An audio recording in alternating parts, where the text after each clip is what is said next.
Into another session of Urban Arcana. The party is partying. Well, not really partying. They are adventuring in some new land, new ground. They are in Dude Bro's finest California, and hunting for the final piece of a staff that belongs to the Bloodline family to Liam Detonate. While he and the rest of the band Crawlham are actually here on tour for the next week, essentially. Everyone arrived and is still currently they have yet to sleep in their rooms or do anything. They went straight to business, which was very good of them. Although Mahara, I believe, is fatigued because she's the only one who failed the test. It's like, how jet lagged are you? And the answer was very. Very jet lagged. They went around on a tour of the city and did a little bit of a look around and a little bit of detect magic, and every now and again there would just be individual normal ass boring looking folks who ping off the detect magic, but generally the quantity of things that set off the radar nowhere near as potent as it was back in Dublin. But after they had their little look around and they came across a few locations that might be worth looking into and that they just had more potent sources of magic going on in them, they went to Chinatown. In particular, they went to the neutral ground of California, which is located in Chinatown, wherein they met the owner and proprietor, a fox girl, and also one of her drunk friends. While they were there, they did things like learn that Tam, the giant orc Amazon that invaded them while they were back in Ireland, was actually presumed dead, and, body and evidence had been seen of her dead by people at the scene of a crime when they had intended to fight some demons or something similar. Definitely murderous shadow kind that, live in shadows and steal breath and all that kind of shit. Real horror movie-esque bullshit, but Tam and her party, led by a cyber mage and a bunch of their other friends, who they don't match any of the descriptions of other people who attacked at the Dublin house, were all slain, and, it had been believed that there was mutual destruction involved. However, you revealed that this is not the case. You met Tam. In fact, you met her more recently than she had been gone, how best to put it? She had been missing, according to Tam's opinion, for 3 months. However, she had been present in God, I can't remember how long it would have been. About she had been present in the town about a week before she went off the radar and had been presumably counted dead. All in all, you were left with a lot of inconsistencies and not an easy way to tie any of that up. Short of the woman herself, the woman in question turning up, and also her having 3 months worth of memories restored. So you did a little bit of asking around, and were told, wait till evening when there are actually some shadow kind around. They don't really tend to hang out here in the day. It's tourist stuff, but they gather at night when it's time to get really fucking drunk because it's Dude Bro Town and everyone likes to get fucking drunk as shit, and it's Chinatown, so they double down. Doesn't matter what race you are, you enjoy getting hammered. Yeah, everyone gets schmammered in Chinatown.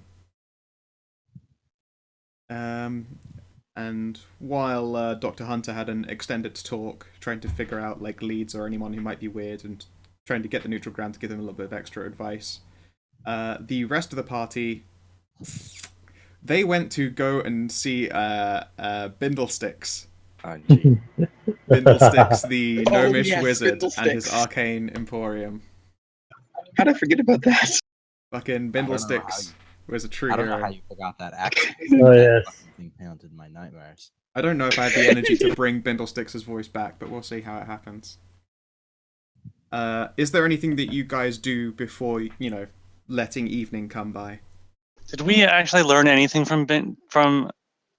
Yes, he said that he would hit up a couple of friends of his, particularly some that might be collectors, and he would get back to you when he had information. Other than I that, vaguely He had remember the- hearing. Yes, he went to his back room and he had an address to one such collector who's close by and in the city. And he handed that over to you guys and said, be polite and knock and all that shit. Well, he didn't say that, Okay. but I don't think we'd gotten to the end of their conversation exactly. But yeah, you were given an address, there's somewhere you could go and check into later. I vaguely remember hearing something about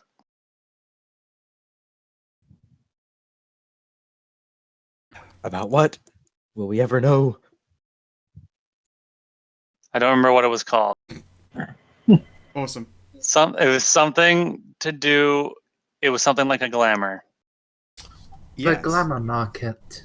there is a market in Glamour Runes. I have reason to go and look for these things. Well, the Glamour Market is actually run by a few Jotuns that operate on the other side of town, technically, mostly because they want plausible deniability for not being right next to the neutral ground and all that stuff. Those big people. They're the frost giants. They're big people. They are big as fuck. In this setting, most of them are probably going to be glamoured down a level of size because they are a large size category. Hold on a and they second. fill the whole thing Wait. up. Hold on a second. Yeah. We're in San Francisco, Yeah. and there's frost giants. Uh-huh. What is the likelihood of us finding them here? They got starred in some show, didn't they? They certainly did. What are the odds of them being anywhere around in California right now? Extremely low. Yeah, they're on a set, I think is it? Europe. Probably Oh, that's right. Ireland. When So- that would be in Probably. there. Some of it was in Europe, but some of the castle scenes were filmed in freaking, filmed in Africa.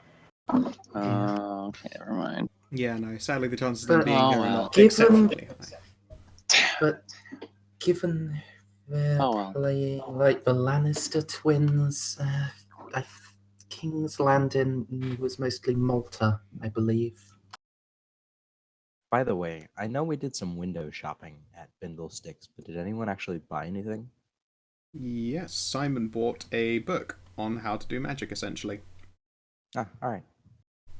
He has a spell book with it wherein he can copy basic level spells and write his own to a journal and prepare his own spell book like any self-respecting wizard, and it will teach him how to do that kind of thing. Was it the DC 20 or the DC 18 one you got in the end? It was the DC 20. Okay, yes. So there are no penalties involved in scribing it, and all of the level 1 spells are there on the book. Very cool. Yep. If you want more in-depth spells, there are knowledge tests and stuff that I'll probably end up making you do later to figure out stuff of a higher level, or you can likewise buy more expensive spellbooks to get more potent spells in them. But that one has the full selection of level 1 spells, and I believe it will allow you to make some knowledge checks to figure out some level 2 ones when the time comes that match familiar descriptions of level 1 spells that you've got. Okay then. So there you go. That'd be pretty cool when you acolyte up next level. I would like to go see this glamour market. Okay. It is a few hours before they approach to nightfall, so it wouldn't be too much trouble for you to grab a taxi or an Uber or something to the other side of town. I would like to go to the taxi and go to the other side of town. Does anyone go with Mahira? Sure, I will. Why not? I'll provide a little backup. Cool. Does anyone tell Dr. Hunter? Because he's sat in a bar a few buildings away waiting for you. Where is Dr. Hunter? I haven't seen him in forever. He's still at the bar.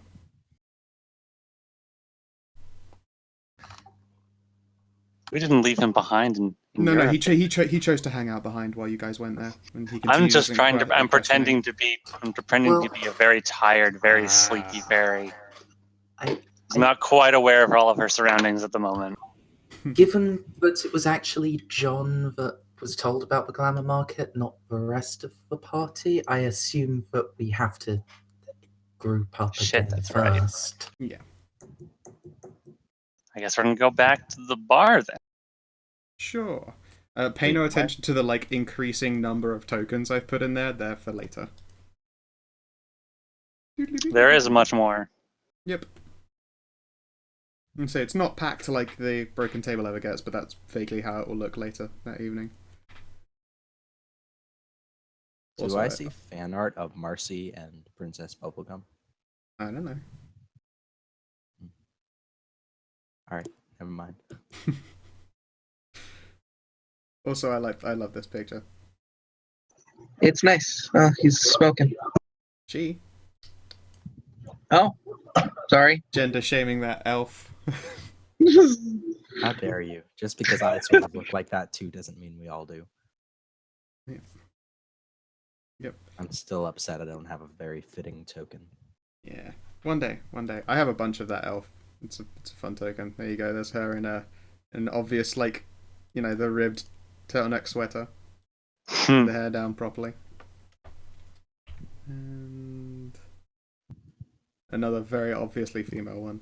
I basically picked her most boyish cut, so I don't exactly hold it against you, but... So yes, Dr. Hunter, you see everyone filing back in after, they're waved off a goodbye by Bindlesticks the Noob.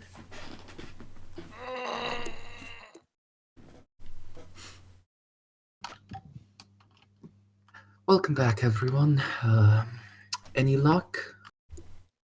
Not so much. He gave us a couple of people that, well, he gave us one address that we could try to contact, and then he said he would try to contact a few more of his acquaintances that are collectors. Other than that, not much. All right. And you? Largely the same on my end. But oh, one thing you might be interested in, Mahi, for Lana, there's a market on the far side of town, trading glamours. Hmm.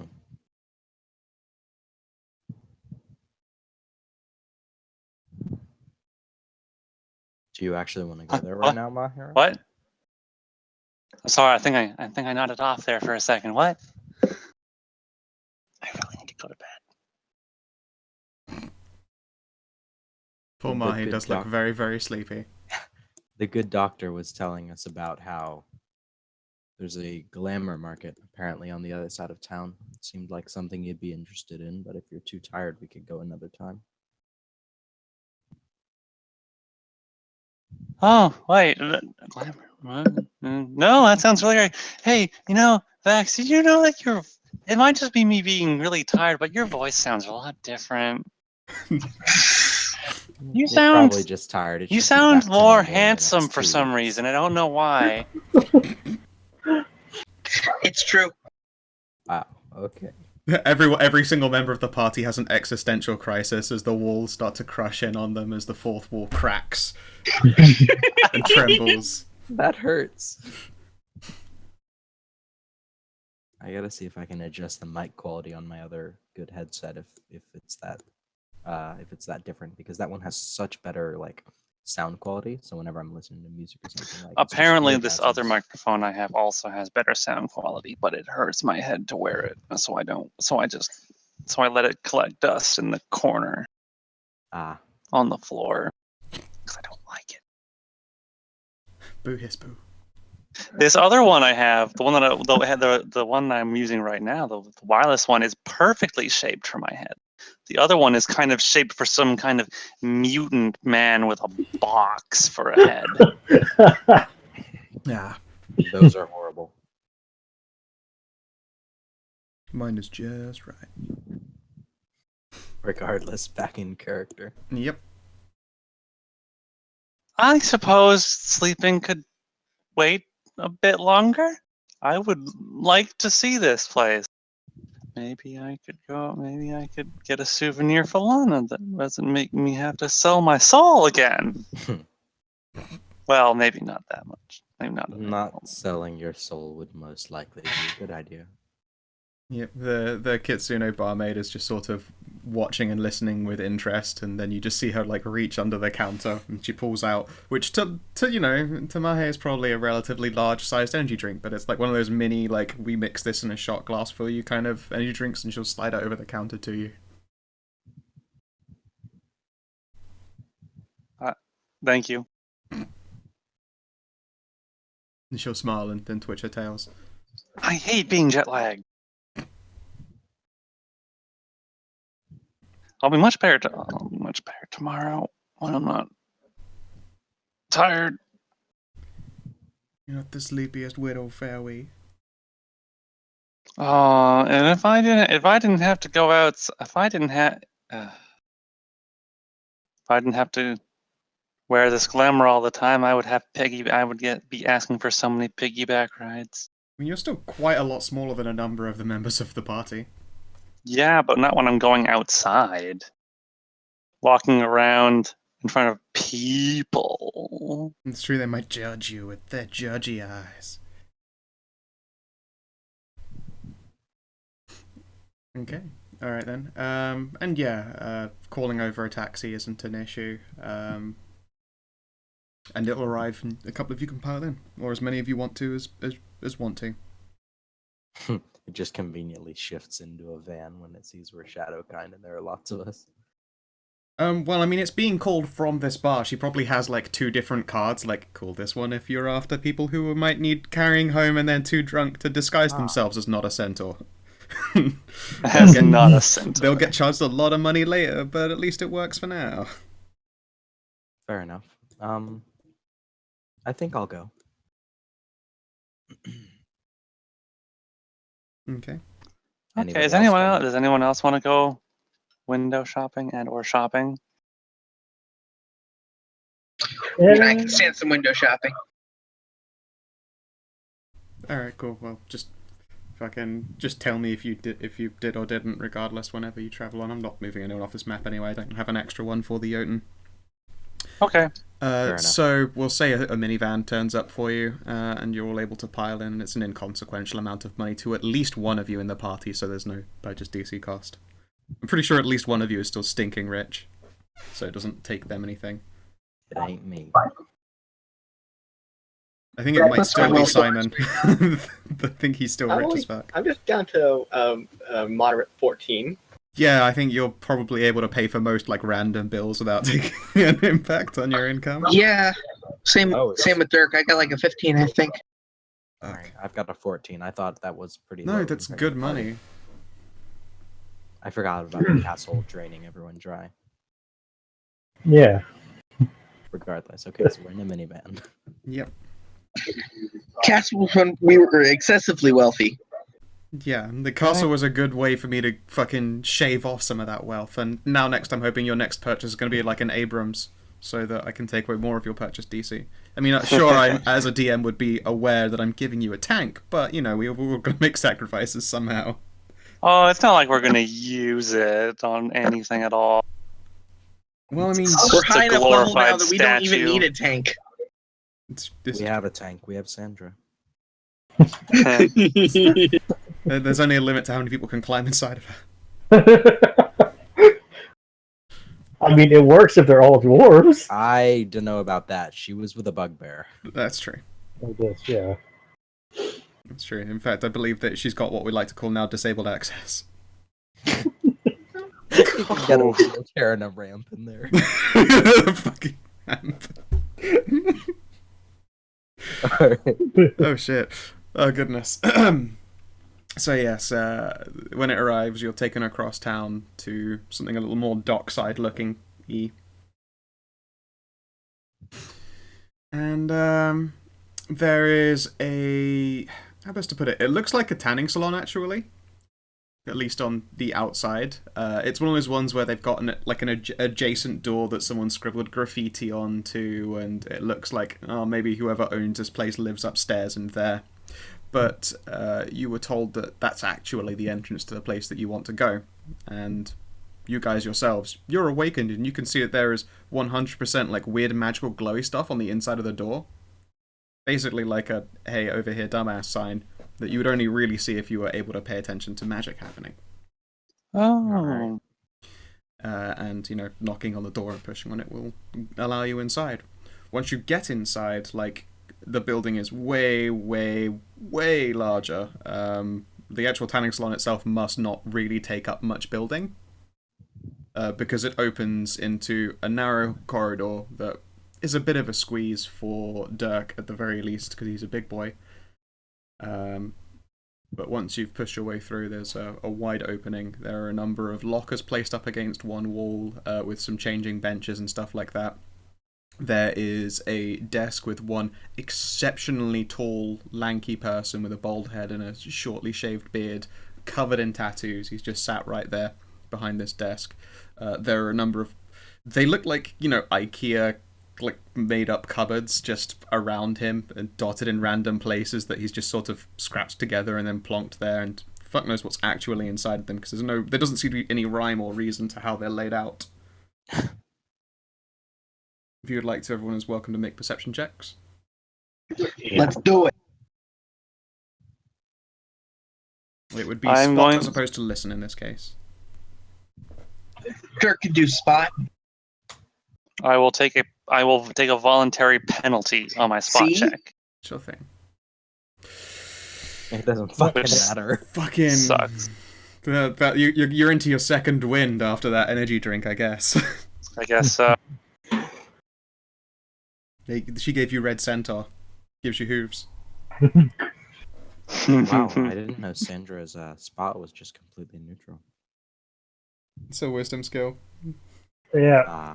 It's officially what Bob has made his dump stat for Sandra.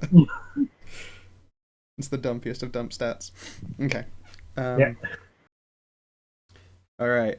Mahira, it might just have been random chance that you saw it, or maybe it's just because it's one of the taller of the little IKEA-ass looking cabinets. Something you saw maybe in a catalogue thinking, oh, that might be quite nice for my place, and maybe a room that I can stuff some... And then you notice there's a shimmer, against that wall. And it's a vaguely humanoid shape. It's hard to see what it's doing. It's either sat with maybe legs or appendages draped over the front of this cupboard, but it's sat there and being very, very still. So there's something sitting on the dresser. Yep.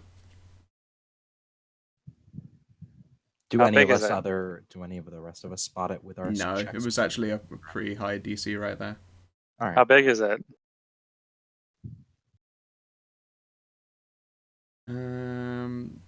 You would figure maybe 6 feet in height. It's just sitting on the dresser. Yeah.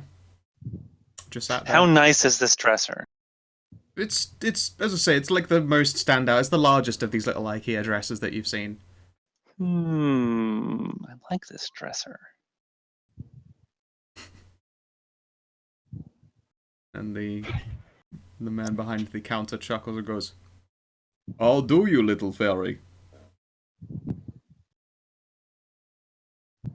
Oh yeah, that's right. We're in that kind of a place, aren't we? I don't need to be disguised anymore. That is correct. I do like your dresser. I also like the decoration you have on top of it. You let out a particularly It's very boisterous subtle. laugh. I like it. Oh yes, we always like the finest subtle touches around here. But yes, this is, if you look and your attention's up there, he points to the top corner of the room that would have been looking at you as you all entered. You know when you have, corner shops of, that domed mirror? Mm-hmm. That sort of points outwards? It looks like one of those, except the reflections in it are of yourselves, sans glamour, essentially. Oh, that's nifty. It's very good, unless someone is just not in mirror, then can't tell. But what happens if it's a vampire? Well, I guess you just would notice that they don't have a reflection. Yes, in this case, it would be hard to see them in the mirror, and this is actually a giveaway in of itself. You're not the first person to ask that question.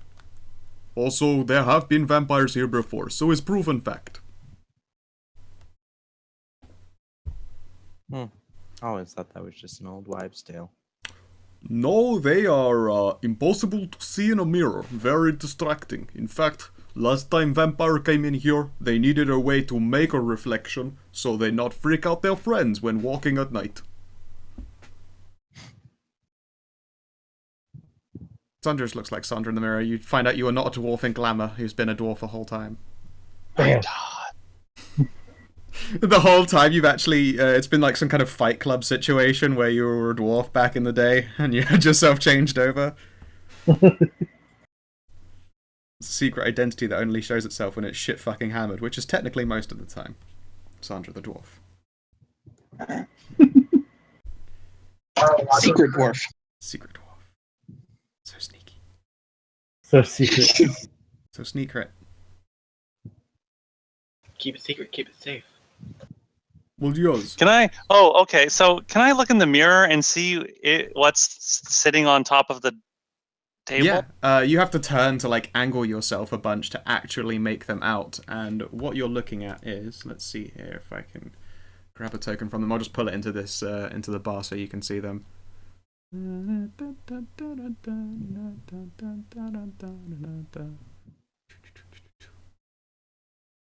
don't know that I've got an appropriate one that fits the mental image. I have so many that they're definitely going to be in there somewhere.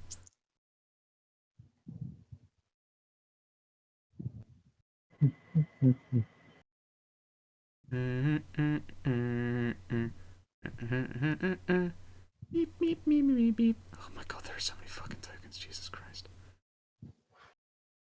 Good luck. Yeah. Here we go. That's the Jotun. No, this is a person who sat on top of the IKEA cabinet. Oh, all right. I was. Confused. I was about Are to say you? he sounded like a male.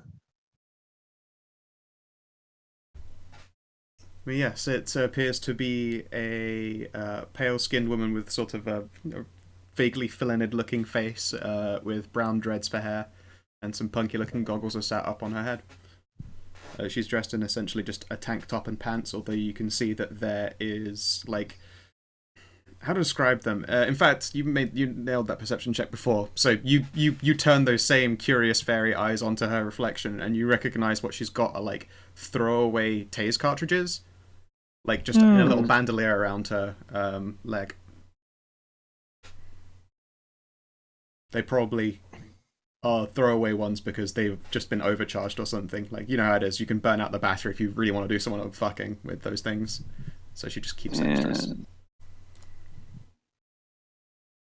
Yeah, it's the, she is a shifter. Shifter. Yep.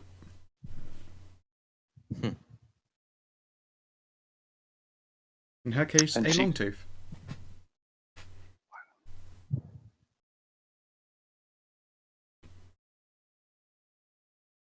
Don't you mind Susie. She's a good friend. Keeps an eye on Blaze for me whenever I'm not at the desk.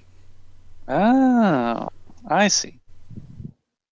I So- don't. I failed that. I will perception. wave at Susie. Yep. Like, the blur waves its hand side to side hard enough that, you know, an overemphasized wave so you can make out motion.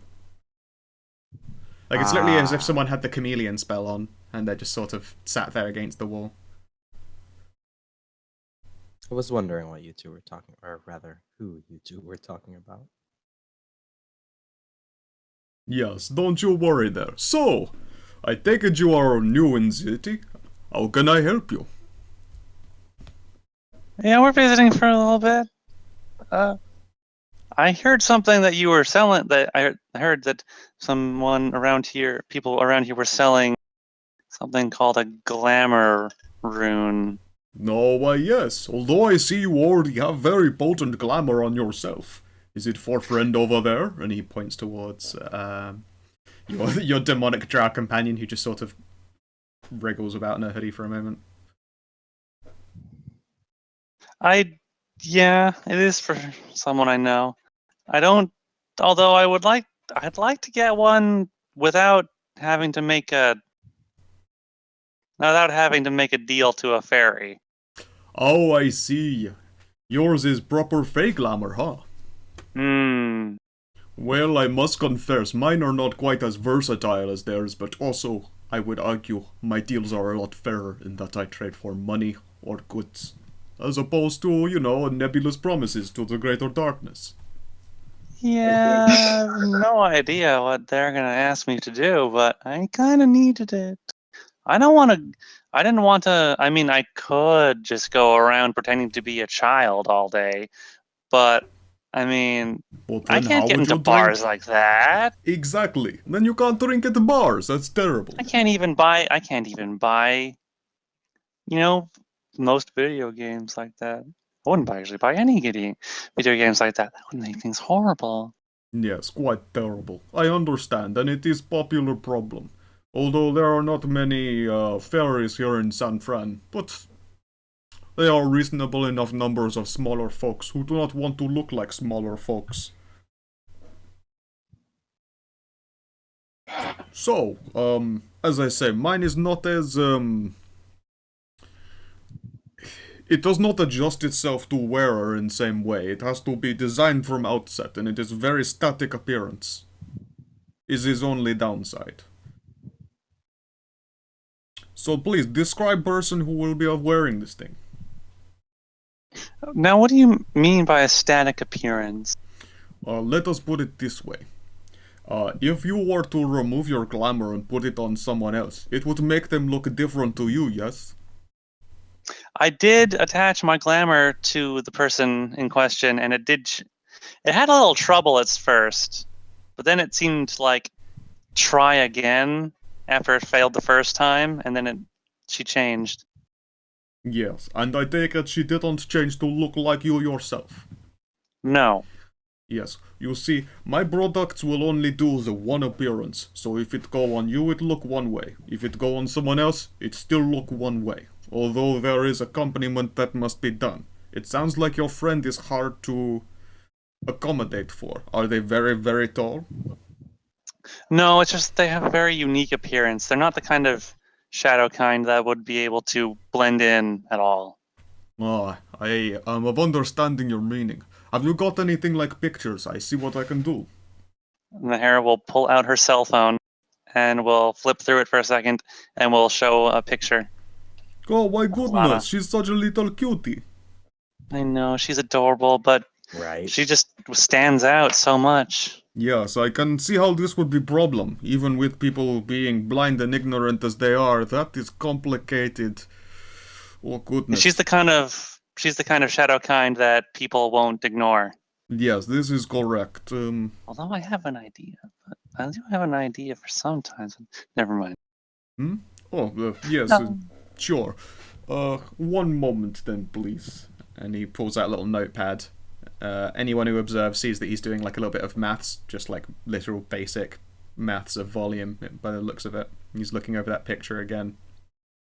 It obviously needs banana for measure of size.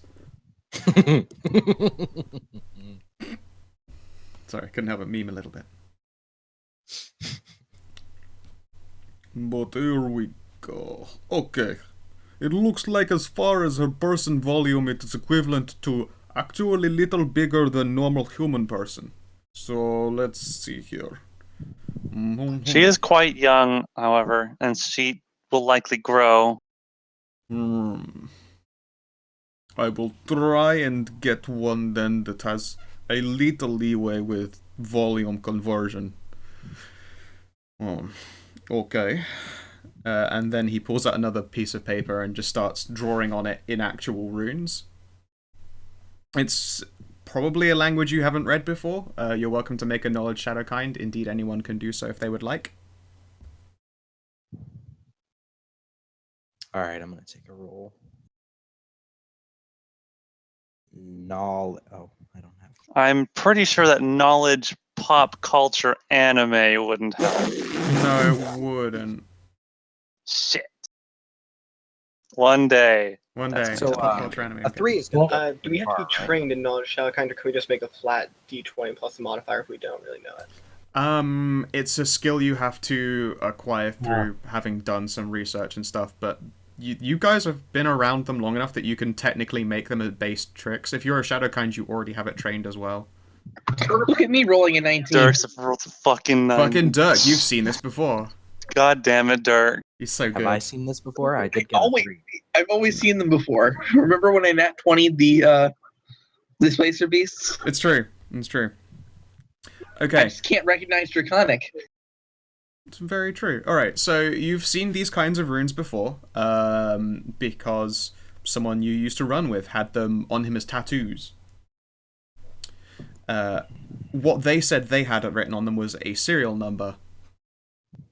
The circumstances behind this you aren't quite sure. It's probably something very crime-related, all things considered, but he said that the runes were a serial number. He's literally just doing maths in arcane symbols, essentially. You can't read them or understand them, but you know that what he's doing right there is actually calculations. And you would guess, because the other page that he was doing things on were like lots of numbers and shit, that one rune means actually like quite a lot of numbers. But you don't have a way to know for sure, because Dirk himself does not maths very good, does he? No. But there, you know that you're looking at numbers, and you know that he's probably doing a maths with them, but magical maths. I see. He's I a see them, I mathematician. recognize the numbers, and I immediately write it off. Yep. Yeah, he'll pause when you like. He notices that there's some measure of understanding in your eyes, Dirk, and goes, I am impressed. It is not often that orcs know what they're looking at here. Not I for sheer surely racism, do. but because of non-adeptness with magical matters, of course. Dirk Oh, is surprisingly smart. Couldn't say I'm smart. I'd say I'm worldly. Very worldly. I see. Wisdom make up for intelligence in many cases. I am of understand. Just seen things. I'm not that. Understood. Okay then. I have basic idea of ratios, weighting, and size changing over. Next, of course, comes actual appearance. How do you want her to look? Like yourself? Well, she is my daughter. She So, your daughter? Oh, what a sweetie. Adopted, but I see that you probably had different parent. yeah, you could say that. Fair enough. Jorgen is not of judging people. So yeah, I guess, yeah, if she could look a bit like me, that would be good. Okay then. Help blend in. The red hair and the blue eyes. Let us see here. These things also, they will not do things like change clothing. You will have to figure out that on your own initiative. Let us see here. Change clothing. I believe best conversion then is make her maybe 5 and a bit feet of height. Yeah, that would be fine. Red hair like when I yourself. mean, my glamour only does a little bit like that, about 5 feet and a bit. Of course. Probably slightly different color of skin. And, oh goodness, facial features are always the hardest part, especially when they're not there for testing with. He looks between the phone picture again and what he's doing. He, double checks, he writes a piece out and writes in again. If I had known this place was here, and I could get something like this here, I would have actually brought her with me. Oh. It's so fine. Maybe next time you can bring her back and we can tailor a different one for her. But for now I will pick more generic features. So that it is easier for her to accommodate to. Yeah, show him Sandra's kid. Just show him a picture of this giant egg. I can make it look like slightly smaller egg. Can you make it look sunny side up? Please do not crack open your children's. Yeah. Okay then, here. I have a good idea for how it look. Susie, come here a second. And then the that glimmery, smeary stuff sort of steps away from the wall and gains solidity as the chameleon falls away. And she'll walk over behind the counter and goes, "If you could have draw for customer, would be appreciated. I am going to go and check on stocks." And he sort of... Okay, it's what you see happen next is weird. You know when someone does that joke thing where they walk down, and crouch as they walk across a counter and it makes it look like they're going down? Mm-hmm. It looks like he just does that, except then when you peer over the counter, he just fucking isn't there. You don't see a doorway or stairs or anything. It literally looked like he prank walked down the stairs to nothing. He did that thing. Yep. Wait, what just happened? It's a stick up. Now, have you ever seen someone like behind a sofa pretending to go down some stairs by just crouching and walking forward? Yeah, I it looked watched like that he in did that. Austin Powers. Yes, he once. literally Austin Powers his way along. You suspect that he might have just for shits and giggles would have done that as like a paddling boat or some shit, but no, he just walks downwards and fucking actually vanishes away to somewhere. In the meantime, Susie walks across where he'd just been crouch walking, so it's not like it's hiding a doorway or an opening or something, because she just walks across what looks like solid floor. Wow. And then she will start drawing for you an image. And Dirk's head starts hurting. Yep. All right. Let's see here. Let's grab us some redhead tokens. Yay.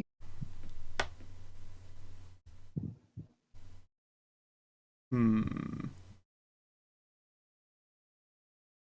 right. I'm just gonna start dragging them in, and you can yay or nay a lot of them. Of course, a lot of them are very, very seductive, which is a query in and of itself, but, you know. Alright. So, we have that. We have that. That. I know, right? Probably not going to go with that one. Probably not going to go with any of the sexy porn ones. That's a good idea. Oh, look, Captain Redhead. Ah, here we go. There's one that might actually work.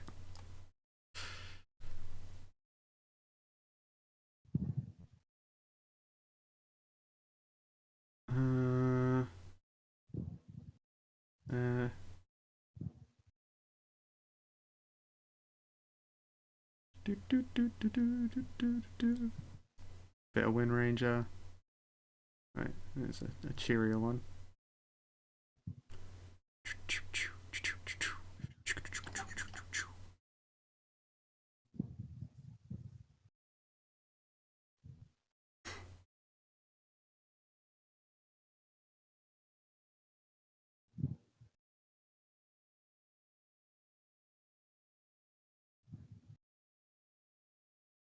There you go.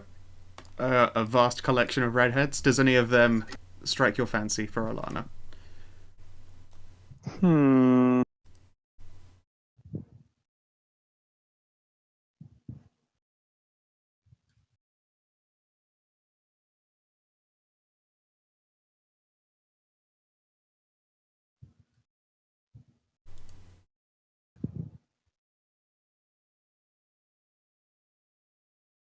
Okay, I feel like I recognize two of those as I like that one in-case right in the middle. Yeah, I was about to say the same thing. Okie dokie. It's very, very, very chipper. This definitely one- in case, yeah. Yeah, this one and this one, they're both in case. Yes, they are both in case pictures. I knew it. Alrighty, okay. Straight. It's sad that we recognize a porn artist just by one face of one of his hundreds of drawings. Yeah. Sure. One of them was in case. I think the other one was silly. Two of them were in case. I recognize they were the same character. Yep. Alright then. Oh, So she yeah. finishes drawing and she's like, maybe scruff up the hair a little. It looks like it'll be this. And then once she finishes muttering to herself, here you go. This is how she should appear when she's wearing the glamour.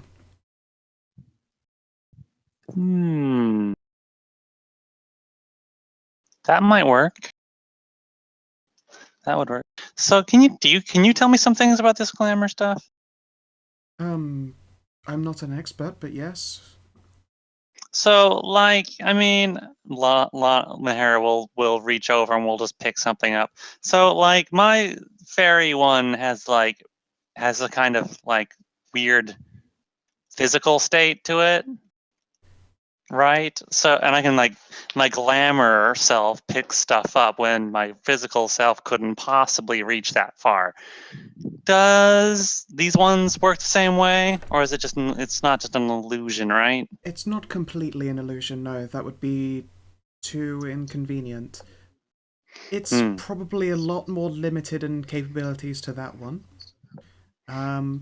But in some ways, I suppose it isn't. Let's put it this way.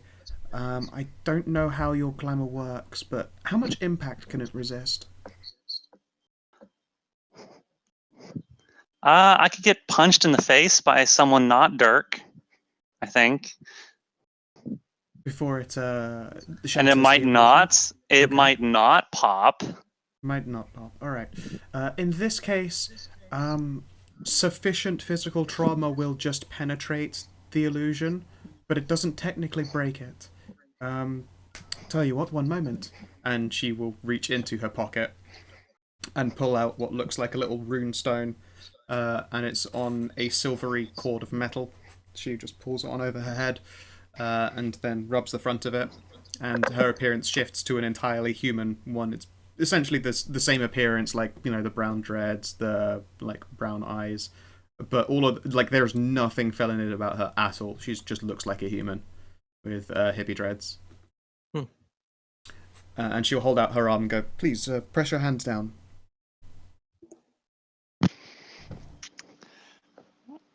Maher will do so. Okay. So at first, when you're pushing down on it, it feels like normal human flesh. But the more that you press down on it, you start to feel like a deformation. Oh, it's kind of. Oh, okay. So it's kind of. It's not like it's like jelly. Yes, that's a good way to put it. There is a measure of elasticity to this one. It's like a surface There's like a surface tension. Correct. Yes. That will. Okay. People will notice if they apply a significant amount of pressure to it that there is something amiss. But otherwise, it's not too bad. Okay. Well.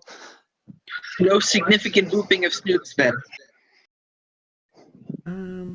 I would advise against getting significantly booped on your snoot, yes. But for, short periods of contact, there won't be a noticeable difference. And to be fair, the only person who would notice on contact would be the one doing the touching. Unless you reach right into that illusion, and then it starts to look like you're trying to pull someone's heart out. Kalima. That would be a pretty cool part. That would be a pretty funny party trick. True. How do they do it? How do they do it? It's magic! Seems like a bad move, but fair enough. Oh, please. A lot of people are dumb enough that they'd believe it's just some kind of smoke and mirrors. They wouldn't understand how people can understand how people do card tricks or coin tricks most of the time. Understandable. Alright, I'm just going to bung that token over in the Drimnar Castle page so don't forget it later. There we go. But it seems like, well, I mean, for the intent, this isn't for me going on dangerous doing things stuff and getting into trouble all the time. This is just for a little kid that I want to not have to keep in the house all the time for her whole life until society comes crashing down. Yes. Until the singularity hits. Of course. All right then. And then she hops aside, and you're looking down at where she hops from, presumably, because you can fly and shit and look over the counter. He just sort of walks, and his head starts coming out of the ground.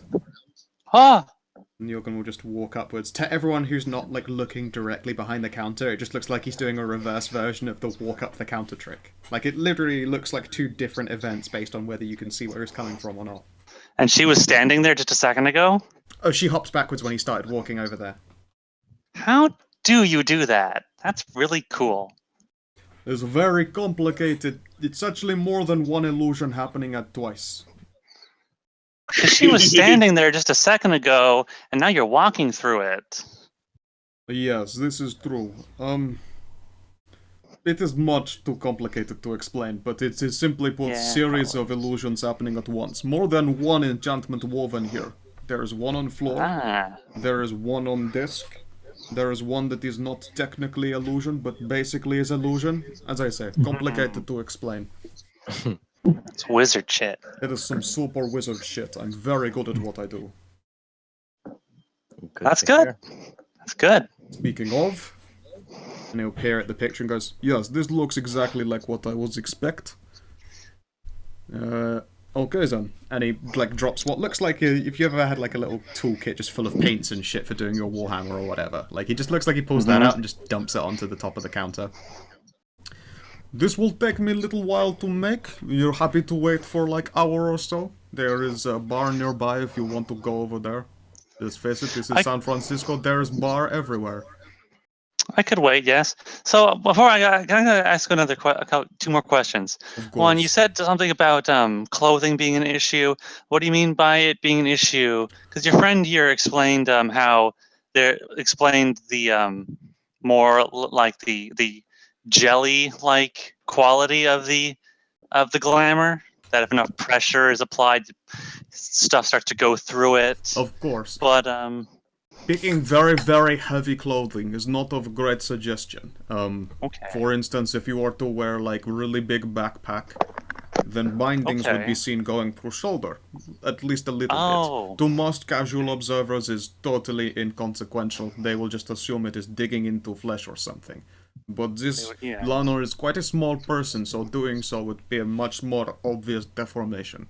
So picking light clothing is a good suggestion. Okay, so don't wear anything heavy. Correct. Okay. There is going to be nothing too heavy or too tight. Yes, this is oh well, tightness is fine as long as it is not constantly applying too much pressure. Okay. Okay. Second question.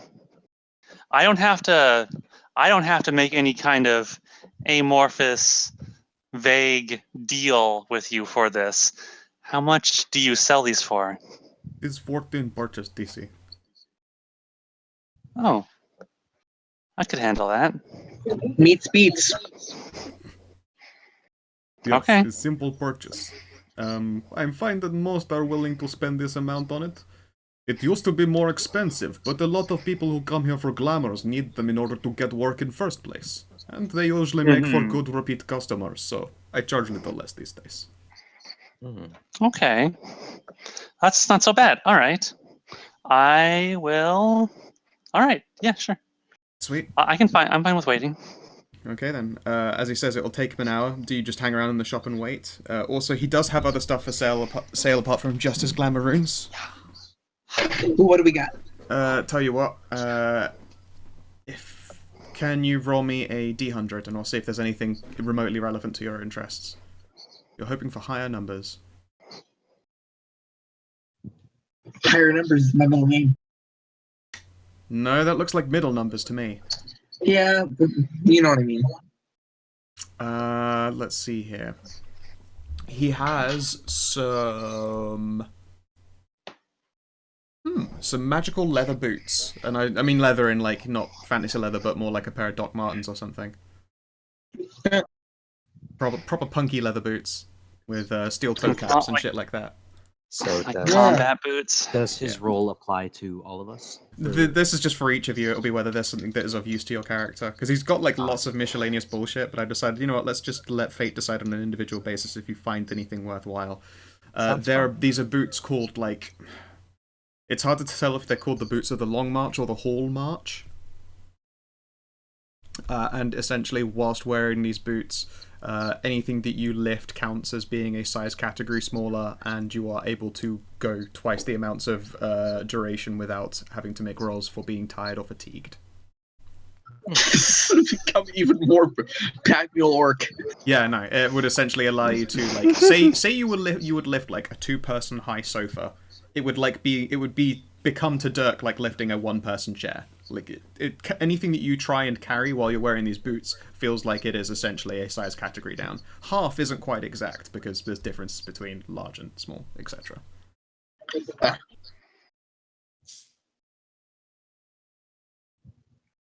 And yes, likewise, you could, go on a marathon run, and you would be able to go double the distance before you would have to make like fortitude saves for being tired as fuck. It's kind of cool. Yeah. Okay, how much for that? These are 16 purchase DC. I'll do it. All right. Just do it.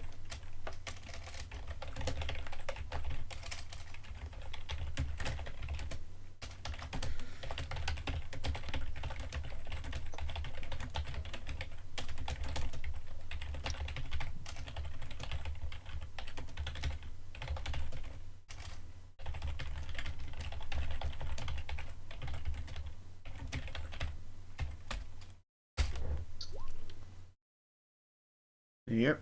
All right. Who wants to roll the dice next? I'll Okay. take a shot at it. Oh, okay. If you want to go first, that's fine. No. I'll save the best for last. You know how it is. All right. Right. I'm God gonna roll damn. a All nat right. one. Now I have to actually pull out a fucking thing. Give me a sec.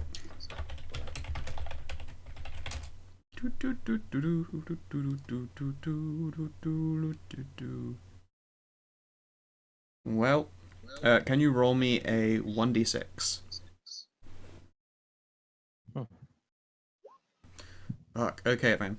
Choose the following: flammable, acidic, cold, hot, or energy. In this context, power. What's the difference between flammable and hot?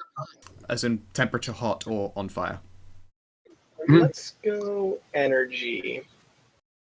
Okay then. You have an endless flask. It's called an endless flask of lightning. What it actually is a flask that will pour electrically charged water. And it doesn't run out, technically. It has a fixed capacity, but it will refill each day. The electrically charged water can be used to do things like fuck with electronics and be used to bring, like, moderate harm to people. Also, like, I suppose, electrolysis and shit like that. There are probably more chemical applications than my brain can think of, but you have this is a flask that will create electrically charged water in the capacity of, that was 4 gallons of it from this one flask that's just, like, hand-sized. And how much would it be? It would be 21 purchase DC. Jeez. I'll take it. And since it's only 1 to 10 points higher than my current, I'll only lose 1, right? 2, 2. because it's over 15. Yeah. Alright then. Use it as a suppository. Yeah, please do not sit on the flask and do a handstand. Dear Lord. Alright, who else wants to roll the dice? Give the tingly butthole. Alright, I'll do one. I'm gonna get a 1. Jesus Christ! You actually break something. And no. You can't find shit that's of interest to you, I'm afraid. Oh, wow. There's no endless flask of cocaine, that's for sure. Yeah, I didn't do much better. No. Sandra, Why can't I get... You don't find much of use either. Nah, I didn't figure I would anyway. That gets me real salty. Why couldn't I roll that way in freaking Only War or Rogue Trader? I'm gonna ask the girl about those taser things she's got. Hold up, wait a minute. Could I burn all 15 of my action points to No, you can't. That would be quite funny, but no. Also, you know full well that you would just add 15 to it, which is not enough. You would just get a 1 every time. Fair. Fair. Okay. Do I find anything interesting? Okay, 64. Give me a moment. Ooh, roll me a d2.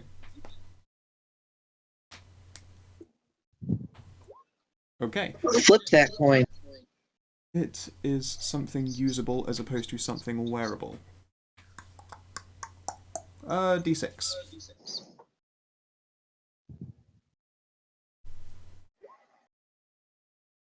Okay then, cool. You find an object that looks like a fountain pen. Upon inspection, this pen writes in an ink that is invisible to everyone except for you or whoever you choose to be able to see it at the time of writing. Sweet. How much is it? It is 15 purchase DC. I will take it. Yeah. No, it doesn't turn into a sword. Does it shoot poison darts? No. Ah. There you go. I was making a Percy Jackson reference, but When it barks, did it shoot bees at you? And there you have it. Yes, it is a. What's it called?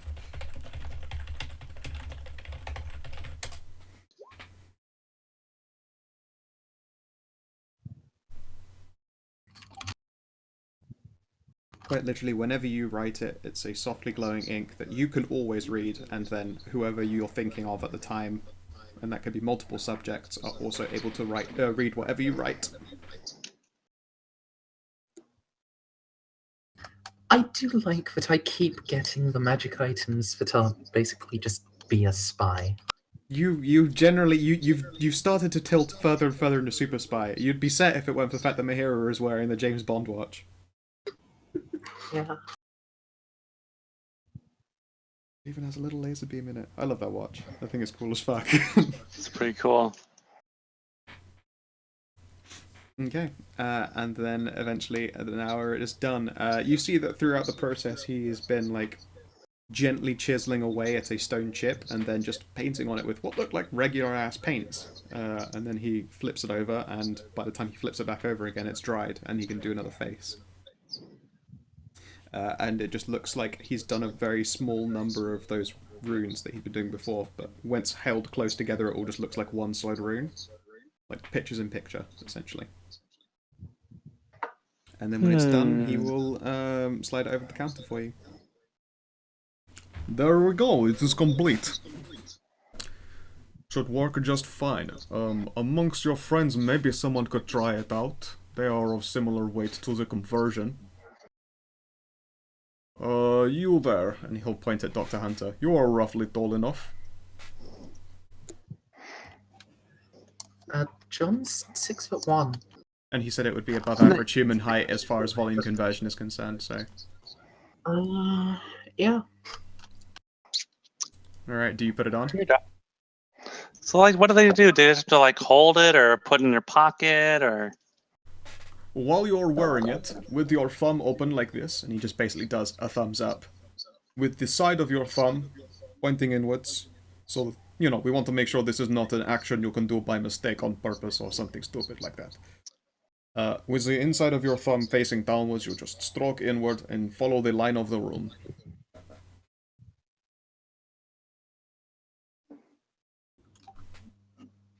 John will do that. Alright, and then you see as Dr. Hunter becomes a pretty girl. Wow.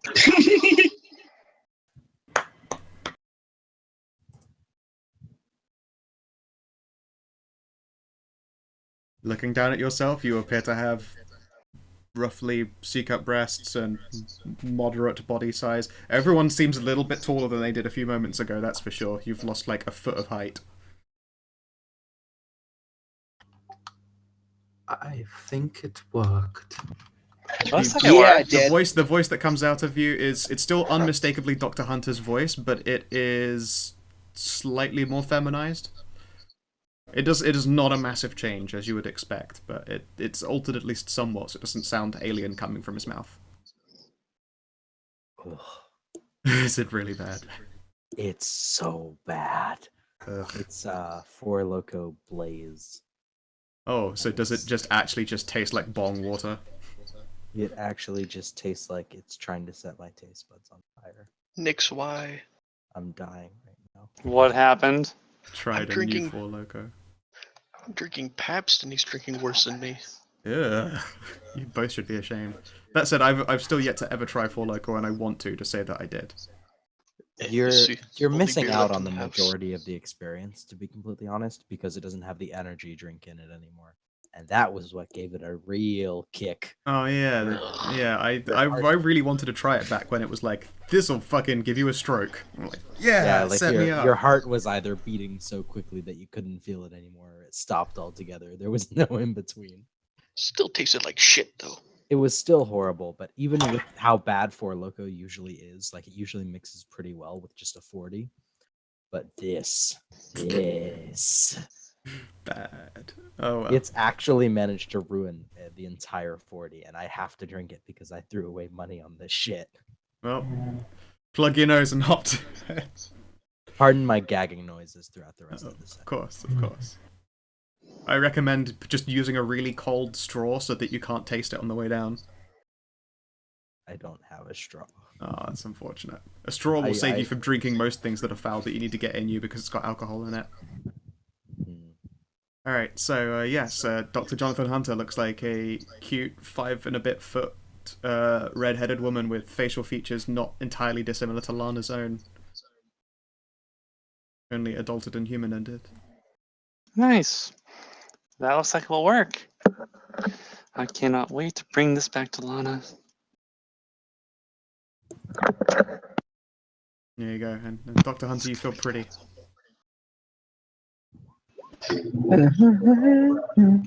Oh, you do gesture in reverse, or just take it completely off. Do they have to keep holding on to it or something? It does not have to stay in contact with skin, but you do have to be wearing it when you want it to work.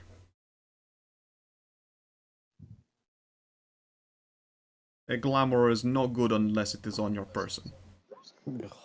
Could this, like, we mount this on in, like, a necklace or something?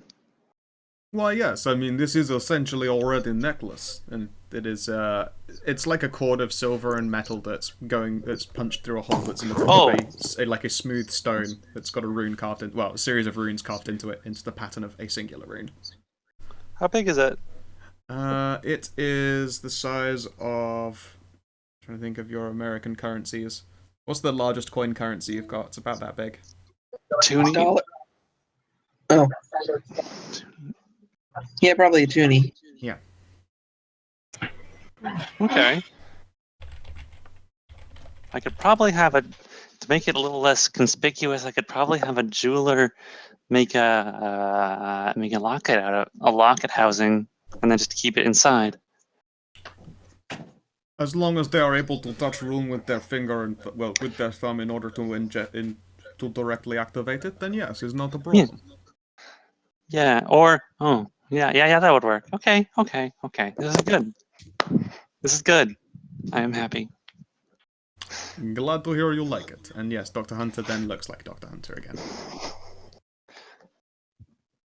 Thanks for testing that, Dr. Hunter. It's, alright, Mahi. You looked very pretty. She has a point. Thank you. He's already been put in a dress before. When? Oh no, you weren't put in a dress. You were dressed up like a fuckboy before, in the leathers and stuff. Yeah. Yeah, no, Dr. Hunter made a very Dr. Hunter made a very convincing fuckboy. All right, yeah, and now you have your products. Is there anything else that you want to do or ask him? He's a friendly enough dude. Susie has gone back to like sitting on her perch. I want to ask, what's her name? About the tasers she has. Right. Yeah, she seems quite pleased with herself when she reveals it. It looks like one of those blue cartridge tasers that you would normally tase someone with, but as opposed to a switch that you flick on and off, it looks more like a trigger has been just fucking bolted into the side of this thing, like one would have on a gun. And just when you pull the trigger, it overloads the battery. So you jab it into someone, pull the trigger, and then bang! Shadow kind of takes a nap. That's cool. They're pretty cool. I'm very happy with these. I've been told that I can't kill people when they come in here and cause a ruckus, but I can totally knock them out. I wonder if I could mount one of these on a crossbow bolt. They're probably a bit heavy for that. Damn. Yeah, okay. The concept would apply. You could do it with smaller cartridges, but they wouldn't be as potent. And as you know, in this game, tasers aren't actually that strong. When they work, they really fuck someone's whole day up, but it's a very easy save. Okay. That's cool. All right. Well, I don't have anything else. Although, I might come back here later. Of course. You know what? You didn't make a D100 of your own to see if there's anything randomly magical that is of an interest in a hero. Did you do any window shopping? Mahara, no. Mahara, I'll come back later. Cool. All right then. Maybe I'll come back later after we've been paid for this job. Sounds like a good move. All right. When I have money. More money, anyway. Something I can actually spend. That I can actually spend on something. Sure. Without killing, without destroying all my stuff. Okay. And another minivan trip, or like 2 cars, whichever you managed to receive first. You're able to get back to Chinatown. And let's see here. I'm finding out where you're going. Susie asks if she can hitch a ride.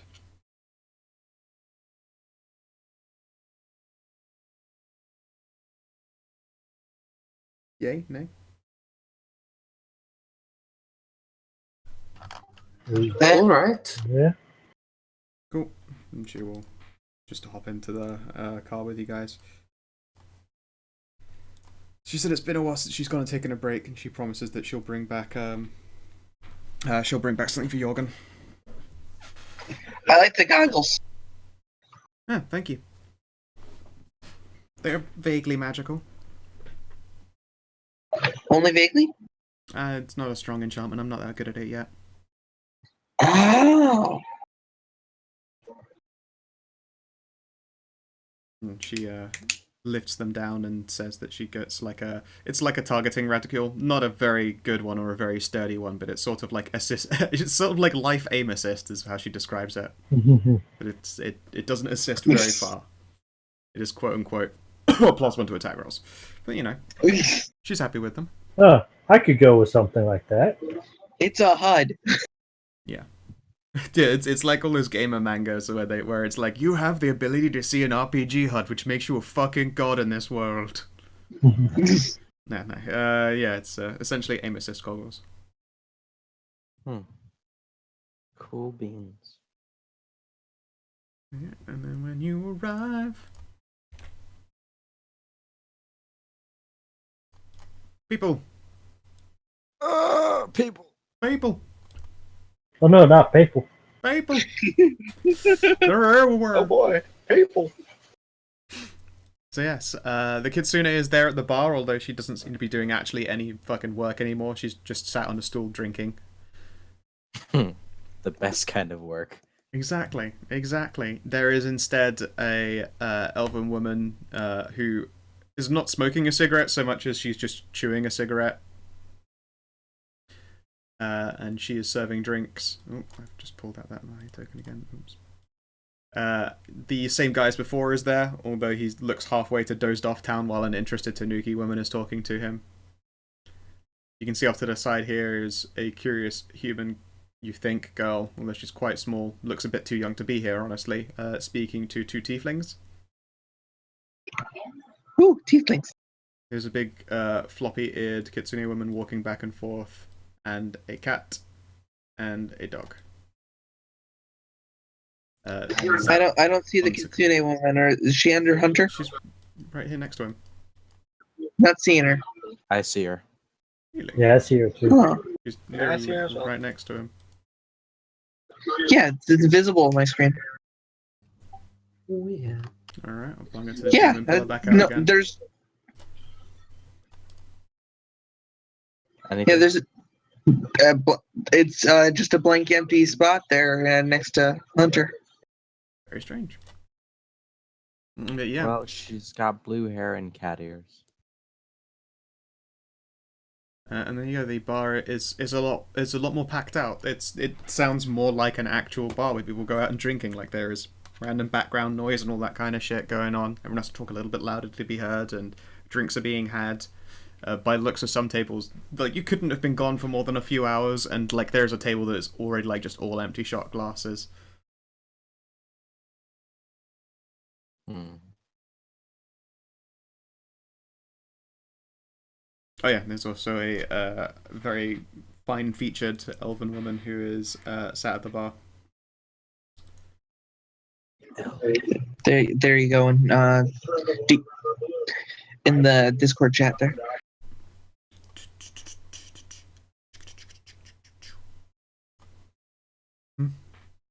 Very strange. Yeah.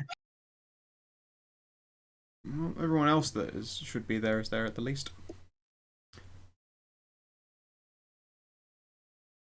Oh yes, papal. There are papal here. Look out for the Pope. So yes, what does everyone do? There is a now more full bar. Susie herself appears to know the elven person and will go up and say hi. I'm gonna wait for some other people to go first. I don't know what I want to do yet. But we all know what Sandra's gonna do. I just realized there's not an obvious male in this bar other than the one we met. Yeah, there isn't any poundable dude flesh. Sorry, I rolled random on the kind of people who would be there. I'm afraid you'll strike out automatically. I was not complaining. I was just curious if it was intentional or not. I guess it wasn't. Nope. It's apparently heavy female clientele today. This is a lesbian. It's ladies' night. Wait a minute. This lesbian doesn't have a fire exit. Show your death trap, ladies. Scow knows. Scow knows the reference. Oh, that show used to be good. That's such a shame. Alright, so Sandra, when you arrive at the bar, there's a sort of like a chubby, bouncy Tanuki girl who will bounce and wave in front of you. Hi there. Hi. Do you want a drink? Yes, please. Excellent. What do you want?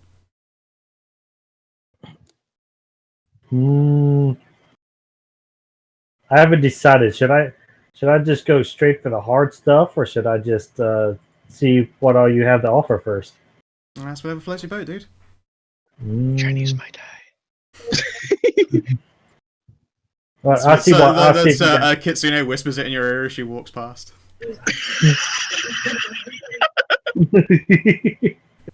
Yes. Can we put the Sophie token in here now?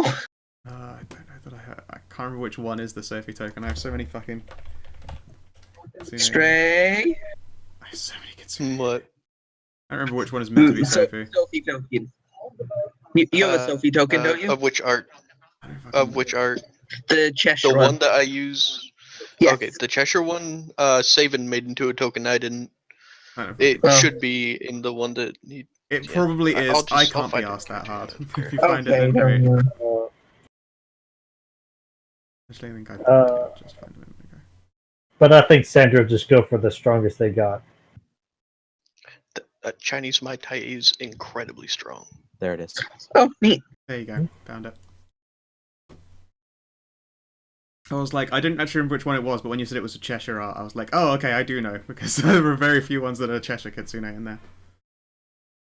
Cool. Yeah. There you go. She's just like over there somewhere fucking partying. Good for her. Getting drunk. Right. We now have a stray in here. Getting tipsy making you less tired? Depends when you want to drink. Yeah. I've had it both ways. I'm sure you have. And then she will serve you up a Chinese Mai Tai. It's tall as fuck. Yeah. And she gives you a smile and bounces on the spot. Like, she's not massively tall, so it's just pressing her cleavage onto the bar. Ooh, nice.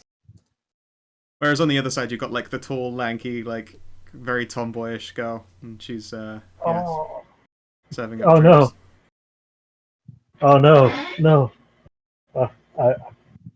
On a personal level, I'm more sucker yes, for of course. Although this one's an elf, aren't you elfist? Oh, that's true. God, an elf?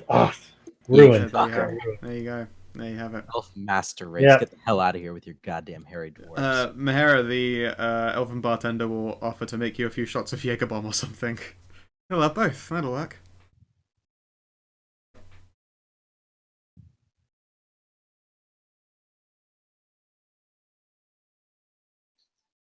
Kina?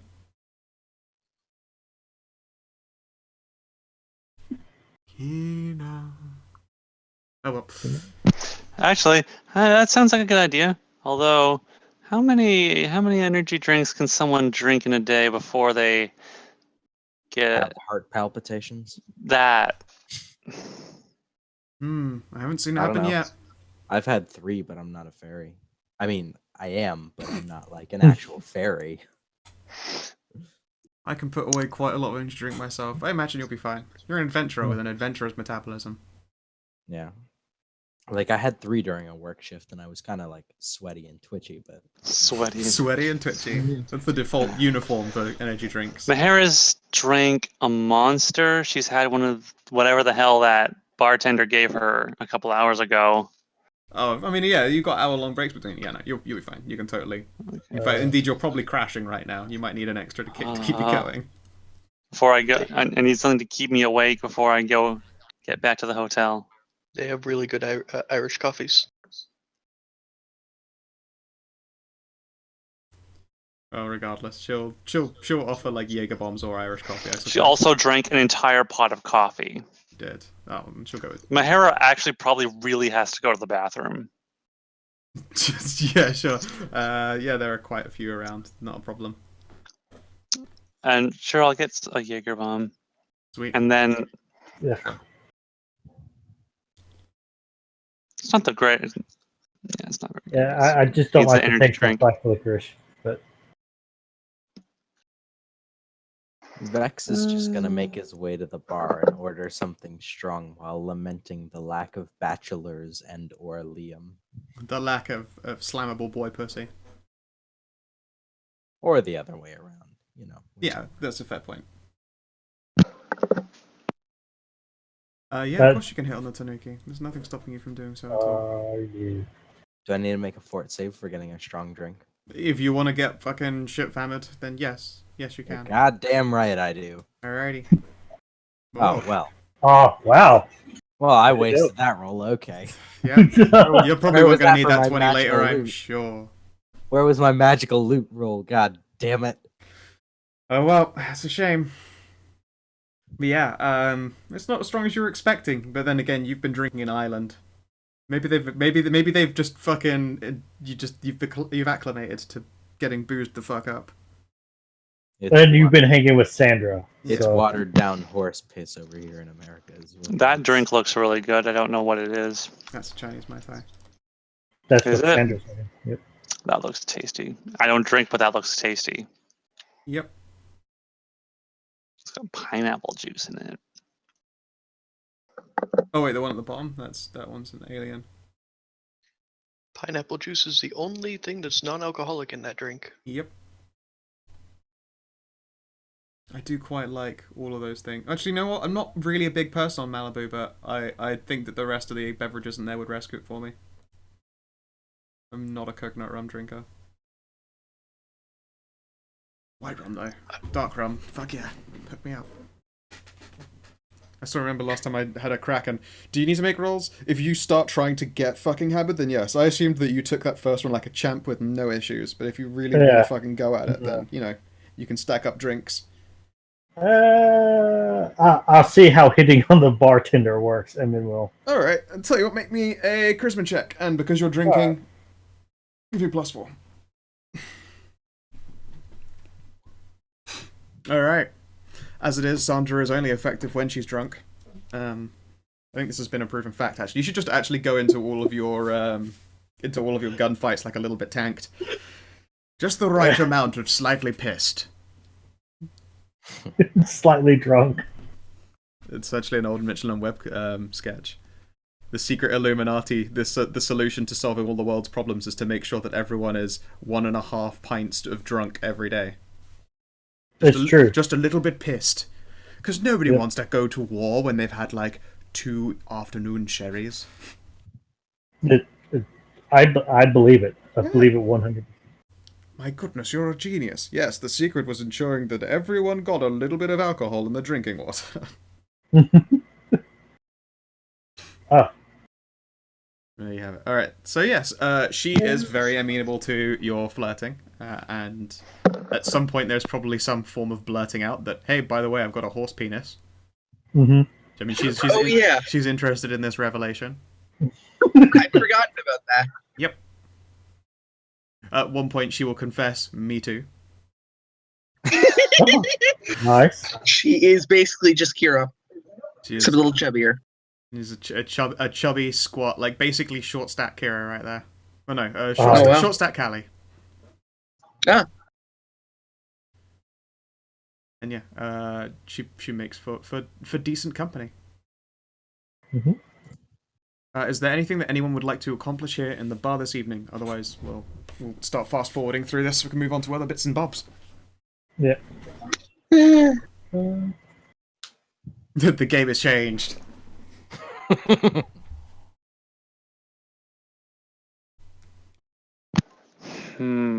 I might. I feel Does like my that's... hair? Go ahead. Nothing. I'm thinking. I'm trying to consider whether or not my hair would actually do something. You know, you're in Chinatown in San Francisco. It's warm as opposed to fucking miserable. I feel like it should be like sort of pointed out that Vex isn't actually gay. He just likes to cock. Prefers, yeah, exactly. So I had completely forgotten. Now you're gonna have to play for another percentage of game, and now you have to just ask every woman here which one has a penis. Just like calmly. Hey, do you have a dick? Do you have a penis, or can I save some time? Is that all right? Who are you carrying bananas in your pockets, and who of you are hermaphrodites? I need to know for a friend. The friend is my butthole.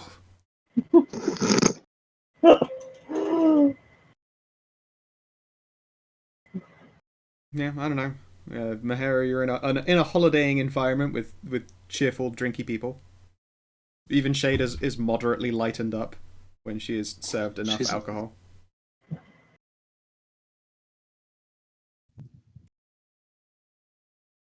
Jet-lagged fairy that's been kicking back energy drinks and coffee like it's fucking water all day long. Mm-hmm. Hmm. And now also alcohol. Now also a little alcohol.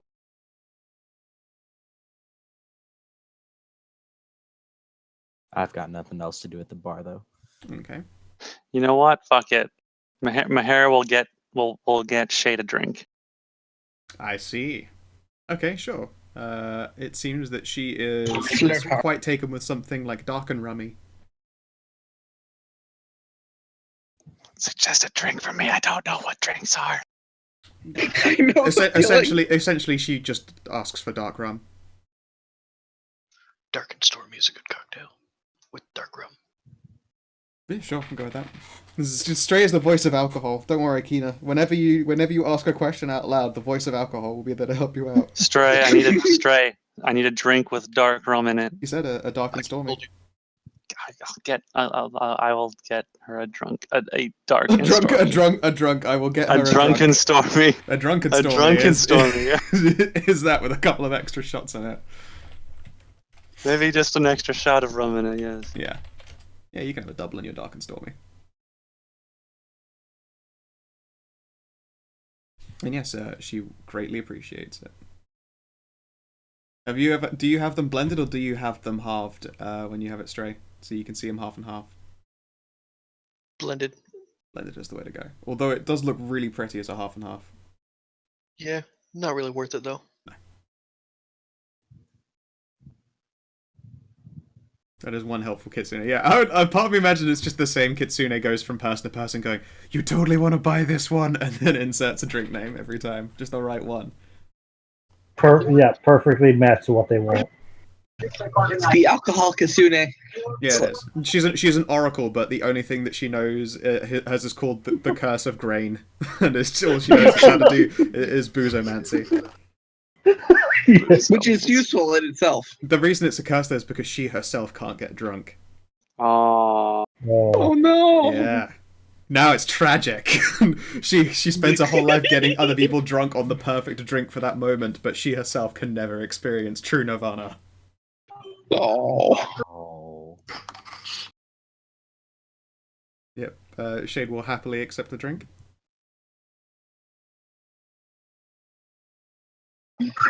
I'm glad Stray sits in chat.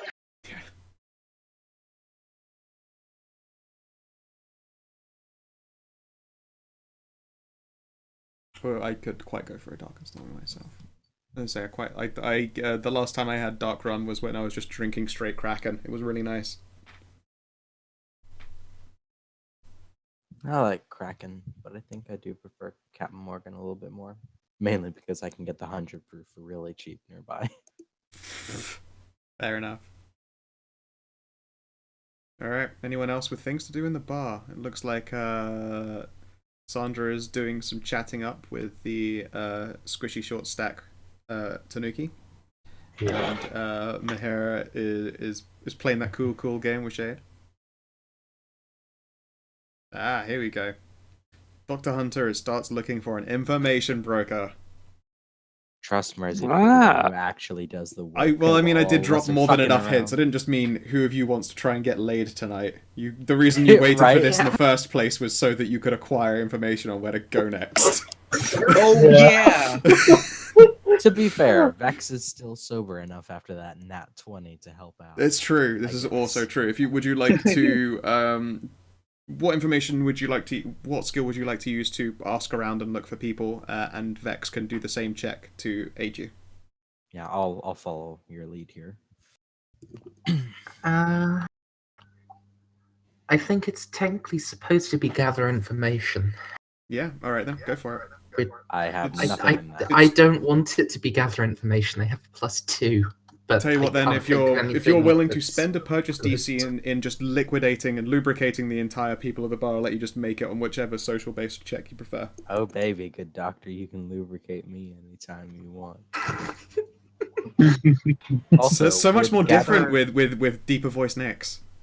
I know. I'm still getting used to this. I've got to find a way to change my mic settings on the other one. You could always do the Proper classic voice. gamer thing of having mic around neck and then just use the other one for sound on your head. Maybe. I don't know. You're, 'cause you're I feel... probably not gonna be able to configure the other one. But wait, Damn. wait. To paraphrase what something Alka has said a while ago, you can either get some good headphones, a good mic, or a completely mediocre headset. You're not gonna get all three in the same one. That's why I buy exclusively just nice headphones and have a studio microphone in the corner of my desk. Since I have absolutely nothing in gather information, could I just try and use a raw charisma check? Well, right now, Dr. Hunter, as I said, Mers, if you are willing to spend a purchase DC, you can. It will cover for you basically plying anyone in with any social skill of your choice because you're buying them alcohol at the same time and working up to it, as opposed to doing the scour for information where you're literally just going to invest a purchase DC to do it with your preferred stat, and then likewise Nyx can roll to assist with that preferred stat too. Yeah, I'm looking. I don't really have any better social skills. I've got pretty good charisma. Well, if you want, you could have Vex take lead on it then and assist him. Comes with being a drow. I've got a +3. Yep. You could use Vex You as your actually bait have a stick. skill though, because if you're rolling raw charisma, then I mean, my raw charisma might still be less than your intelligence plus your gather information modifier. So well, it's a gather +2. information is a charisma skill. Oh, it is a anyway. charisma skill? Alright. Yeah. But presumably a trained one. I mean, yeah, I don't have any points in it. Or at least I don't believe I do. I can check real quick. No, I don't. Well, do you have another social skill? Though? I mean, I have diplomacy. That would be one. Diplomacy, bluff, intimidate, all of those are social ones. Oh, fuck yeah, I've got a +6 in diplomacy. There we go. Alright, so yeah, okay. instead Hunter can roll to assist, just beat DC 10 with a diplomacy check of your own, and you can help Vex find a information broker. Alright, Vex, it's all on you. Oh my goodness, that was with a +9 too. That's so I bad. spent an That's action fine. point. An action point, that gave you a bonus. Let's see here. 17, you make it. Cool. It takes a modicum of asking around, because you realise that after a while, it's no one on your side of the bar. It is the lanky elven woman over here, who's always chewing on a cigarette. I feel like it'd make more sense for her to chew on a cigar, because chewing a cigarette is just nasty. Presumably it's not like chewing on a filter. She's Oh, probably got I- like it's probably just tobacco in there as opposed to like gnawing on a filter. Okay, I thought that was what you meant. I was like, no, that's pretty disgusting. No, a roll-ups. I get is a roll-ups just not a standard in the US. Like I so rarely like am exposed to cigarettes with a filter, and people just do like straight would roll-ups. not know. My very first cigarette was a Newport, and I never looked back. Fair enough.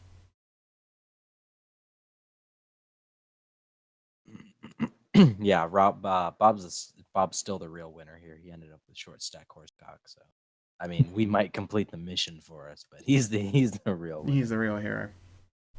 That's fair. Okay then. What would you like to ask her? You like with a little extra asking around by Dr. Hunter. Vex is able to pinpoint actually the gather informationer is for once one of the people behind the bar. I don't suppose you'd like to take the lead in this conversation, Dr. Hunter. All right. I just don't really have an idea of what I should be asking at the moment. Oh, hello there. Can I get you another drink? Sure. Double of bourbon on the rocks, please.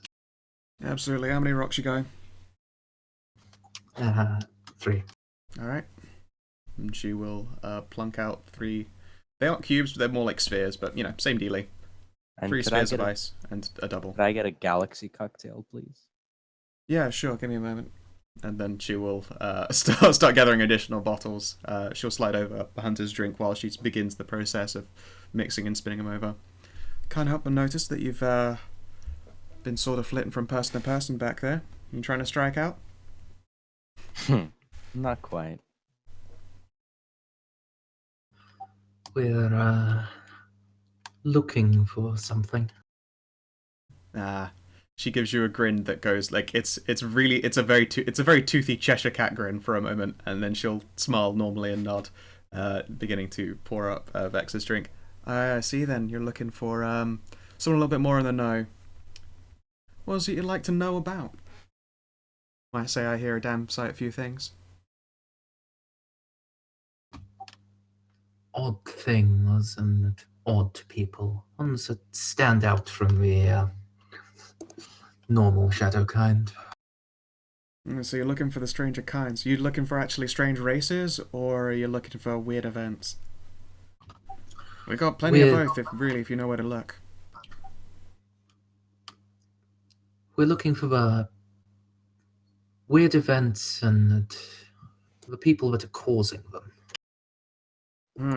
Alright, well, I mean, the first thing that comes to mind is a little, some serial killing shadowkind getting put down by one of our more popular groups, who I'm hearing actually has a living member, which doesn't make much sense.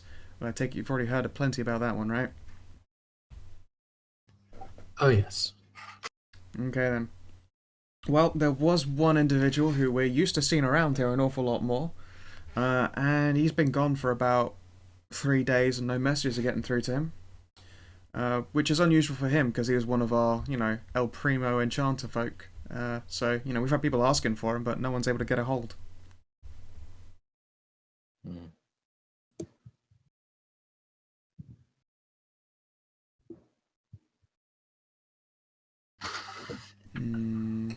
Anything else? There has been an increase in number of vampires.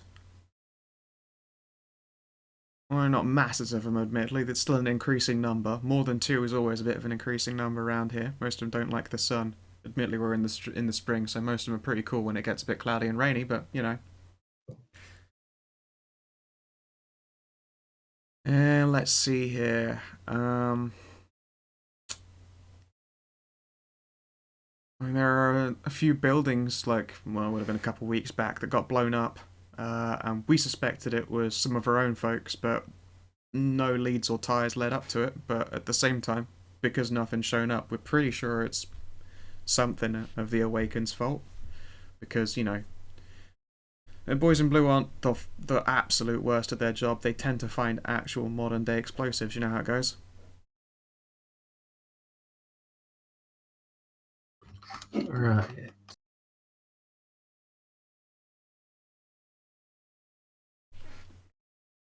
At least, yeah, as I say, those are the standout ones. Oh, We had shark people in the bay, although they've gone missing.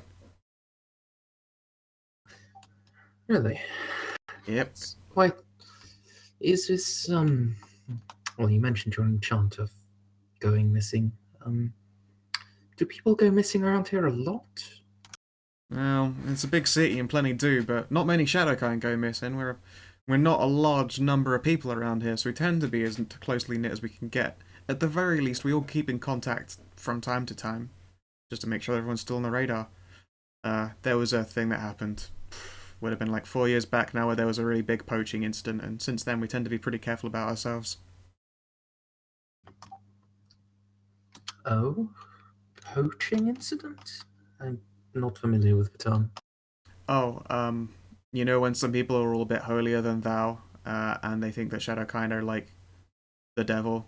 They're the same kind of people who are pretty sure that gay soldier corpses are the devil as well, so we don't pay them much mind, but they can get a bit self-righteous if one of the Awakened happen to still hang on to that kind of level of bigotry. Oh.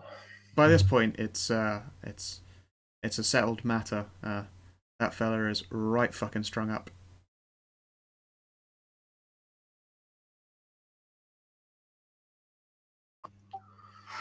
All right. Yeah, as it is. I mean, usually, well, I suppose it's a bit of an over assumption to say that everyone knows everyone, but everyone knows of everyone at the very least. Hmm. And I try to do my best to make sure that I know everyone personally. I'll be interested to see if Tam comes back around with us. And then there's going to be a lot of questions to ask and answer, I'm pretty certain. Yeah, so, any of that information float your boat? Something you want to look into, perhaps? We haven't got anything on the job board running right now, apart from some small-time stuff, and you guys look a little bit more big-time than that. We might take a look at some of these disappearances. What's the address of this enchanter? You realise that information is paid for more commonly than not, right? Of course. Oh, am I not charming enough to get it for free? Tell you what, give me a raw charisma check. You both can give it a go. Your own separate checks. Alright. Hmm? Oh, I'm not getting... Vex for you. She's willing to let the info go at 1 purchase DC. Beautiful. Alright, sounds good to me. She gives you the address of what used to be a block of apartments that were knocked through into a singular building. Although they still show up on local records as an apartment block, it's pretty much just owned by one dude and his girlfriend. That dude being the enchanter. Good to know.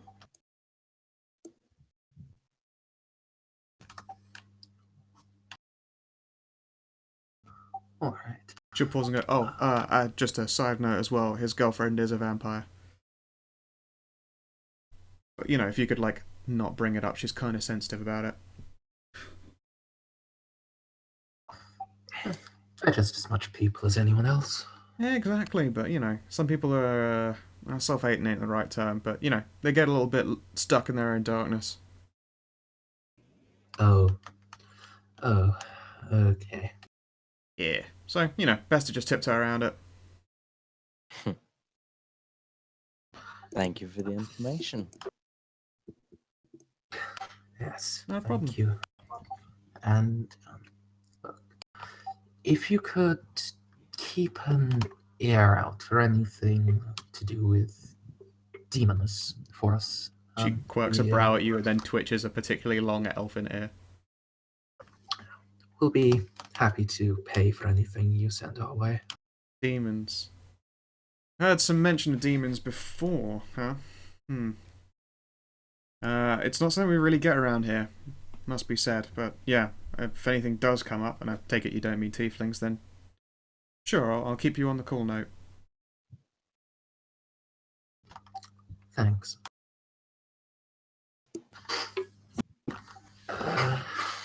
Do you have some paper I can jot down my number? Yeah, sure.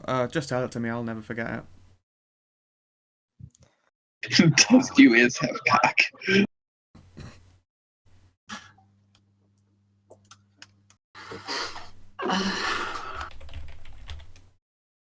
Yeah, I can give her some contact details. Yep, sure. She doesn't make a note to write it down or anything, but she seems confident that she knows your number. Vex gives an exaggerated sigh here at the moment. Ah, Dr. Hunter, always beating me to getting out numbers. Aww, what's the matter, cutie? You were striking out, were you? Well, the bar doesn't have my preferred tastes tonight. I'm just a little bit pouty. Yeah, it is a bit ladies' night around here at the moment, must be said. It's alright. It was more a joke than anything else. I'm not upset. Yeah, suit yourself. Another drink? Yes, please. I mean, I still expect you to pay for it, mind you. And then she'll smirk and mix you up another galaxy. No problem. I'm gonna make another 4 check since this is my 3rd drink. Yep. That's still pretty good. Yeah, the galaxy is not the most potent drink you've ever consumed, so it's not a problem. You stay moderately tipsy. Oh, yes, that is correct. In character, I would be conscious. You'd have called him Mortimer. Yes. That's the super old, long burnt pseudonym. Why is that one still in your? Why is that one in my notes for you? Jesus. Because you never update ships. Well, I think that I've updated them on a different page before, and just since the GM notes don't move over in the same way. In the handouts at the top for fake IDs. Yeah. I've got it in handout form, but I just double clicked in there. Damn it! I'll actually have to go through that at some point. So I actually referred to the good doctor as Frank Gammon. Yeah. Oh, that's right. I decided to be Lance Borkins for this trip. Yeah, Dirk is Lance Borkins. Mr. Borkins. Yes.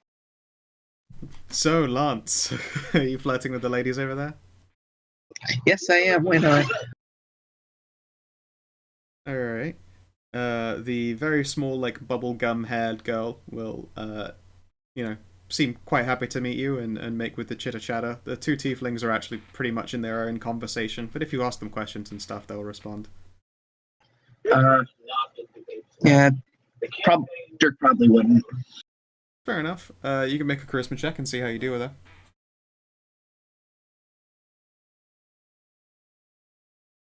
Oh. You want smash? Yeah, no, she's flattered, but she is more interested in ladies' night. Yeah, I see. Yeah, okay then. Is there anything that anyone else likes to attempt at the bar? At some point during the night, Mahara, Shade is plying you with a little bit more attention. Oh. Well, okay. Yeah, otherwise, a minivan will come and pick the bunch of you up. Susie says that she's cool to hang around and stay. She's got a couple of friends here and she'll waddle home at some point. I kind of wish that I had failed some of my fort saves so that I would have an excuse to just like ask the bar like just all at once. Do any of you? Do any of you have a penis? Does anyone has penis? I can't justify it though without like failing this fort saves and being smashed. So I can't. By the way, Sandra, although the Tanuki will not go home with you, she will certainly take you to the bathroom for a smoke break, as she puts it. Make an invest roll for penises. Well, we're certainly smoking. Yeah. Yep. And good lord, if she's smoking, you gotta slow down. All right. So get some lube or something. Who receives, or do both of you give it a go at each other?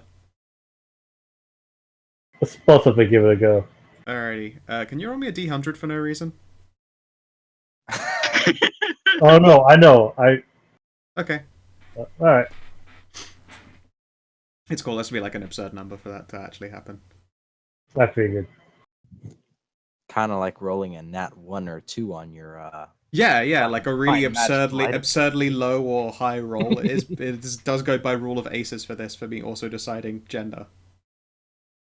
It's like 1 and 2 or 99 and 100, basically, are the ones to go by. Unless you're of identical race, in which case I shrink that margin down quite considerably. But halfies do happen quite regularly in this setting, so, you know, I would be remiss not to include it. There you go. Alright, so a minivan back to the hotel. By the time you guys get back there, it's approaching early hours in the morning. Shay's probably carrying Mahara by this point. Yep, Mahara is passed out. Yep. And on the way, like, through the main bar, you can see in the Tiki Lounge that Crawlhammer just finished playing a set in the center.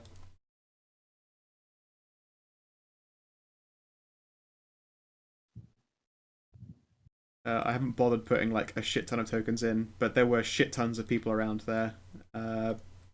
Shade will take Mahara upstairs, but is anyone else sober or willing enough to go and attempt conversation and stuff? Say again? Besides Mahara and Shade, who are going to go slip away, does anyone want to do anything in the Fairmont Tiki? As you're walking past on your way to, like, an elevator up, you could see that they just finished wrapping up a set in the middle of the Tiki Lounge.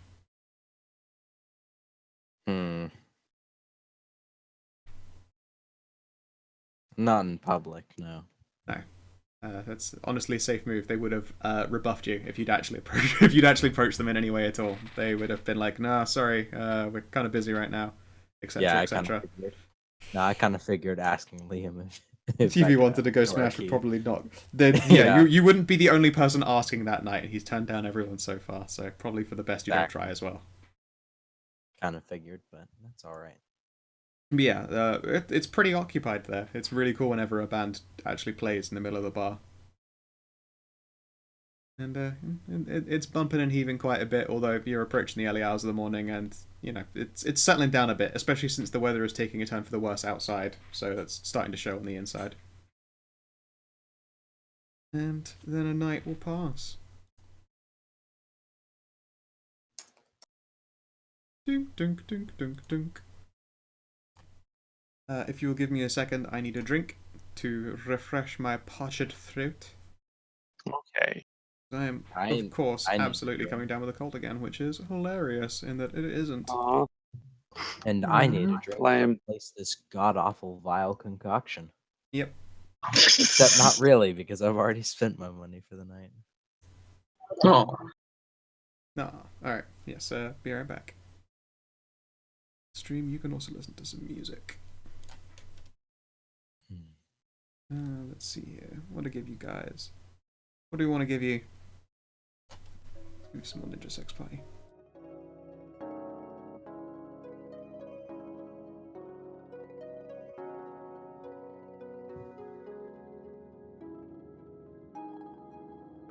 When the last eagle flies over the last crumbling mountain, and the last lion roars at the last dusty fountain, in the shadow of the forest, though she may be old and worn, they will stare unbelieving at the last unicorn.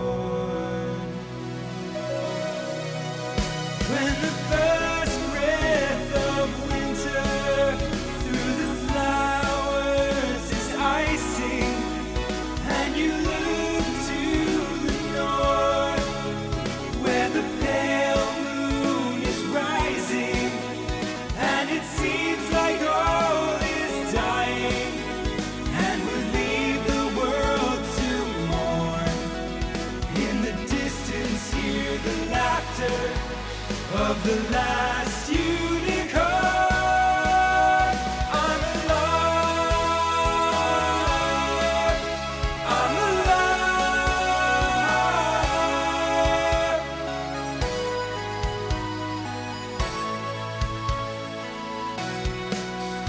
When the last moon is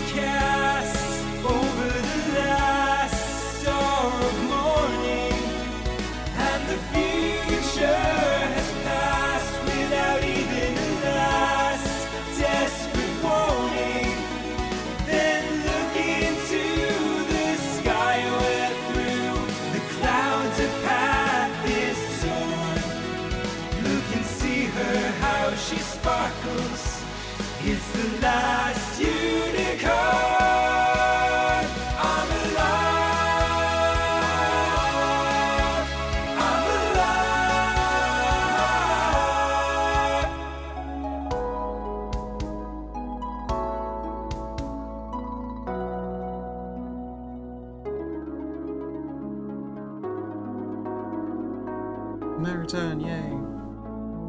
Welcome zurück. Dag, ich bin Dick.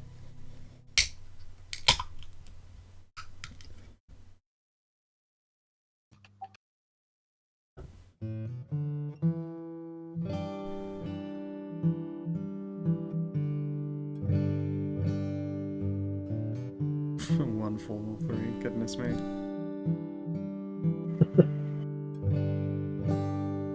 Alright, we'll play up to the end of the song until everyone's here and ready to roll again. Come on, sip this drink. Who are we waiting on?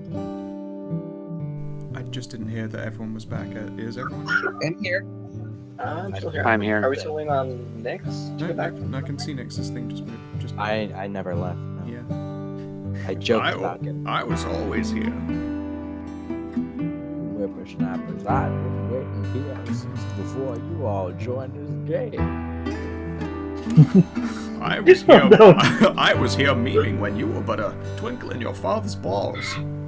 Nix, you have to make a character that's how they talk. You did it so well. You did actually. You need that's just need a playable version of Ganjao. Hello there, youngsters. His twin brother. That voice sounds like it's only going to make it halfway through the Oregon Trail. So you think you can tell? Those are usually the ones that make it to the end, though. Admittedly, with typhoid and half a leg. But Usually I've got super typhoid by now. Super typhoid. You don't need a boost to either of those things. You're ignored. Alright. Okay then. That's all here and stuff. We will continue with our fantabulous adventure time. In the morning, Mahara is going to order this from room service. Fuck yeah. When you wake up, actually, you wake Not- up on Shade. Oh. Okay. It seems that she hasn't done anything in the night, so that's always a good show. But she is as much as you remember it, although right now you aren't awfully hungover, and neither is she, judging by the fact that she's actually just a normal person asleep. Okay.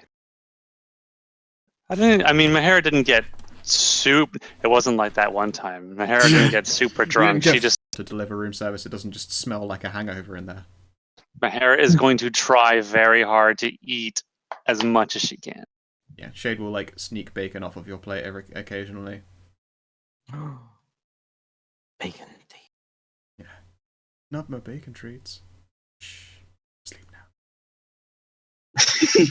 You sleep meow.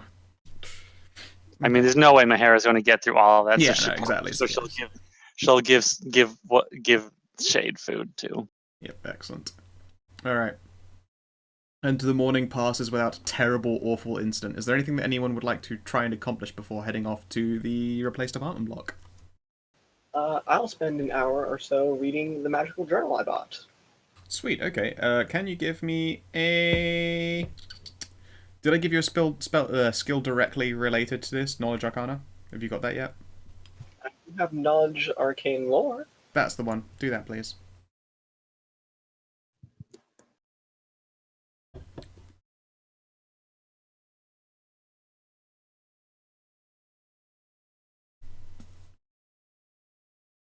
Fuck. Okay. Although you have yet to come into your own magical power, you make the initial steps into it. Your mind was already previously awakened to the next stage of, being able to perform magic. But now you have learned read magic. So you can actually read magic. Essentially, like, the first few pages work for teaching you how to read magic. And you apparently knocked that out in the hour. The wizard who wrote this journal apparently did not go for exceptionally flowery prose. It's very by the book and solid stuff. And yeah, you have read magic. You can read it. Hooray. Awesome. Good job. Yeah, I mean, it's a pretty harmless one to give you, and you do need that in order to read the rest of the spellbook. The first few pages are how to read magic for dummies. The rest of the book is a spell book, and then also like a bunch of science nerd maths talk about how half of this stuff works.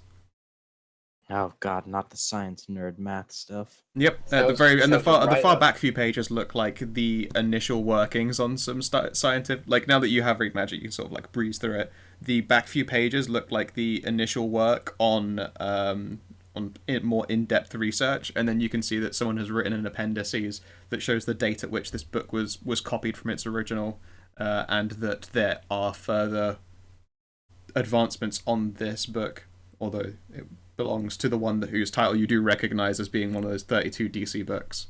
So apparently this mage goes on in quite further detail in something of a more advanced stature. Sounds right up Simon's alley. Ew. There we go. Alright, anyone else? I mean, other than just making sure I have all of my gear on me, I have nothing to do in the morning. Other than sleep in, keep hitting that snooze button. Sure. Well, I gotta touch Shade's collar, but other than that, no. Yep. I have to prepare my daily spells, so that's my morning.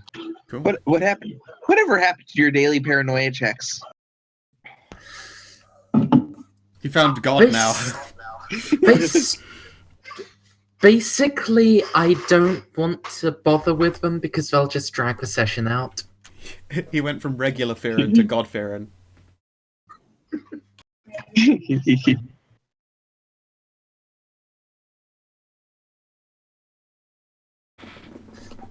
Okay. You're gonna need a few drinks for it, aren't you? Of course. Yeah. You get yourself lightly tanked in the morning. Someone at the hotel bar is just like incredibly surprised that someone's there this early. Like, no, that this place is like inhabited by the rock stars and stuff. That bar is always ready to go. You're in California. They're mostly surprised if they don't order like lots of Bloody Marys. No. I have work to do today. Oh, so you're after just a hard liquor, a few shots to keep you going. Yeah. All right. Okay. It looks like the journey across town is going to be like 30 minutes to get to this address that you have. Is there anything in particular, especially you do speak now, forever hold your peace? I won't let you retcon random things. I can assume, though, that you would go loaded for there. Yeah. John will remind everyone, don't mention that our hostess is a vampire. She is apparently quite sensitive. What? What? oh, did we ever share this information with the rest of them? I think. Good morning, everyone. We're going to an apartment, and there's one of the people there is a vampire. Be good. Do we need to get garlic on our way, then? No, that would be tremendously offensive. Incredibly. That would set a very rude statement as a guest. And also make a knowledge shadow kind test. All of us? Sure.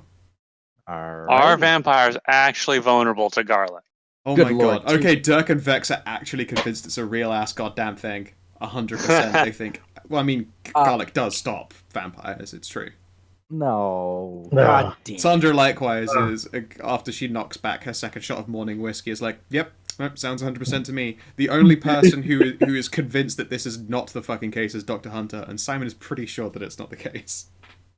Good thing Dr. Hunter's tell us all no. Dirk actually it actually thinks that the real trick is actually garlic puree as opposed to taking whole cloves. You wear it like a little mustache. I don't know shit about vampires, ironically. In the first place, that would be tremendously offensive. In the second, it wouldn't help in the slightest. Vampires aren't actually affected by garlic in any meaningful way. Oh.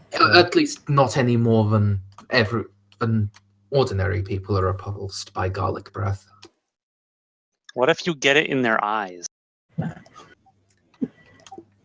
That would hurt them, yes. Everyone is hurt by garlic in their eyes. Everyone is hurt by pretty much anything in their eyes, to be honest. But eye drops. Fuck! Alright, Dr. Pedantic.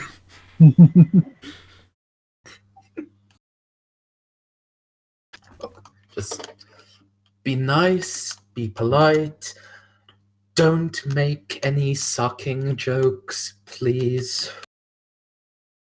Come Not on. even suck with 2 C's instead of a K. Ugh. The same spelling as thick. I don't know Both why annoy I find me. that so What you're stupid. referring to?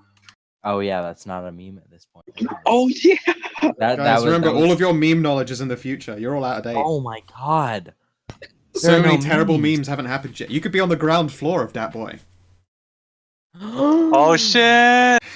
What up? What have we done? Yeah. This is where it turns out that Vex retires to just do cocaine and meme. Sounds like a Memes good and life. snort cocaine. That would actually be a really cool life. What's your retirement plan? Cocaine and memes. All right. You say I take it just staying in California. Goodness. All right.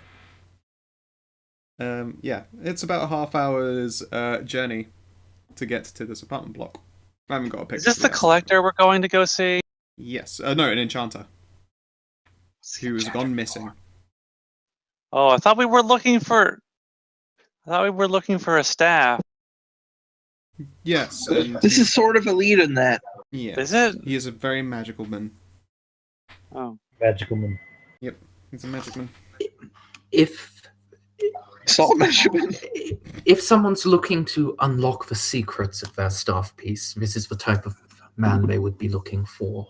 oh, Good to know. Okay. I would love it if Of an cour- enchanter would unlock the secrets of my staff piece.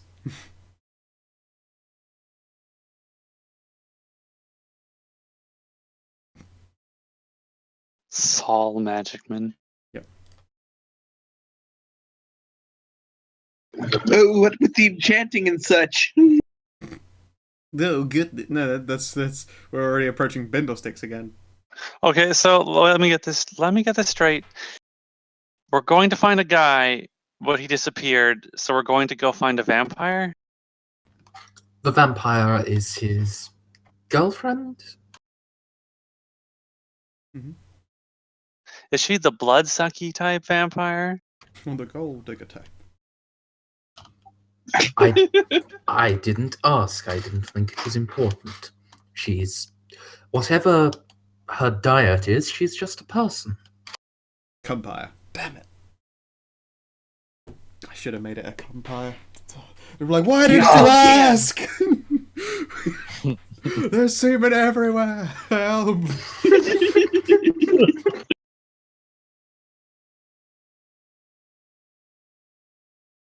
Okay. So when you arrive, from the outside, you reach a building that looks like an apartment block. Seems to be about roughly 3 stories high. Do we have an actual background for this, or are we just going to use the... We don't have a background for this, but you'll have a background for like inside the apartment. Here and there. No problem. From the outside, you can see that it is curtained on all the windows that are visible from the outside at the very least. The front door is shut firmly. There is a post box like on the wall attached to it with a little unlocking key.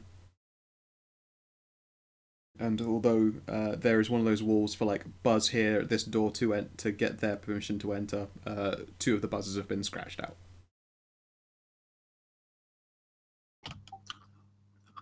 I guess I'll buzz the non-scratched one then. You get no response, although you do hear a soft ring on the other side of the door.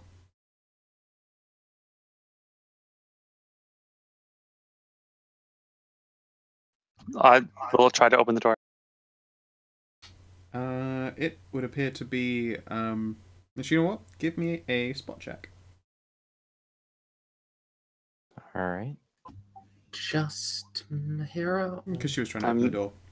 I am Oh. no longer exhausted and hungover and jet lagged, so I will no longer take a voluntary penalty on all my things. Yep. So when you start opening it up, you can feel where like when you turn a handle enough, then it touches latch because there is a lock closed. You feel it do that, but there's also still some give to the handle that leads you to believe that it's not locked, it's jammed. Door is jammed. Did she say that out loud? Yes. Oh, all right. Sorry, I didn't know if you were just repeating. This is the front door, right? To the building? Correct. Okay, I thought so. Just making sure I wasn't blank out there for a second. I could probably sneak in. Can someone jimmy this? I mean, I could probably try and fix the lock or try and disable it. Please. Actually, wait a minute. No, that's not. I have a pretty good disable device. Disabled That's device right. would be Disabled one to go device. with. I've got +6 to that if anyone else can. I'm pretty sure that that craft mechanical would not work. I have a 24 to disable device. Knowledge 24? technology. Good lord, have at you. Have at thee. Jesus, how do you have a 24? Oh yeah, is she even awake? Are we going to knock on her? Are we going to disturb her in the middle of the night for her? Do your I've only got spot and craft structural. Alright, so you want to check them, Scal? Yeah, please do. Oh right, I can jump. Gets you a 29. All right, so yes, it feels more like you have to fix it before you finish unlocking it, but you succeed in doing so, and it takes you 23 seconds. It's like I just needed to throw an arbitrary short period of time. You just watch Simon Rossi just sort of fuck with this lock, and it's done in record time. He both repairs and then finishes unlatching it the entire way, and the door is unlocked. Okay, nice. As for stuff that Dr. Hunter knows with the 22 about vampires, I didn't put the negative for like not actually knowing any vampires in there, but as far as I'll give you the super generic stuff, it is unconfirmed if they are nocturnal or not. Some would appear to be so, some would appear not to be. It's more down to the fact that being out in the sun will fuck with them. You've never heard of an actual vampire like bursting into death flames in the light, but it is almost certainly known that they are very, very weak in sunlight naturally. Likewise, you don't know of any variants other than the blood-sucking variety of vampire, and they do conform to a bunch of random vampire things like being strong, all that kind of shit. Okay.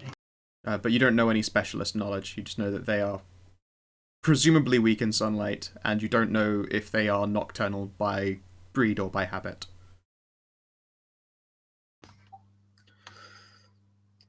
Okay. Alright. I hope that it works. Once you get into this front door to the apartment, it's like a little miniature foyer. There is a door on your right, and then there's a lot of empty space ahead where it looks like there might have been a staircase before, but it was taken away.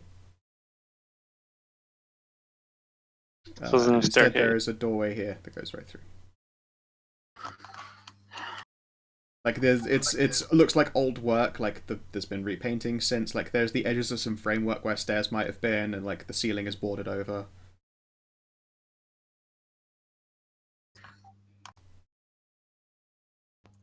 We should probably call out and see if there's anyone here. They just didn't hear the door.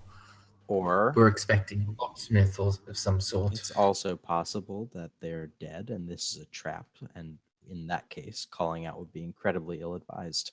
This is her apartment we're in now? This is an enchanter's home that used to be apartment blocks and has been converted into one building with multiple floors.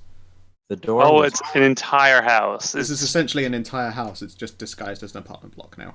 The door was jammed. I thought this was an apartment building. The door was jammed instead of locked. I don't believe that they're just home and didn't hear us.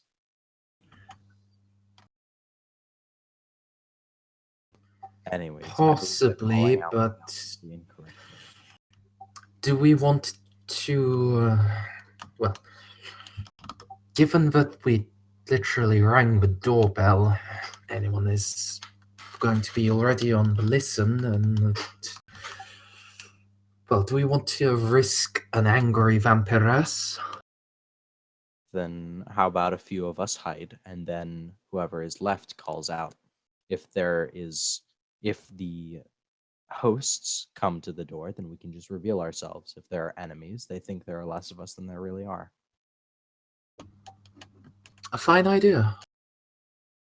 All right. In that case, can I make a stealth roll to sort of hide somewhere in the room? Sure. It's a very, very open corridor, so any stealth roll is going to be naturally disadvantaged by having no cover. But Or you could rather probably hide. hug like a wall. It looks like this door opens like into the room as opposed to out into the hallway. So it's All right. likewise not great cover. What's this way? Nothing. There used to be a staircase like somewhere around here that looks like it would go further into the building that is no longer there. Where did we come in from? Right behind yourselves, right there. All right. So I rolled a 29. I'm this is assuming the only I other disappear door? into That's the the only other door. shadows. Correct, yes. You can Mahara is just going to fly up above the door. Sure, okay. Would you like to make a stealth check as well?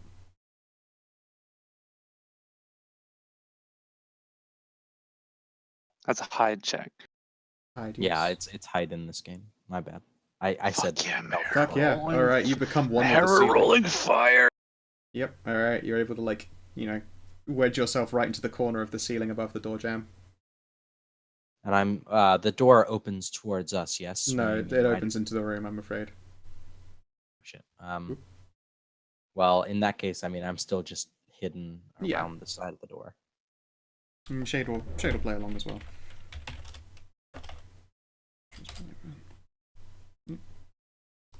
Stealth squad, boys. Yep, okay then. Is anyone else going to be sneaky, or are you just going to knock at the door and say hi? Be sneaky. Yeah, You've ditto. done it before, Dirk. It's true.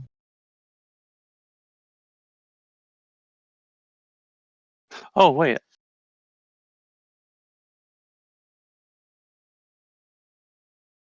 Then again, Why does I'm just Mark strong have enough to that I don't get even some- care. Why do you put a death token on yourself? What was that, Sco? Oh, you've got a suppressor on it. Right, I was wondering why Kino had put a little skull face token on. I guess it's because it means you're using silenced weapons.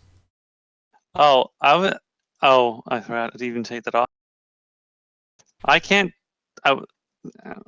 see any of these icons anymore for some reason. It's just black. It's just white space. Hmm.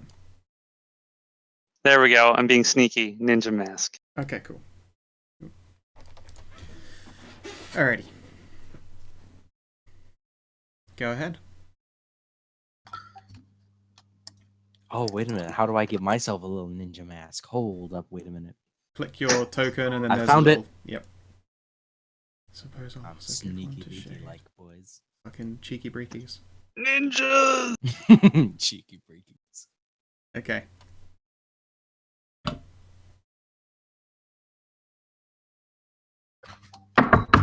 Hello? Is anyone there? Your door was jammed. We fixed the lock. Are you alright in there? The only response is darkness. Darkness or silence? Technically darkness. When you knock on the door, it like opens a little bit on the hinge and you can see that inside it is dark. The lights are not turned on.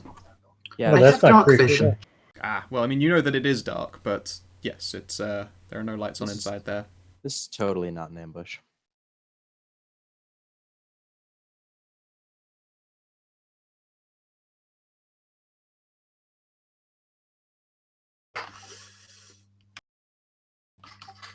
Hmm.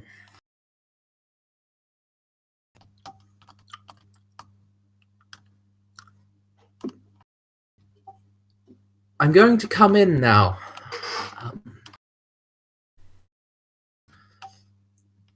And John is going to push the door open and then step to the side. Yeah, I was about to say Vex is gonna whisper to him, maybe let Sandra or Dirk go first. Not the medic. And from there, you can probably make out the edge of like a kitchen. Yeah. Okay. This is what you see on the inside, peeking through the open door. There is a pool table in the middle of a room. There is a mildly tired-looking sofa. There is a very newly built stair. Well, I say newly built. It looks like a modern staircase as opposed to the rest of the style of this building. There's a door there. Door there. And it looks like the edge of a sink attached to a kitchenette.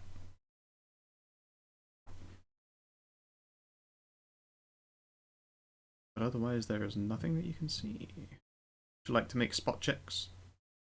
Yes.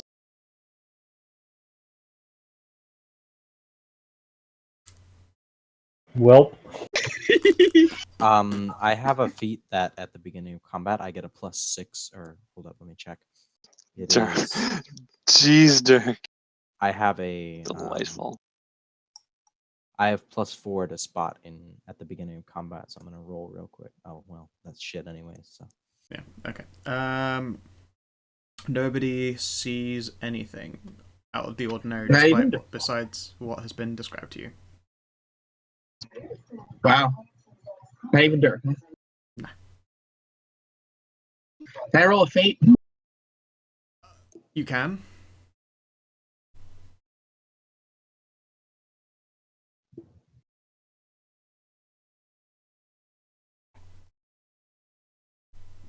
Now it's a 26.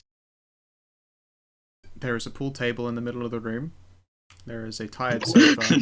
There are a couple of doors and a sink attached to the edge of a kitchenette. You know what, though? I'll reveal a little extra of the area that you get from peeking around the doorway. To there. There you go. And the kitchenette. Yep. With fridge. And like a really big ass stove.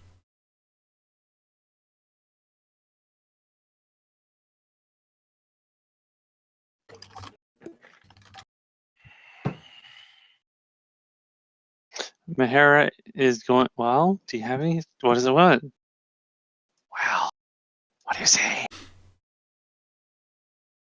Looks like a nice place. It's quite modern looking. Are there skulls and Is it skeletons very- everywhere? is the kitchen very tastefully decorated? The kitchenette is like that lacquered wood that looks like it could have been made up of lots of planks, but it's obviously been cleaned and done and hardened so that you can use it as a cooking surface and stuff. Are there the dozens corpses, the emaciated corpses of dozens of exsanguinated people? You smell lavender. It's quite nice. So it's tastefully decorated. That's nice. Mm-hmm. Good. Good to know. It's pretty cool if they're in pool table. You guys should get a pool table. There are always Oh, yeah. standards to uphold, no matter whether you're a vampire in an apartment or a gang in a castle. Mahara is going to dive in and is going to dive under the pool table, continuing to try to be sneaky. Alright. She's just going to peek out and hug the back wall there and peer up the stairs. She doesn't see anything. Vex is also going to enter and just sort of stealthily make his way along this wall. Sure, from your angle you can see that.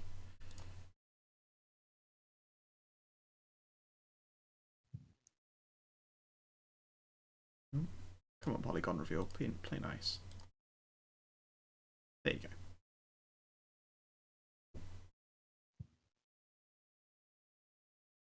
Looks like there might be a room at the back of that corner over there.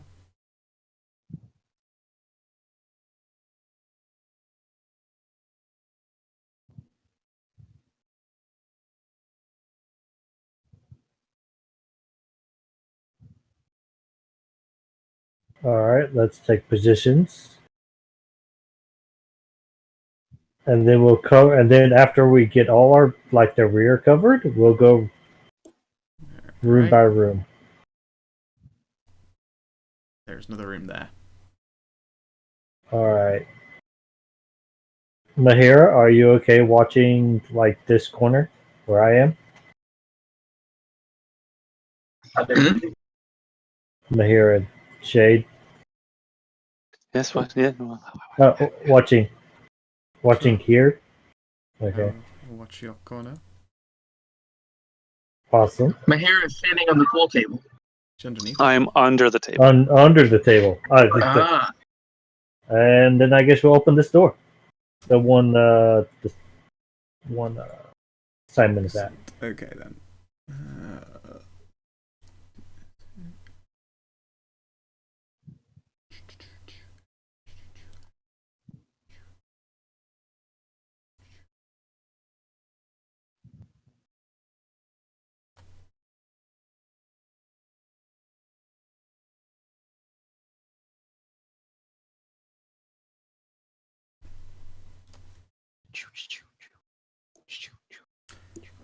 It is a nice looking room. The smell of lavender in here is a lot stronger. There is some like various furniture in here. It looks like they've got some cupboards and a desk and like a little poster on there with a cat that says "Hang in there, baby." There is a there is a window here, but it has been covered in like blackout boards. And most disturbingly, you can see that there is a lady lying on the bed, fully dressed, except there is a stake going through her heart. Yeah, I figured. Oh. Huh. Her eyes are closed, and her hands are like just sort of scattered to the sides. It looks like they've been placed in that sort of neat vampire-esque way. She probably wasn't like that, considering she's fully dressed and shit. But what you see. Looks like she died of a heart attack. Mm-hmm.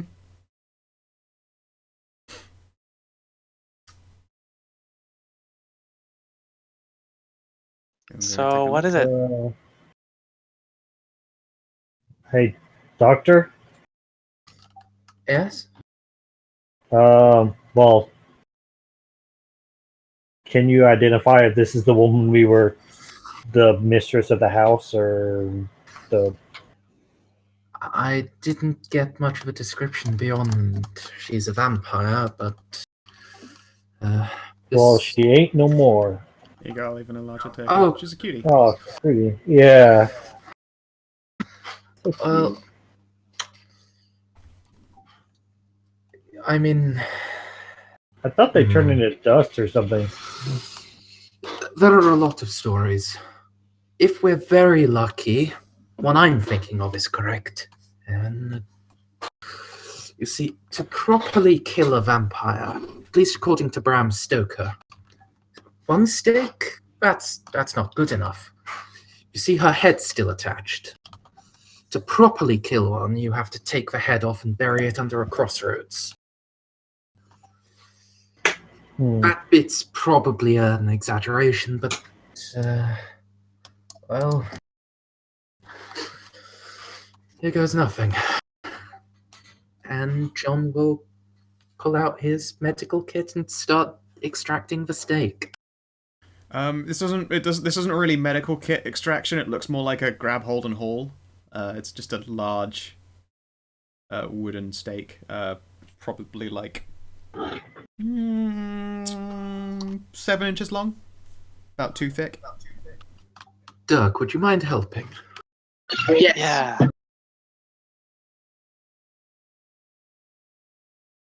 I like how Vex is just half collapsed into the wall itself. I'm wearing those new boots, by the way. I don't know if that was... I decided there was no need for me to be a fifth person in the room. It just Might makes as well me watch laugh. outside. Might as well just be a 5.5 person. Oh, it just makes me laugh. I figured I don't need to be in this room. You've got enough people in there to handle one supposedly dead woman. I can cover outside. Okay. Dirk.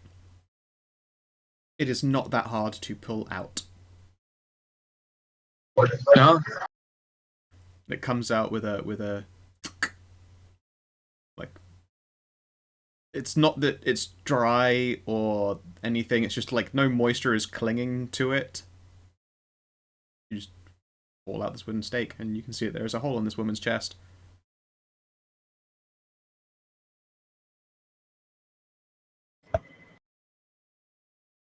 I have an idea. What do you got? Someone cut themselves and drip the blood into the stake wound.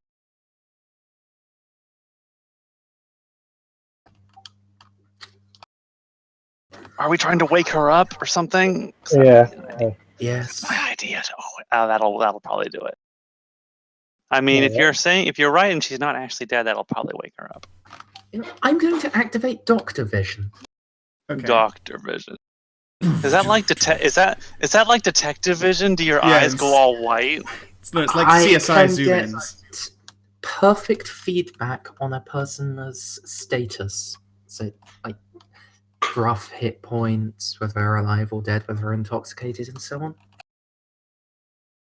Sure. Is there a check related to doing so? No.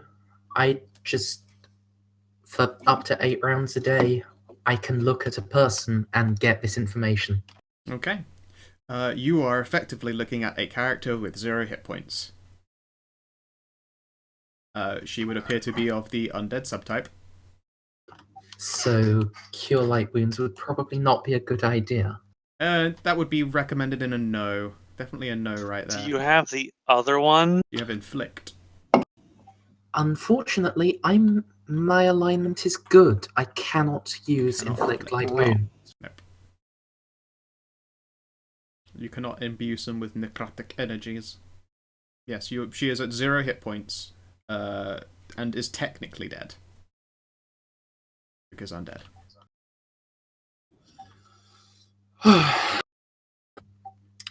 We need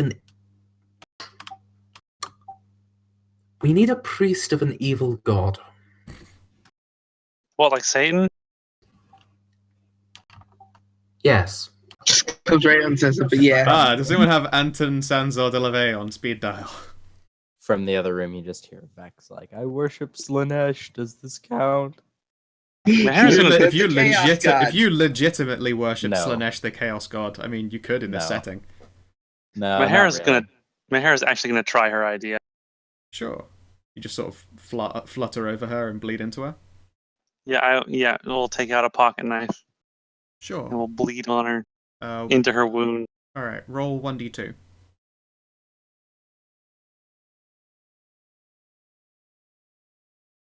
Ow. Yep, take 2 damage. And you bleed directly into her wound. And now... And then we'll everyone give... fucking get away. Alright.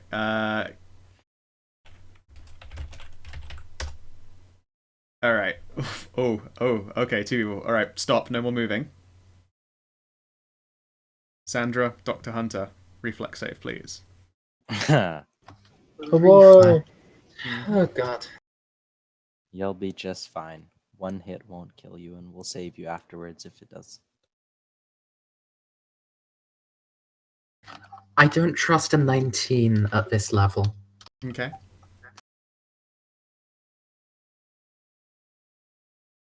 Actually, yeah, I'm gonna burn one as well. By the way, Shade and I are still technically considered in stealth, right? Since we didn't break it like Mahara. Correct. You two have done nothing on purpose to reveal yourselves. Alright, just making sure. Does burning one is what, a 2d6 burn 1? Nope. It's only for the... Well, yeah. So yes, you're all at the threshold now of being high enough level that you roll 2 and take the higher. It's not 2d6 though. It's like, what is it? 1. No, it's 2d61. Yeah, Okay. 2d61. Alright. You both make it 25. I can't remember if in saves meets beats or not. I think so. Ooh. Generally, roller wins. Okay. Alright then. You are both able to back away in time. Please pick a square adjacent to yourselves and move into it.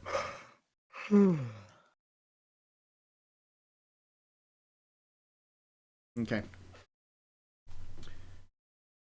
She leaps to her feet, fangs sticking right the fuck out of her face, wide open, and she does a swinging, clawing bite at where Dr. Hunter was stood, but moments ago, a hair's breadth of time, biting down on air before she will whirl around and face all of you properly. I see. I told you it would work. I knew it would work. Good morning. Initiative. Shit.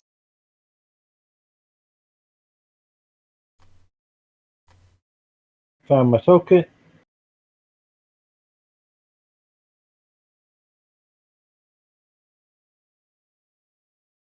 Oh wow, Bob. Yeah.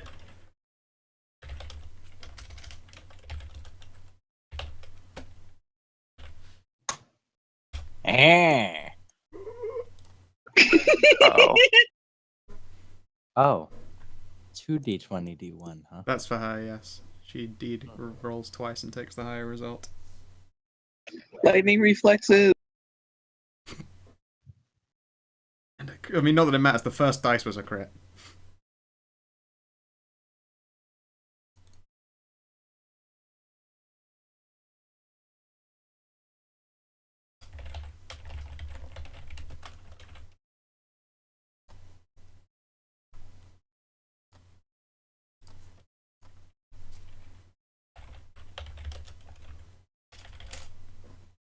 Oh, shade. Feeling a bit slow there, are you, sweetie? Alright, is everyone on there? I Simon believe so. isn't on there. Neither are you, Murs. We kind of rolled before and then Gal deleted the thing or something like that. Yes, I still Simon got must have still been. Oh, I get it. She's just really hungry. Okay. She is. She's looking Is at you two as a anybody- sacrifice. Is anybody into blood play is the real question. Welp.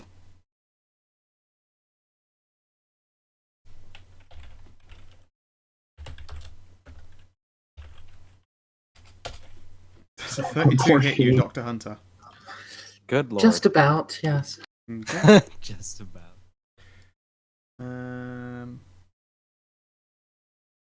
Alright. Oh, okay. I apologize in advance. As she leaps onto you and bites you in the neck. Oh no. 2 strength damage. No, that's just which attack she was doing. Okay.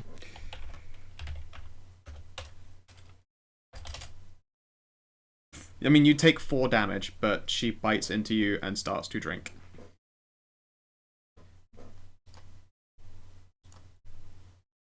Vex. I don't actually remember how much my movement is in this game. Give me a moment. 30 is base. If you're a fast hero, I wonder what happened. I wonder if anything will happen. So is Dr. Hunter going to turn into a vampire? Is that not how that works? 1, 2, 3. Ostensibly, that's probably not how that works. Otherwise, there'd be vampires all over the place. All right. I mean, that's it. That's I don't my know, I'm not maximum here, but movement. we should probably rip her off his neck. Well, yeah, we need to calm her down and subdue her. Is that your turn there, Nix? Yeah, I made my max movement and then I had to stop. I mean, you could just take 2 move actions and get into the room. Oh. I mean, am I needed? We have 5 people in there. I'm just... That's entirely fair. Okay, cool. Yeah, I think I'll stay here and then ready an attack on anyone unfamiliar who gets near me. Alrighty. Sandra. Do I shoot? What Dr. is he Hunter is thirsty enough to being do? used as a sacrifice by a cute little vampire girl. I don't want to just re-kill her because You don't want to ice her. Yeah. At full burst. Well, I won't hit Dr. Hunter at full burst, but still. Tell you what, give me a spot check. Oh boy, I passed every single one this night. He sure is being bitten really hard and drunk on. Let's see here, any other details you pick out. Did anyone turn on any lights when they were in here? Because Sandra doesn't have dark vision, does she? No. Given that there are loads of PCs that don't have been moving around as if they could see shit, I think we must have done. Yeah. I have a flashlight. Yeah. I was going to turn on the light when I walked in to the room. Okay. That's far more sensible. This is a building and it does have lights that can be turned on and stuff. Mm-hmm. So yes. Alright. You can see that she is typical vampire-y pale, looks to be about 20 years of age, is snacking on Dr. Hunter, and her eyes are glazed over. She does not appear to be technically conscious. Technically... Sorry, you cut out there at the end. Technically conscious. Stay conscious. Ah, alright. She... Okay. Pull out their smelling salts and rub them under her nose. Yeah, it's like if you rubbed smelling salts underneath a starving person's nose and your smelling salt of choice was Subway. I mean...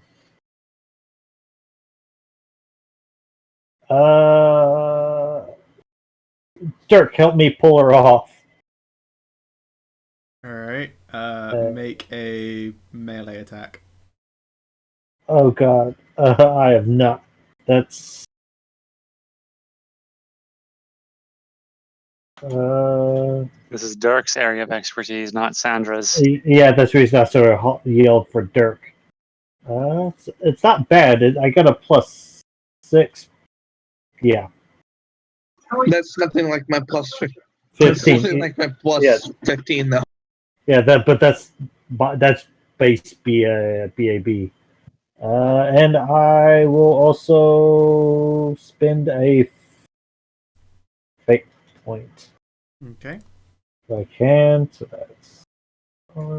Oh, wait. Hey, I'm not on the initiative order. What numbers you get? 21.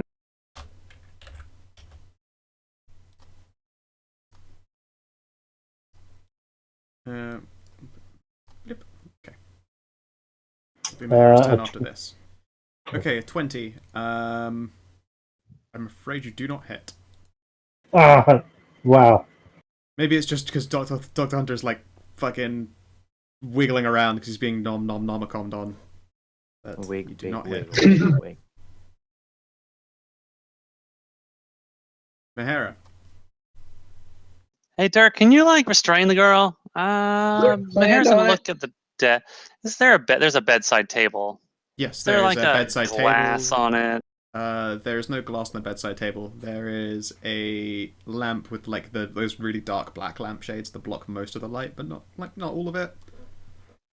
She's got a Hello Kitty wall poster and some bookcases and shit that I didn't bother putting in because I didn't get around to it in time. That's cute. Hmm.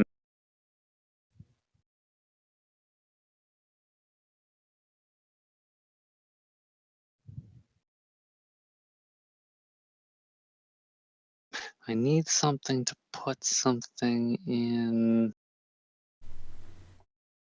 See, do I actually have anything in my inventory?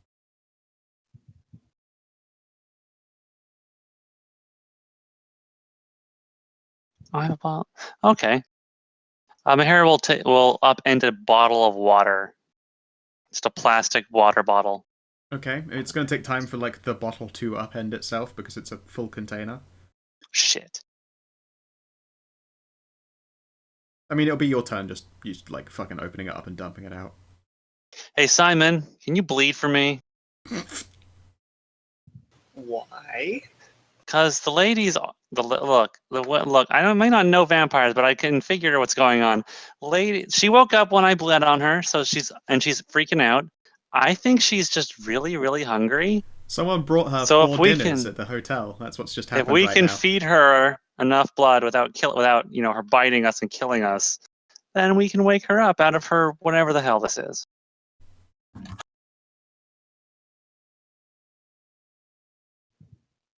All right, there you go. Your turn is to empty a container of water. Dirk. Okay, I'm gonna do what Sandra did and run up and try to take her off of the side. John. Yep. Roll a melee attack. Correct.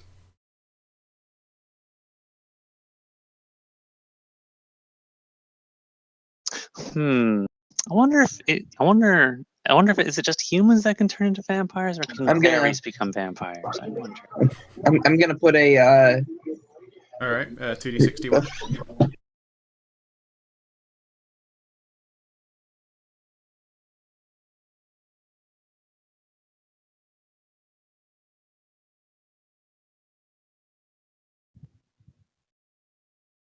Okay, you hit her. Well, I say you hit her. You presumably aren't actually going to be dealing damage and instead want to grab her? Right. Okay, so you're able to give up the damage by choice and wrap an arm around her waist. And now you can... The choice is yours. How do you want to deal with this? Suplex her! Don't suplex her. He suplexes Hunter with her as well at the same time. Hoorah! RKO straight out of nowhere. Out of nowhere! They're clean in half. I still want to yank her off of him. All right. Yank her off of him and get her on the ground. Yep, strength check.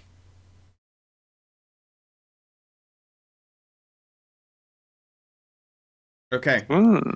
Respectable. Hunter, can you make a reflex save for me, please? Oh, poor Hunter. I'm sorry.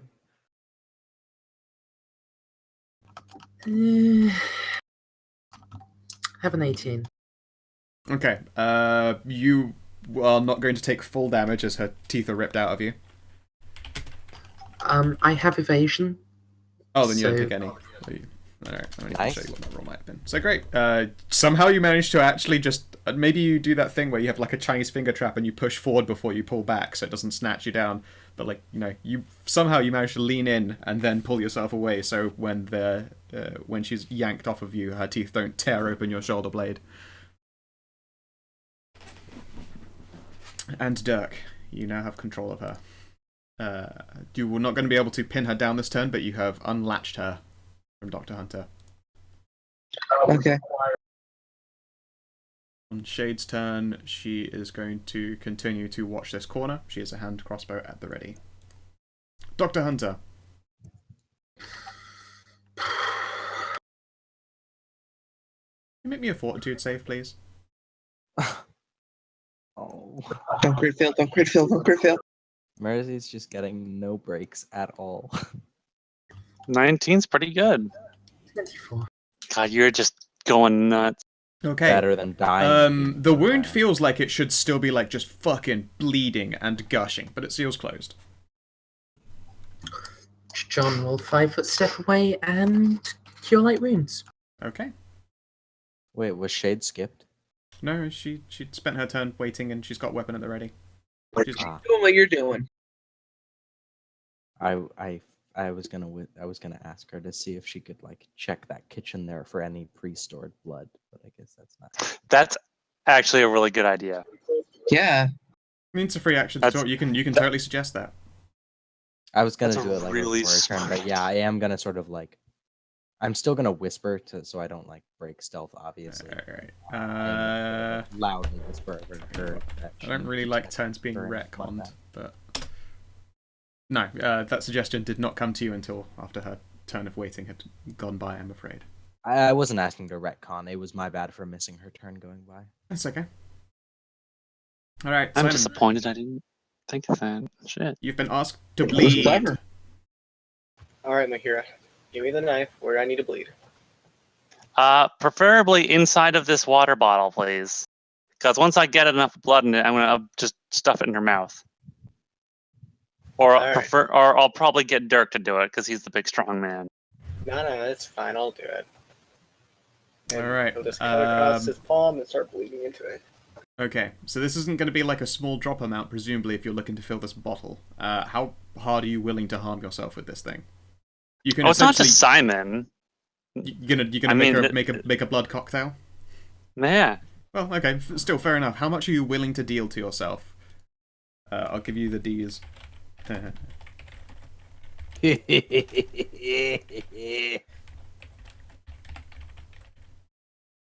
Or if you're feeling really manly. Alright, well, I haven't taken damage much. I have a lot of HP. Let's do the max. Alright, 2d8 damage to yourself, please. Damn, son. That's brave. You deal yourself like you basically just fucking stab yourself in the wrist, and you expected to bleed more than that, frankly. You got average. Should have gone Damn, down Simon. the street instead of across it. Yep. Yeah, exactly. It's up the road, not across the across the path. You do, however, bleed. I would say like a good third into this bottle. Let's hope your idea works, Mahir, or else that blood's for nothing. I mean, it made you look like a badass at least. Yeah. All right, Dirk. She's going to make an escape artist test. Okay. There aren't really very good fucking grapple rules for this game, so I'm just going to see if she rolls what would be equivalency of success. It's not likely that she will, because I did not give her any, like, get the shit out of dodge abilities. No, okay, she's stuck in your grasp, so instead she's going to use the rest of her action to try and bite you. It's essentially, I'm gonna roll it as a disadvantaged attack against you. What did I give her bite in the first place? I fucking lost it. That was at 15.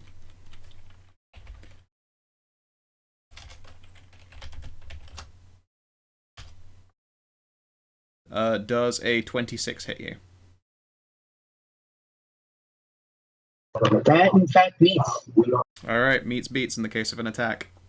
She's like, it's weird because she's trapped in your grasp, like at the waist. She just bends herself really hard backwards and gets like a bite down. It's not a very good bite. It's not on your neck or anything. More like she bites onto your jawline. And let's see here.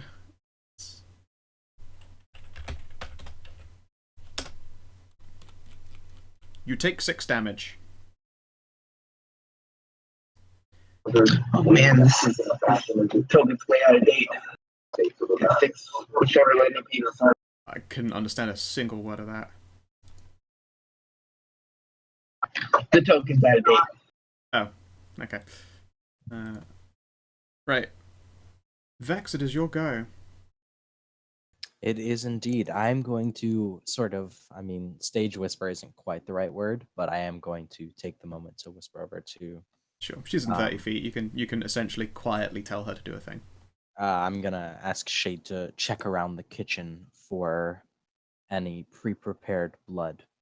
Cool, alrighty. Before just settling into place again and readying an attack for anyone I don't know who comes near me. Alrighty. Sandra. It looks like Dirk has yanked the vampire off of Dr. Hunter. He's being bit, admittedly in an awkward position. You could have said if you make a melee attack and hit this time, you could probably keep her from continuing to bite his face. Alright. Let's try it again. Plus... Nope. So do I punch Dirk instead? I would say more like you're just sort of like trying to pull her jaw away and you nearly get your own hand impaled on her teeth. Okay. You're probably not stupid enough to commit to this this attempt. Yeah. Would you like to come over here and bleed for me? She's just used her standard to try and do that, however. She could walk up to you. Damn.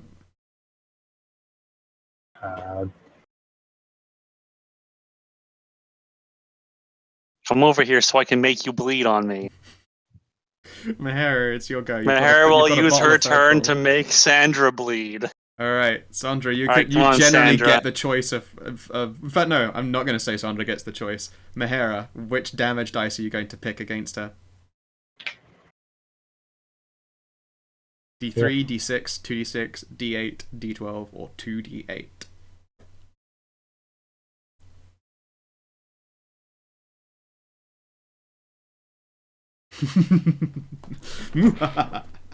I get to make you choose. Wait, this one isn't updated either. So I need to update my hit points just a little bit. Okay.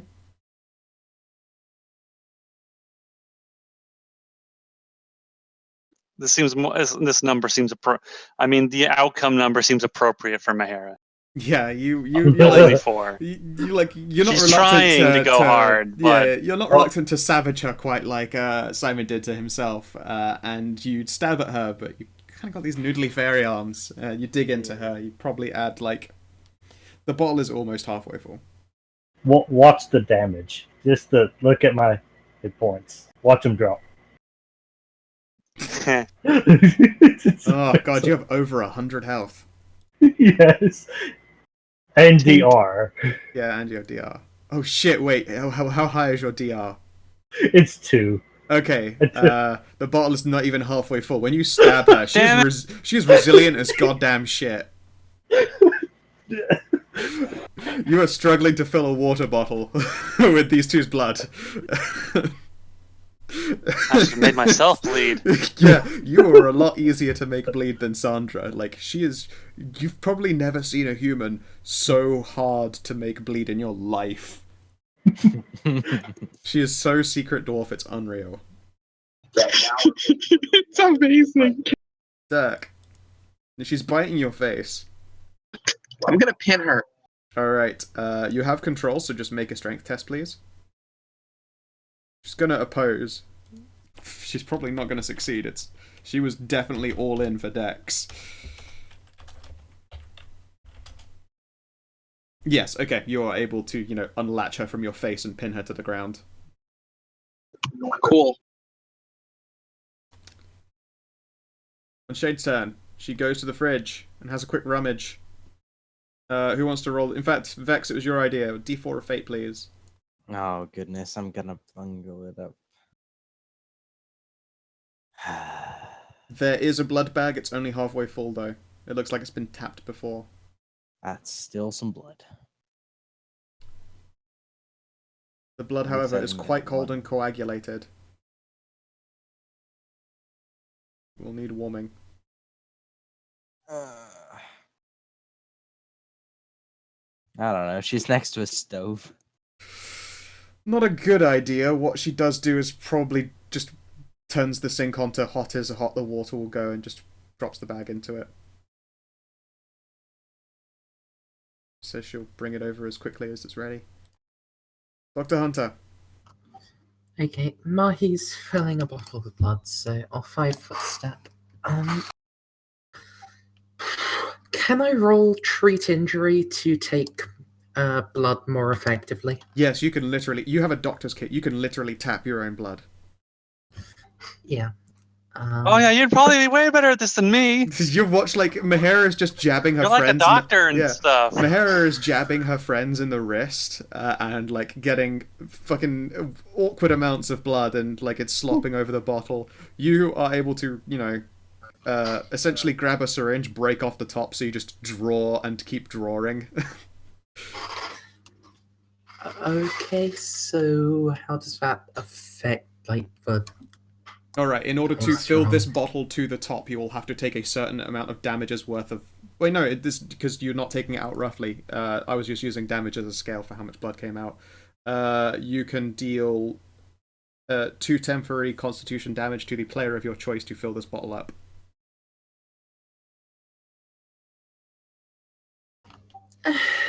I'll take it. Give it to me. I'll do it to myself. Okay. Yep, you watch Dr. Hunter just fucking... He grabs a syringe, gives it a quick flick, cracks open the top, taps himself, and just feeds that bottle full. Thank you, Hunter. Good job. You have a whole shit ton of blood. And when you pull the needle out... can you make me another fortitude test, please?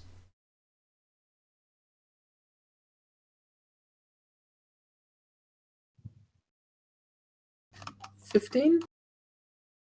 The needle hole seals up. Is that supposed to happen? Oh, dear. No, it isn't. Maybe it's because you're a fancy priesty man. No, it's probably the vampire venom. Are you going to turn into a vampire? Is that how that works? Simon, it's your go. Your arm stings. Mahira's holding a full bottle of blood and Dirk's got a vampire pinned to the ground. Right here, is a bottle ready to go? Yeah. All right. And here, I'll shove it down her mouth. Make her drink it. She's pinned down, so it might be easy. Exactly. Plus, this is what she wants, so she'll probably. Yep. All right. You're able to take the blood from her and try and deliver it to her. She's like struggling quite a bit, but you know, once you get a bottle of blood in her mouth, she seems quite content to just drink and drink. Like, was and it like drink. a little babe? She's like, your turn ends, her turn rolls around, she spends it drinking from the bottle. It is nearly empty. Her eyes haven't unglazed. The hole in her chest is sealing over now. We might have to she's in frenzy. We may have to repeat this. Vex, you can hear everyone like the epic commotion in there is died down. All right, so God, I mean, I can't get in there and stab her, which is the only thing I can do there. Does anyone need a shivin? Yeah, just like pop into the room, just like start stabbing anything that moves blindly, like only hit my allies. I'm reminded of your avatar there in Deep. Roll 20. Oh yeah, the Shaco. I gotta get around to changing that since I'm permabanned from League. What, you're permanently how you're permanently banned the biggest from flamey baby from League of Legends. Yeah, I'm a toxic fuck.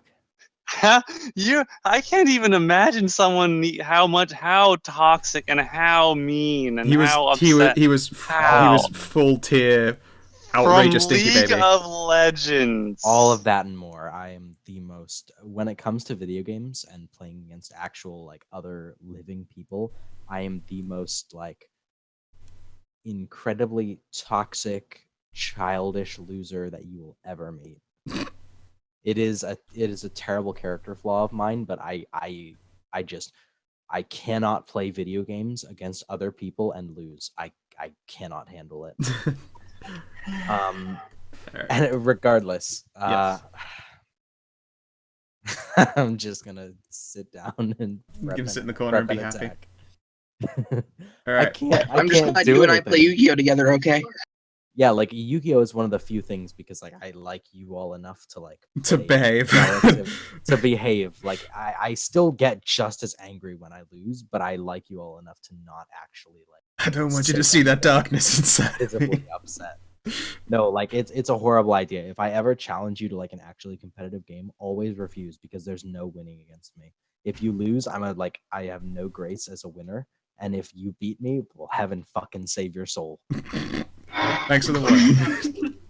Right, so what you're saying is you'll challenge them to a shadow game. Yeah, someone's gonna get. It doesn't matter who wins. Someone's going to the Shadow Realm. Yeah, exactly. Yeah, never play Mario Kart against Nyx. He'll fight, like then he'll break you. Actually, some games like that, like the big party games, I don't really have too much of an issue. I get mad salty at Mario Party because that game is unfair. Shall we move on? Yes, guys? sorry. Sorry Sandra. The vampire is glugga-chugging at a bottle of blood. Um, Dr. Hunter seems concerned about something. He's probably fine, just being paranoid. Yeah, probably just being paranoid. Something about vampire venom, but I don't think they actually have venom. And he's not dead. You're pretty sure that he should have just gotten some garlic when you suggested it in the first place. Yeah.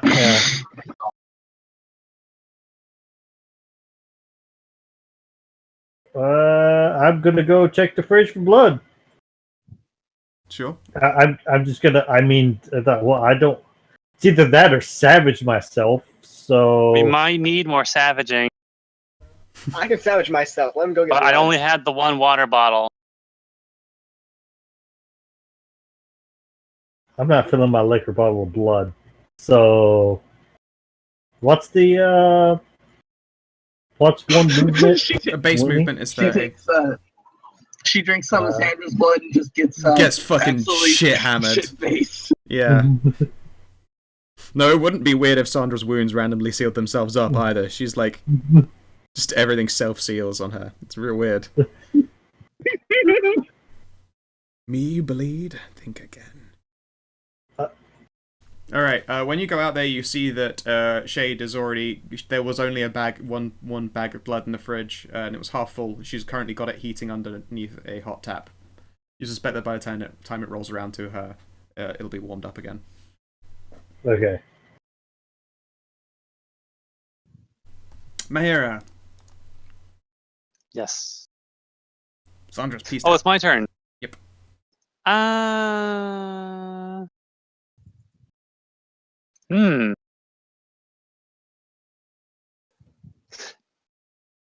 So, Dr. Hunter, do you feel the urge to bite people?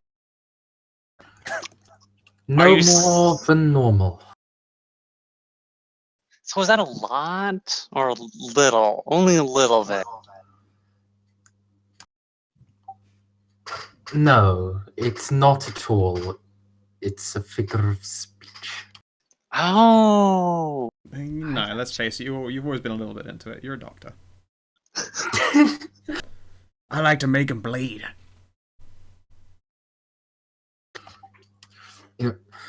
With luck, this'll just turn out like when that werewolf bit me. Nothing will happen. You got bitten by a werewolf? That's so cool. Dr. Hunter has been bitten by werewolves and vampires. He's had sex with half giants. Wow. What that outrageous shit have you done? Not much, actually. He wasn't there for the dragon. Yeah. He hasn't slotted it up at all. Just ended up with Marex and has been involuntarily numbed on by a couple of things. So, like... That's it. So, like, Doc, can you, like, just, like, you know... I mean, I have a feeling that I'm going to need to do more. Or we're going to need to do more. So can you just, like, get me ready to put some more blood in that bottle?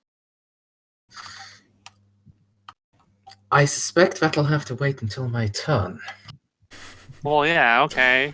Mahara will roll up one of her sleeves. Yep. Here's the real question. Do you have cookies and squash for afterwards? Well, I don't know about orange juice. Squash is it's it's not juice, it's a cordial that you just add water to. I do not know, actually. What is that? Mers, I'm not crazy. Everyone calls it squash here, yes? Some people call it. It depends what fruit it has. Orange. Yes, it's orange squash. You mean the frozen stuff? No, it's just a cordial. It's literally you just add water and then you have a full glass of orange juice essentially. Powder? No. This is this is amazing. I never knew this. They have no fucking idea what I'm talking about. What are you talking about? I have no idea either. Like orange concentrate? It's frozen. That shit's frozen in the fridge. Oh, the frozen Not stuff. in the real world, it isn't. What? Who just What? puts orange juice and then... This is this shit. That's all it is. You'd fill like a glass to like a centimeter or 2 centimeters full of just this stuff. I've never seen that before in my life. What the What? No wonder you guys don't drink enough, like, actually moderately healthy drinks. You only have water or soda, apparently. This is what we do if we don't want to drink Council Pop. Excuse me, I drink milk. Just buy like a can, a frozen concentrate of orange juice, and you just let it defrost in a jug, and you add water to it. But you don't need and it's orange if juice. it's a cordial or a squash or... This is crazy. This explains a lot about America to me. That's all I'm saying. Really? This is Canadian. I love cultural differences. It's such a strange one to have. It's really a strange one to have. The orange squash isn't a fucking thing. Weird. I mean, people just buy orange juice. Yeah, we could just buy normal orange juice. Buy orange juice. But this stuff also keeps forever, orange whereas juice. orange juice itself goes off after a week or two. Same Or with the frozen or if you are concentrate here. or if you're a savage, you buy Tang and make powdered Oh orange juice. god. Which is somehow Dang. even healthier. It's somehow healthier than the concentrate. Let's move on. Yeah, that's baffling. Okay, cool.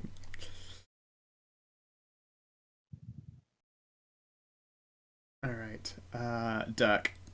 She's nearly finished drinking that drink. You have control over her. You can try and choose to adjust the grapple in some kind of way. It would take another strength test, but what's your oyster? I don't think there's a reason to adjust it, Okie dokie. right? You would be correct. There is no reason to do so. It's if you had any ideas of doing the weird things, but as it is, you're probably in the best position right now. Yeah. And Shade will run back in with a bag of blood. Oh, good, more blood. Yep. It looks like Good almost a bottle's worth. Good on you, Shade. She admits haltingly that it was actually Vex's idea. Dude, it's on the ball. Good on you, Vex. And, okay, she will essentially hand it off at the same time as the bottle is being drunk. She just places the bag underneath her, into the vampire's mouth, and she'll bite down and start draining it dry. Dr. Hunter. Alright, Mahi wanted to donate some blood, so... Yeah. The bottle is empty again. Shade will hand it up to you. It's just syringe Mahi, I bet, I guess. Alright. She's a very small fairy. What's your constitution score overall, Kina? 10. I'm gonna tell you right now, you suspect that taking that quantity of blood from her is not a good idea. She's a small girl. You could do it still if you want to, but to her, 2 constitution damage is a big fucking deal. You drop her to 8. You basically move her hit dice into negative hit dice. So sorry, her hit dice is modified into negatives. I did that to myself. If I can take it, Mahi can take it. It's a fair point. All right. Oh, that's embarrassing. You have as much constitution as the little fairy. All right. Yeah, no, go for it then. I'm all in the intellectuals, Scal. Yeah. We know this. We do. I've already rolled the treat injury. Yeah. Okay. Cool. Can I have cookies and orange juice after this? As much as you would like, Mahi. Yay! Stay still. You watch the doctor tap you. All right, the bottle is filled to halfway. It was nearly half full last time you tried to fill it up. Do you want to continue? Do you want it to continue pulling because it's going to be another 2 con damage? It's just taken 2. Can you still see straight, Mahi? Do you want to drop to 6 con temporarily? I don't really. We'll fill in the other half of the bottle if you'll let That me. would really fuck you up. I'm not gonna lie. I wasn't kidding. She's a small thing. Admittedly, yes, Dr. Hunter also does not want to tap himself that much, so it would seem. Would anyone else like to donate some blood? Sure.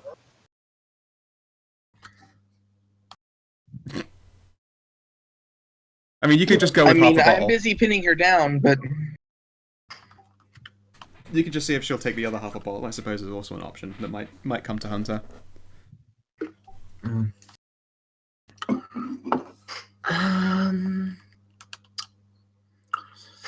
Yeah, he'll pass the bottle back half full and then 5 footsteps. So, if more is needed, there are a Shade and a Simon in easy access. Okay. Alright then, and now I will close the turn order. You did good. You acquired enough blood for her amongst all of you. Yes, I knew it. Congratulations. You did good, Kina. It does indeed take down to the very last of that bottle before you see that the hole through her chest is completely sealed over beneath his smooth, pale skin. And the light returns to her eyes, or more likely the glaze removes from her eyes.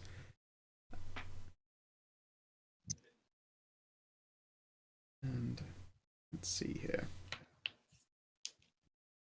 She will drop the bottle from her hands and look amongst all of you, very confused and surprised. Hello? Hi there. We just gave you a lot of blood. And she like pats herself over in like sudden realization and looks around. Is anyone still holding that stake? Well, I suppose not. Dirk, what did you do with it when you pulled it out? What was it? Oh, the steak? I don't know. I think I threw it on the ground. Probably Okay. just dropped it. Yeah, she'll look over and see it and pull the side of her jacket over so that no one can see Booba.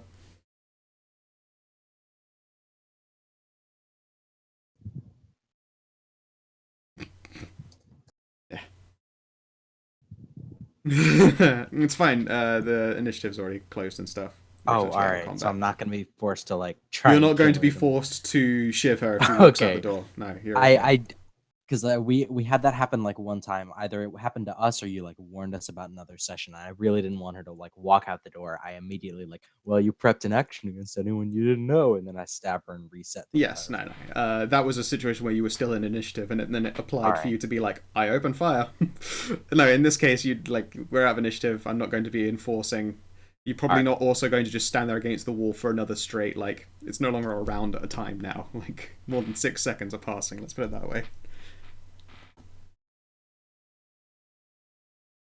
It's fucking so strange. Squash. Anyway, yes, she'll look amongst you all, epically confused, and ask, who are you all? Private investigators. We're looking into the disappearance of your boyfriend. Her eyes will narrow. I haven't seen him since he stabbed me. Ah. He stabbed you? Wow, She that's looks one heck of a visibly voice. torn up about it, but then she will give a jerky nod. Wow. Does there anything change his past behavior that would cause him to do so? No. I think so.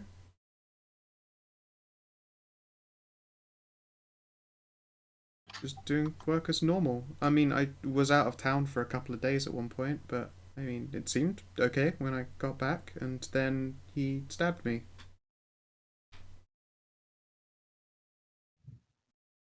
I mean, he didn't take off my head or anything, so, I mean, he probably meant to leave me like this.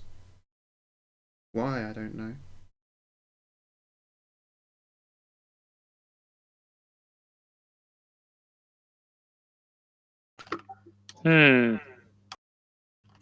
Did he make any new friends within the past couple of months?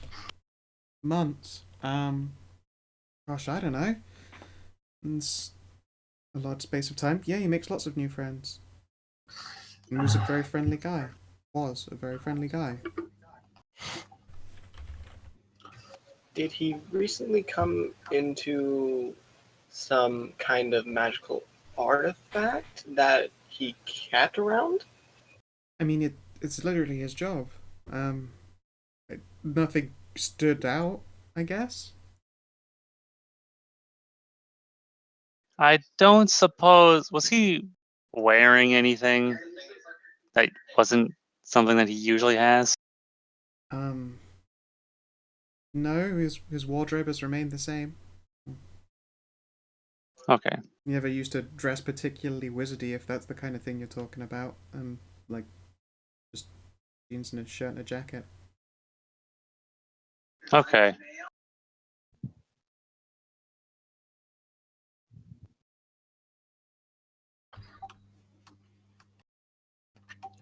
Do you know any other addresses that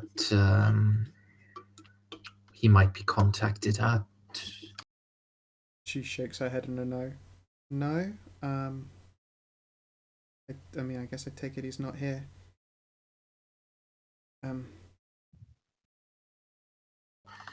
As I said, he's believed to have disappeared. Maybe he ran after stabbing me.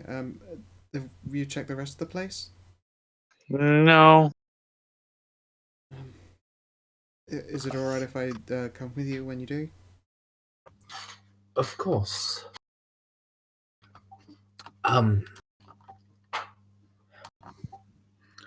I apologize if this next question is slightly insensitive, but it is also necessary to ask.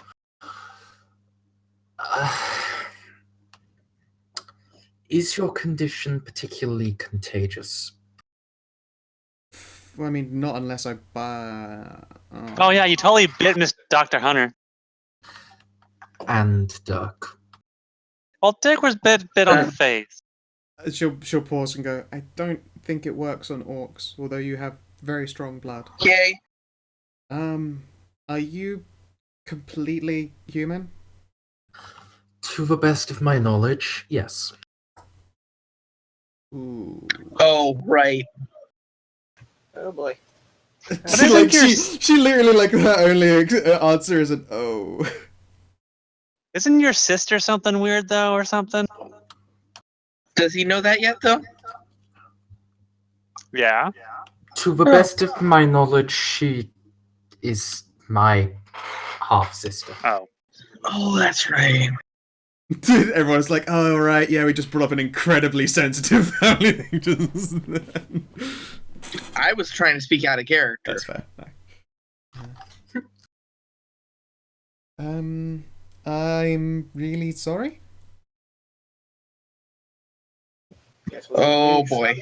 So is Dr. Hunter going to turn into a vampire? I mean, not unless he, like, took to it really well. Hmm. Is there a way to test if he took to it really well? Well, we don't bleed anymore. That's like that first thing that goes. Like, I remember when I first got bitten, the next day I cut myself shaving and I didn't even notice it afterwards. So if I attempted to draw my blood and the syringe wound healed by itself, that's a yes.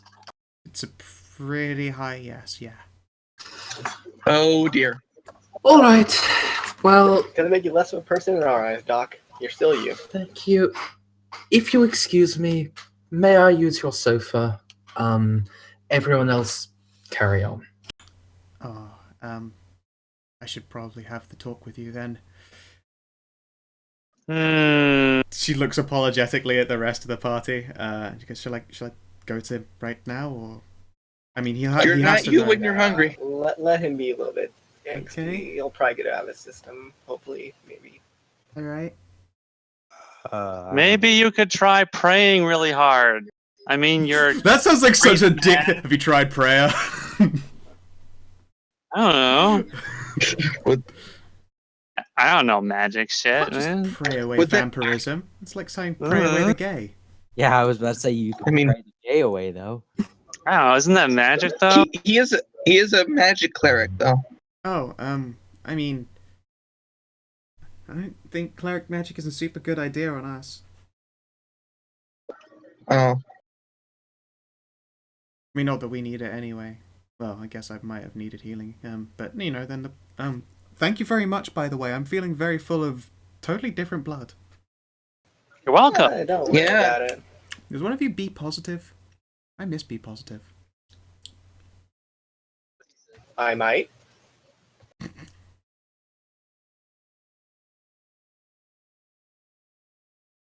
It's obviously Dr. Hunter because he always needs to be positive. Aw. Well, you guys could roll 1d8 for blood type. If you could, I understand if you don't immediately trust me, but if I could have a little bit of privacy to change clothes, this one's a little bit, she'll indicate the hole going through her Stabby? shirt over. Yeah. It's if not for Okay. the fact that she's It's holding a a chest jacket window over it. now. Yes, it's not a chest window because it's on the side. It's kind of a nip window right now. Oh. Oh. Yeah. That's fine. We can leave you to get changed and come back real quick.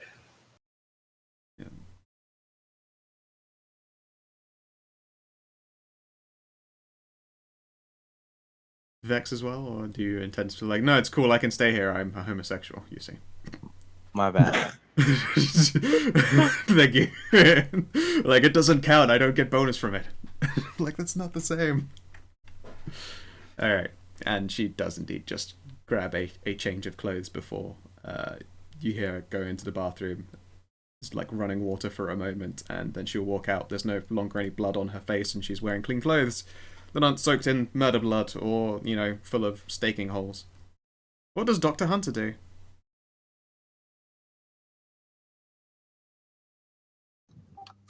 To any outside observer, brood. Cool. On the inside, you're like, fuck yes, I hope I glitter.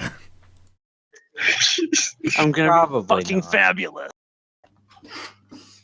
The movie's not quite out yet. Oh, what a wonderful world. I know. Or wait, was it? It was 50 Shades of Grey. 50 Shades of Gay.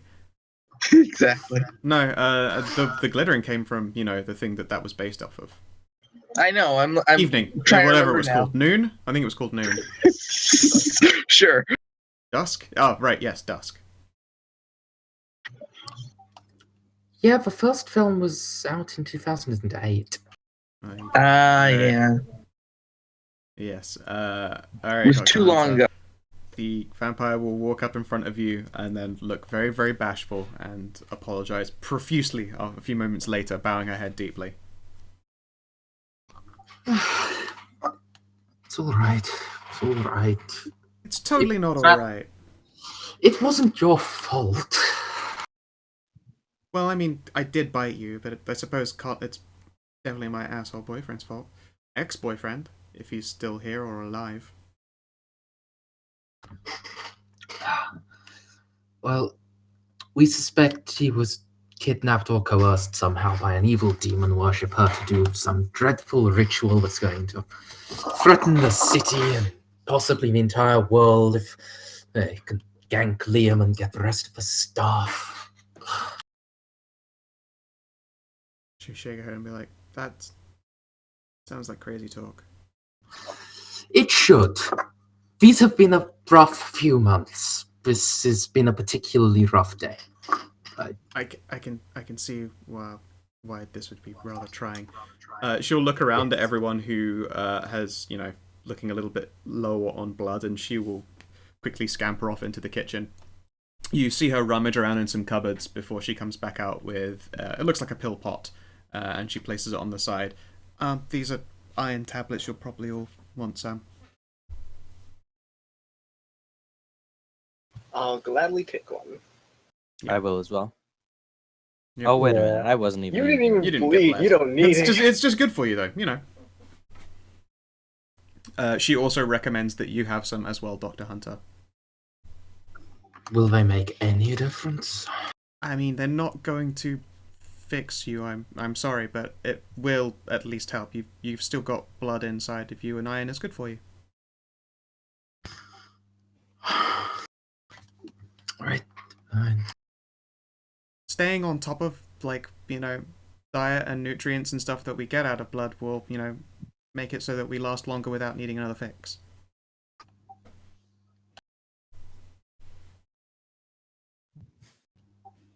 Is there any window in which a cure disease spell might help?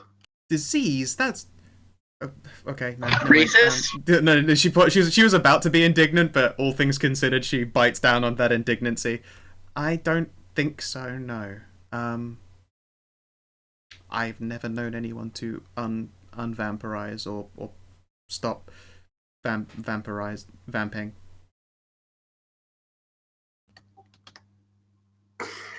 Mahara is going to reach into her bag and pull out her cell phone, and is going to make a international call. Affy? Affy. All right. Takes a little bit of time to connect, and then you hear, hello. Hi, Affy. It's only early evening. I'm Mahira. I'm in San Francisco. Oh right, yeah, you're in America time. I just stepped down for an afternoon nap. Hey, is the boss around? Might be. Give me a sec. Real important. Need to talk to Matchman. Really super important? Oh, is it demon stuff? Really? Oh, it's real super important. Okay. She sounds really, really curious and totally wants you to elaborate while you hear her fluttering through the sky towards somewhere. Go on, what happened? What's the skinny? Tell. Oh, we were looking for this thing, and we found this gnome. He was kind of funny, but I was like super jet lagged and tired, so I didn't really understand what was going on. And then we went home, and actually no wait, we went to a bar after that, and then we went to the hotel and slept, and I fell asleep on shade. I didn't think I had sex or anything. So it was okay, but it was nice. We slept really well. Had so many pancakes for breakfast. Sarah, just tell her about the vampire. And like Shade's shifty eyes when you're like, I don't think we had sex, but it was still kind of cute. And she's like, I think and then we got into a taxi, and then we went to this place, and we looked like an apartment building, but wait, did Dirk actually shout out, get to the part about the vampires? Yes. Oh god, sorry, Dr. Hunter. I know I did. Dirk gets an eye full of a super bright light as well. Shine a flashlight in his face. Essentially. Oh, well, I just did that to Mahi. Ah! Why are you flashing lights at me? What? Please don't spread this to anyone that doesn't strictly need to know. Spritball, I want to hear. What's he talking about? Come on, you can tell me. I can see super. My hair will turn her back, and we'll like hunch down. And we'll just start whispering into the phone. So then we went into this. I am going to start throwing pool balls.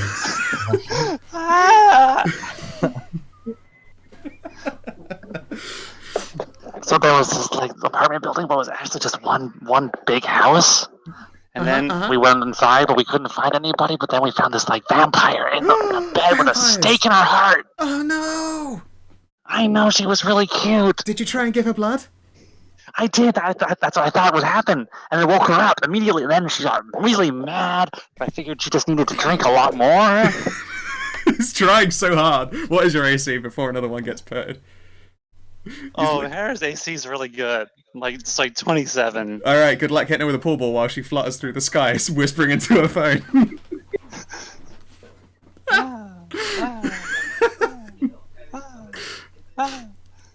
Okay, so yes. Hey, it's really rude to throw stuff at people. You're starting to run out of pool balls. Would you like me to pour some electric water on her? Table. There are a hell of a lot of balls. Most of them are in the pocket. Like the number that you see on the table are the number that are available. So anyway, it's like he says, I don't even know what his name is actually. Now that I think about it, is he around? Who? The boss guy? Oh, Wizard? right. Oh, okay.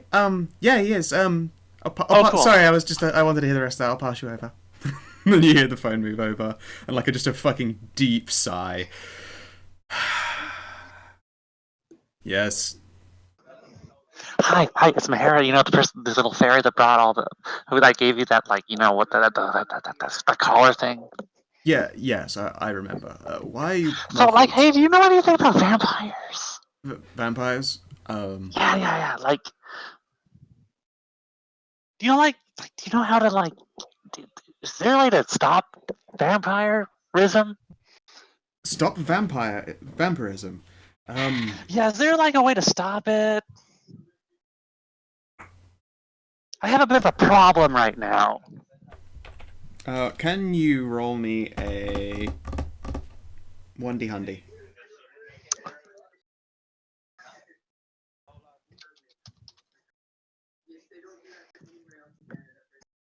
Have you tried garlic? No. I knew we should have bought garlic. Yeah. Oh, exactly. I actually rolled a 100. You Holy did. shit. You actually rolled a 100. Shit, if that had been like you're in that shop fucking thing, that 100 would have been the perfect, like the magic silencer that snaps onto every gun or something. No. Okay.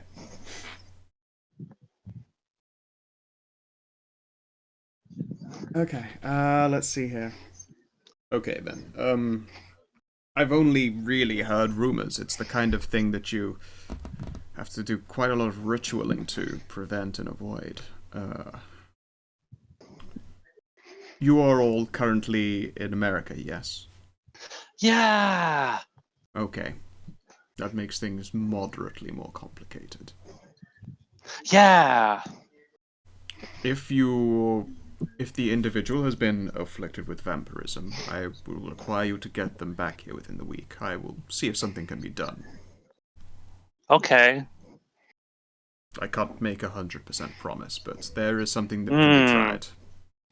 Oh, there is something. Correct. Okay. Anything else, or am I permitted to hand Affy back her phone? She's looking rather indignant. No, that was it. Does have a Very problem with vampire. I see. Do I know the individual afflicted, or is it someone there in America? Mahara will look, kind of glance at Dr. Hunter. You know them. Very well. I will make what preparations I can. It is not an expensive ritual, but it is... The person is human. I would have assumed so. I do not know vampirism to translate across the races. Can a fairy turn into a vampire? He pauses for a moment. I don't know. Okay. I mean, I don't recommend vampirism unless you are particularly interested in immortality. I suppose that is one way to go about it. I'm already a fairy. Can I make a listen to see if I overhear that little last part? You can try and crit fish a listen check, sure. No. You don't hear shit, she's floating around. Damn. Yeah, she's doing the thing that I'm doing right now, and that is pacing in circles, but she's just floating through the air in circles. I think likewise that was Dr. Hunter's attempt to crit fish what she's talking about. Mm-hmm. Yeah, I mean, you hear Mahara's half of the conversation just fine. At some point along the way, she stopped whispering or muffling into it and just spoke, but you did not hear more than like from the other side of the phone. Okay. No, that's all I need to know. Very well. And then, like, the phone is passed back over. She goes, oh, someone got bit! Someone got bit! Who got bit? Who did it? Who did the thing? Oh, I don't know if I should say he was throwing stuff at me. Is that what I make him real mad. Yeah. I was like, they were throwing pool balls at me. You look and there's Dr. Hunter lifting, like, the last pool ball on the table. Oh no, they've got another There should be at least two they found left another on pool the ball. table. I Alright, counted. okay. Alright, fine. Don't, Mahara. It's not your business to share. Oh, whatever. I'll totally find. No one can keep a secret from me in person. I will make them crack whoever. I'm so tempted to say, God, I'm so. I mean, it's gonna be one of the humans. So I mean, I can start guessing names until you crack. Like Affy knows how to make you break. No, I'm so tempted to just say, it would be so as a fairy to say it. It would absolutely be, and like she's and you can tell Affy is like winding up to do that thing where they break. His name totally doesn't rhyme with Octor Unker. Simon Rossi. I take it. I do it. We didn't know vampirism was. Yeah, you hit it with a crit. You nail her with a pool ball when she finishes saying Dr. Uncle. Ah! Ow! That fucking pings off the back of her head. Can you roll me 1d6 plus strength, please? Owie. My head hurts now. Oh, okay. It's a good thing you have a noodle arm throw still. Blunk. You take 1 damage. And then Affy is giggling. And then she goes, did you get up to any more cool stuff? I mean, oh great, wait, long distance call. Also I need to do my nap because I'm really sleepy, although probably hard to tell. But anyway, I'm sleepy. I'm going to take a nap. And then the bar will be open later again. Bye! And then there's a click.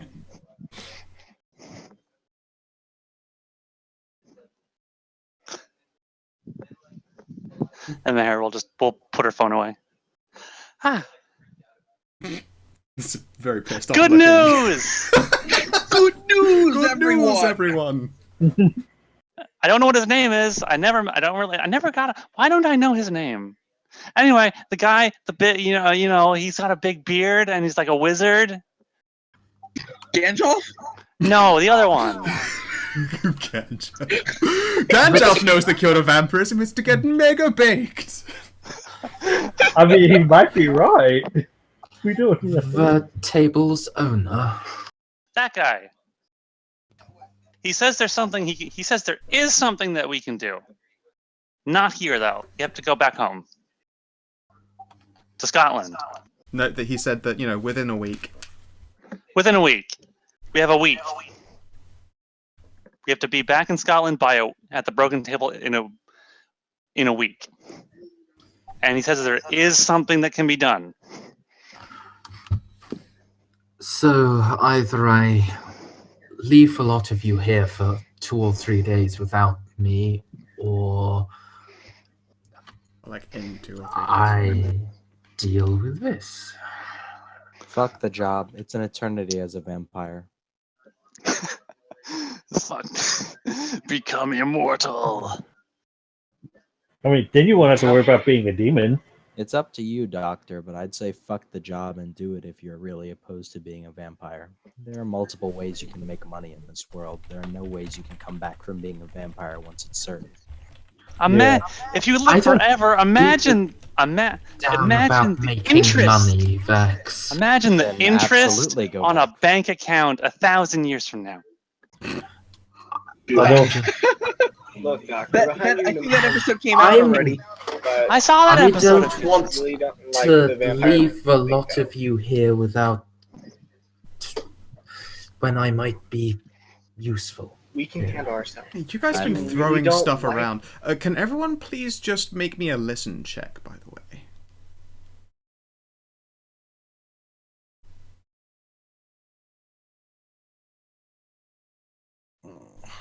That's the one I'm not trained in.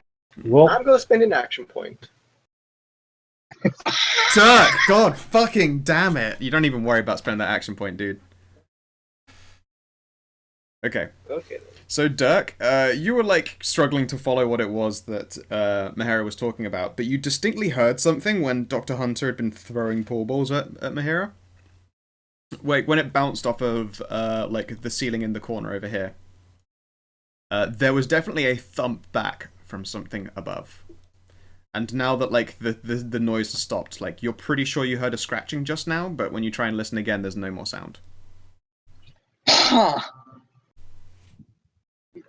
I'm gonna have to go investigate that now. Guys? I heard a thing. So it would have been from above. There is a ceiling there. Yeah, I heard something above us.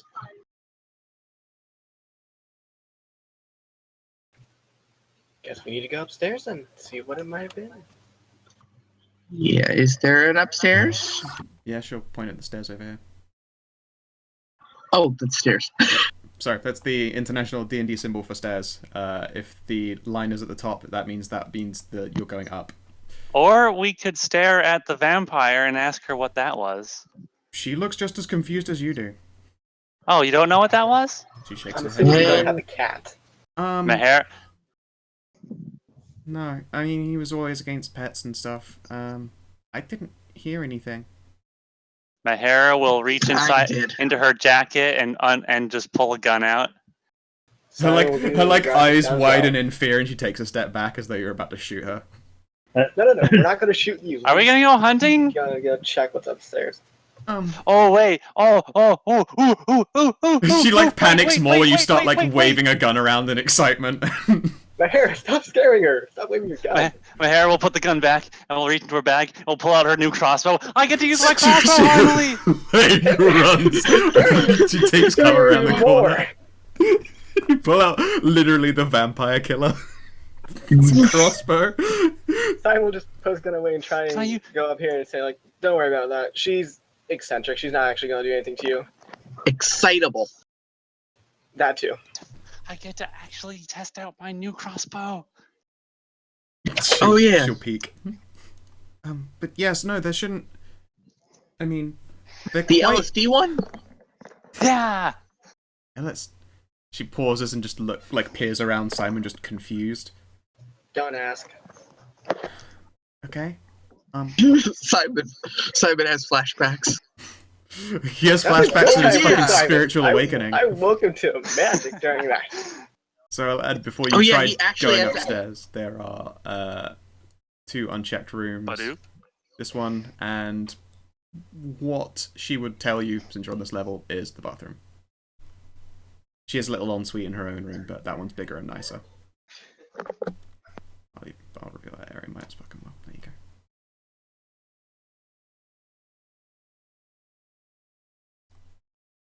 She says that it was her boyfriend's other room. Whenever like one of them were away, they didn't tend to like share an empty bed, so to speak.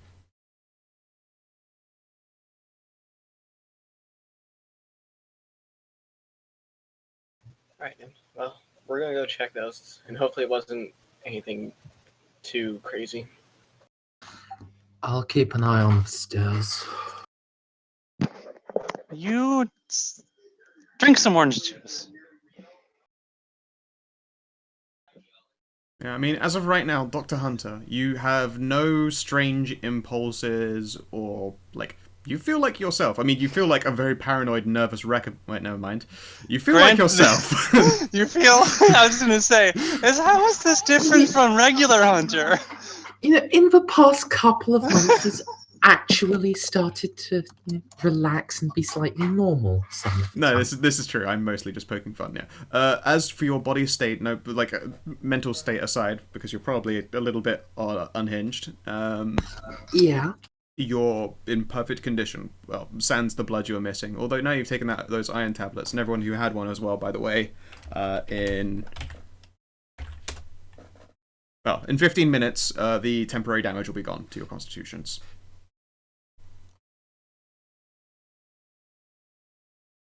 Sweet. Yeah. I mean, quite literally, like, it was going to pass anyway in time, but you've done something to help out. Like, it was very temporary damage just because your body's like, where'd all the fucking blood go, by the way, you guys? Oh yeah, all the blood. That same drove. Yeah, no, you didn't take constitution damage, so it means nothing to you anyway. Okay. And when Two the constitution damage goes, will the hit point loss associated with losing that much con go away as well? I'm gonna say yes. Right, because you haven't actually got an injury, you just happen to have less blood in you. Technically, it does not really impact you properly. Just right now, since you're down that blood and it's been a sudden loss, you are down that strength. But it will return quite quickly. You're all accustomed to it, and you aren't suffering an injury for it. Okay. At the same time, though, the damage Simon took did no constitution damage, but all he did was stab himself. And that damage does not magically heal himself up, because he's not been vamped, admittedly. There we go. Okay, so there are 2 unexplored places left in here, and I recommend that we probably wrap those up before ending the session, because we've been going nearly 4 hours. Which one do you want to go into next? Doesn't matter to me. Well, it sounded from upstairs, so let's do the upstairs one.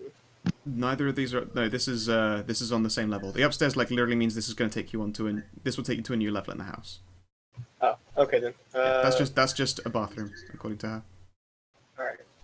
Let's check the boyfriend's room, I guess. That seems like where something crazier might happen. Oh. Yeah.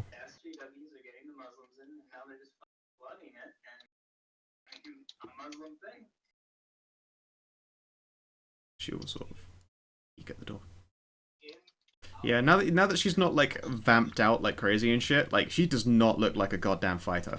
Like she is really not an adventuring type person at all in the slightest. She looks like a scared woman.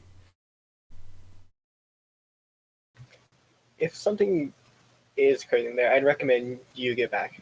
We do this kind of thing all the time, so we can handle it. 100%. All yours. She does not argue with you on this. Alright then. Push open the door. Let's see what's inside.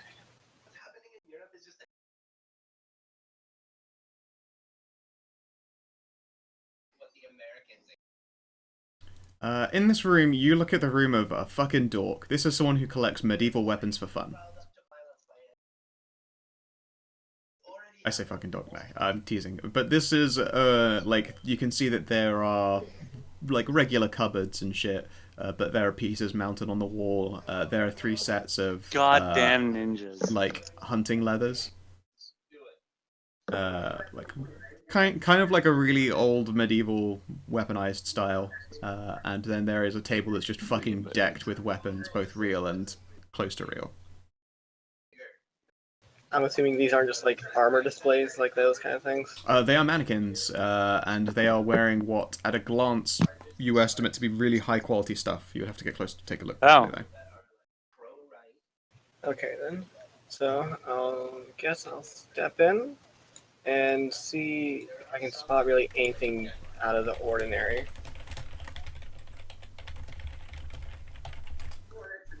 Okay, so does anyone have an appropriate skill that would be related to crafting equipment like this? Are there guns? I can craft mechanical. No. Craft mechanical would be what it is in this system. Is it always craft mechanical? Alright, yeah, okay. Yeah, you can cast an eye over these things and get a gauge of their actual worth and quality. I also have detect magic. Okay. You detect magic on all 3. Ooh. Oh wait, I mean. Can I see if there's any magical writing on it that I can read? Ah! Wow, I'm rolling really good today. Alright, I don't think I've rolled bad. Oh. Starting with you, Mahira. This stuff is like thin metal plates. I'll fucking enlarge it. It's actually the armor of Leonard from Dark Souls 3, but you know, regardless, it's like really, really fine leather. Like, you know, it's cut up in a stylized tricorn. It's a the mask itself is painted to look like metal, but it is bulletproof. Like, I can't remember what the actual. I'm pretty sure it is just like a ceramic and plated thing. Hey! For getting shot in the face. This is what I was going to try when we got home. I was going to try and build one of these. Yep. So far as you're aware, getting shot in the head with this, I mean, it would still probably break a bone and fucking knock you the shit out, but at least a bullet wouldn't penetrate your face hole. I was totally going to try and make, like, ballistic face masks when I got home from this event. Well, that's cool. Yep. Again, likewise as well, like, it was definitely styled to look like metal armor, but you're able to just see, like, there's, like, one brushed edge that isn't completely perfect, and when you like, lean on it, you can see, like, it's a polished and buffed over, like, weird latex layer thing. Underneath is absolutely, like, slots for ceramic plates to be pushed in. You are looking at bulletproof armor, essentially, that has been stylized to look like some kind of classic medieval hunter. Huh. The leather, though, is just leather.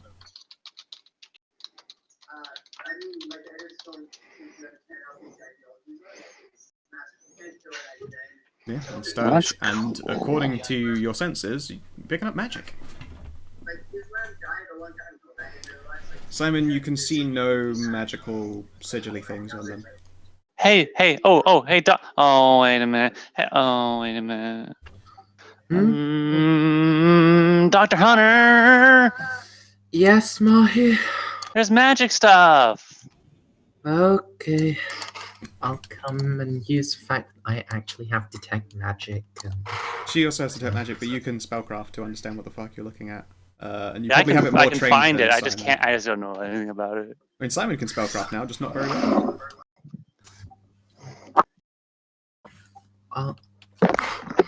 I'll do my detect magic spell for the 3 appropriate rounds to get like aura type and so on.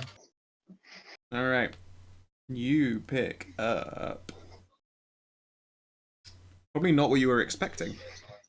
Evocation and Conjuration on all 3. Evocation and Conjuration. That almost makes me suspect there's some way to animate these. The Vampirus will peek around the door and go, "There's one there before." They want? Really? No. I mean, this is totally the kind of stuff that he collect. I don't know when he got these suits. They look new.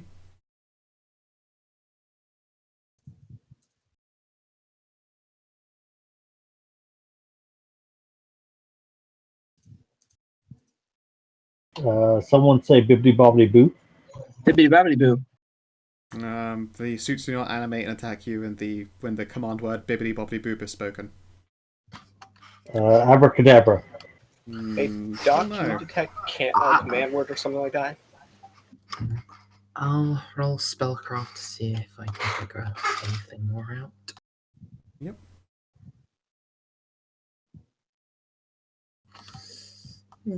Okay. Yeah, not much point. Not 29. Oh well. Okay. I was hoping for at You were least hoping to 30. you were hoping to breach that 30, eh?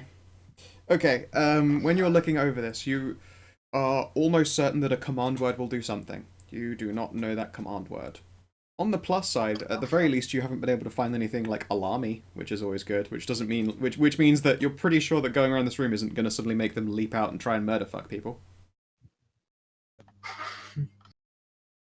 It's mellum, the word friend in Elvish.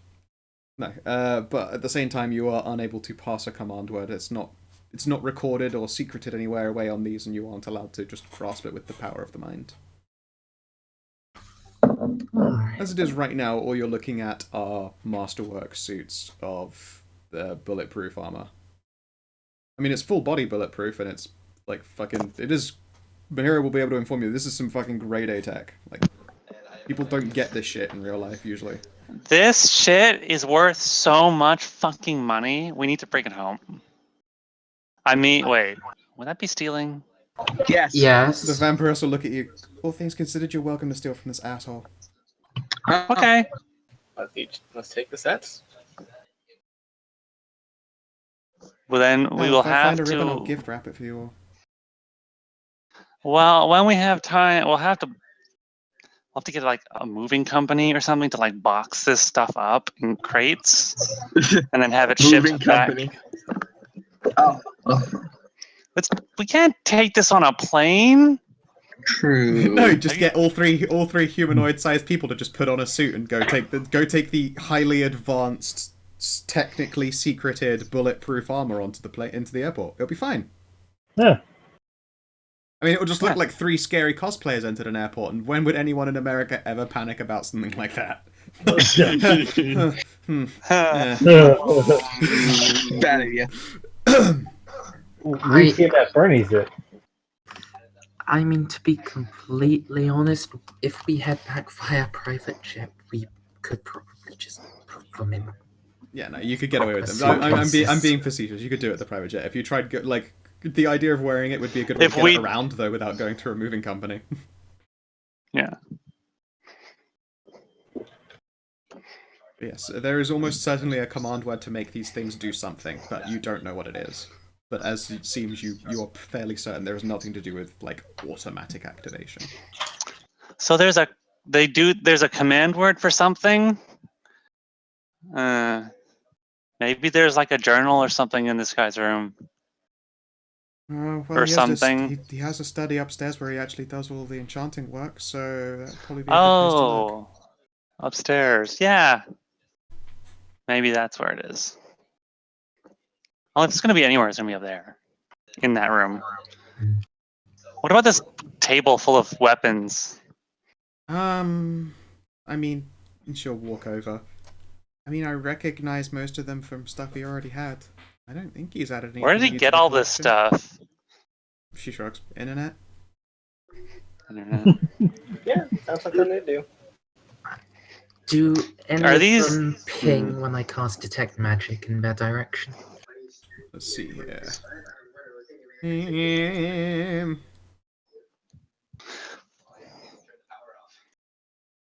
Yes. The red-sheathed blade that appears to be curved. Shit. Are these? I'm doing a craft mechanical to see if these are any of these are just replicas, or if they're like these are like there's 100% actual weapons. Some are actual weapons, and then like the majority of them are from like movies and games that you've seen before. Is there a Frostmourne? Is there a Sting? Let's say that one there is a Frostmourne and that one there is a Sting. Yeah. There's an Aragon sword in there and all sorts of shit. Well, I mean, they look okay. really well Some made. of these are nice. There's so much of these are just like movie replicas and stuff. What does a 21 tell me about the red sheathed sword?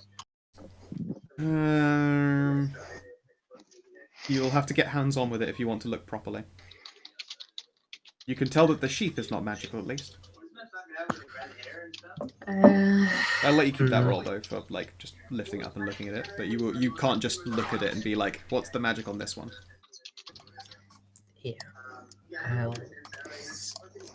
step up, lift it, and draw it out of the sheath to actually examine the blade.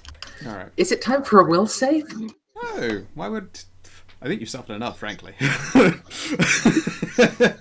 But first thing is that Vahira, it is sharp, but it's like resharpened. You know when someone has obviously gotten something and it was for legality reasons delivered blunt.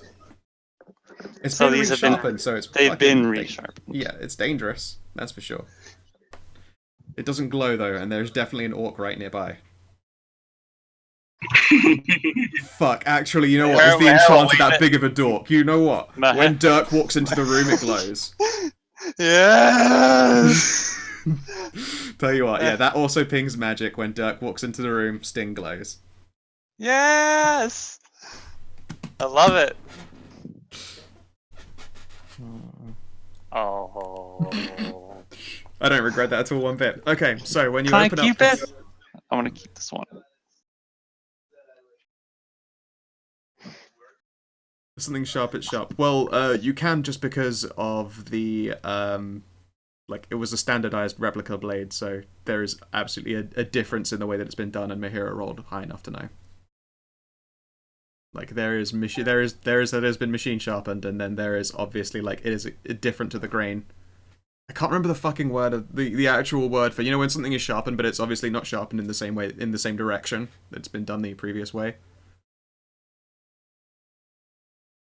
Fucking, there's a word for it, but whatever. You can indeed tell that it has been resharpened though, or made sharpened. Anyway, the curved blade. When you pull it out, you can see that there is. It looks like there's an empty, like a ring hole built into the base of this blade. And that's actually the part of it that seems magical when you're looking over it. Like, the rest of the blade is just a nice masterwork blade, but there's something fucking strange about that hole in the blade. Okay. What does the 21 tell me? How long are you willing to spend looking at it? 2 or 3 minutes, maybe? There's no reason not to do just a thorough examination. Yeah, true. Yeah, it does take you a couple of minutes. You figure that if you find an enchanted object and then, you know, pass it through that hole, maybe say like a ring or something, it will enchant the blade. Or grant that blade that ring's properties, which would also count for things like if you had a ring just made of silver and you put it through there, the blade would work on stuff of creatures as though the blade was silver, that kind of thing. And a ring of cold iron, this seemingly normal steel blade would work like cold iron. Wow.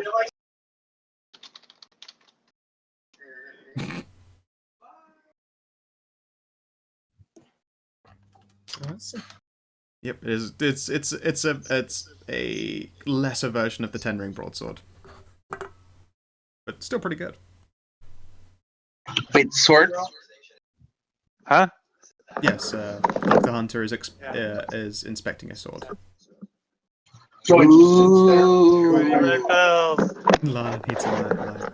Oh my god, no, please don't let Lana's nightlight be a sword. That seems exceptionally dangerous. Swing! Swing! Or just touching it the wrong way like she does. She's very touchy, very grabby. That wouldn't actually cause her any serious damage. I suppose. Something can be as sharp as you like. You can touch it and you'll be able to tell This will hurt me if I fuck up with it, but you have to actually fuck up with it seriously and kind of deliberately to be hurt. If she were to grab the glowy blade, like in her hand, 100% and yeah. then apply any vertical motion up or down, Yeah. and glowing in the dark, it wouldn't look like a sword or anything. It would look like a plain surface that is glowing. So yes, it would still be a modicum. It's unlikely, but it's still a modicum of chance that she would hurt herself. So you don't give a sword that glows in the dark to a child. A plus. Regardless, yes. At least not a sharp one. Very true. Okay. The sword is the equivalent of a longsword in damage, similar to your Ghost Touch one, Dirk. However, it is currently unenchanted because there is no ring going through it. Huh, you need to get rings. You need to put a ring on it. Beyonce intensifies. Yep. There you go. You're pretty sure after a couple of minutes.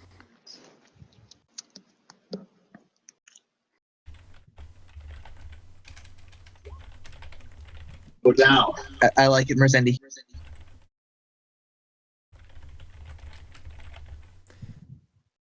Fair enough. Okay. What you gonna do? I want that sword. Do you give Dirk the sword, Dr. Hunter? He's looking at it with big Dirk eyes. I guess small, beady Dirk eyes. They're as big as he could make them, though. I'll glance at the vampiress. What's her view? She could give a fuck less about this guy's stuff anymore. You fucking stabbed her. She gives you her blessing. You know what? Take all of his stuff, take this, take that, as long as it's nothing that belongs to me, and I'll let you know if it's something that belongs to me. You're welcome to all of it. I'm probably moving out the moment that we're done here. I was wrong. It's Dirk that needs the nightlight. Dirk has a nightlight sword. It glows, so he can always find it. Oh, So you can always find a weapon. He can never lose the sword because it glows always around him. It's like when you lose a remote down the sofa, but it's Dirk always misplacing swords. But then when he walks into a room, it glows in the middle of the sofa. It's like, there it is. I mean, it's going straight into the glove because I can hold more than one. I think, right? Nope, one object. Oh, it's one? Yes, Oh. one object. You're just able to carry a heavier object. Oh. I mean, I'm not Well, going to then it use goes it for in the a bag. sword. I mean, this knife is this knife is like a long sword for Yes. Mahara, but I mean, she's got little arms, and it's not going to hurt people very much. Dirk himself already has an actual sword. They were talking about one that Hunter was holding. Oh, the other sword.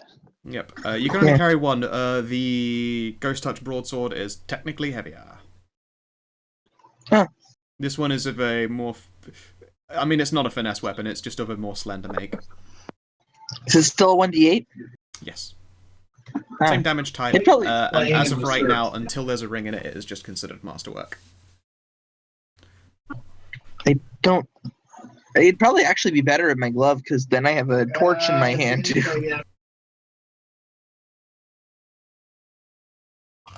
Huh?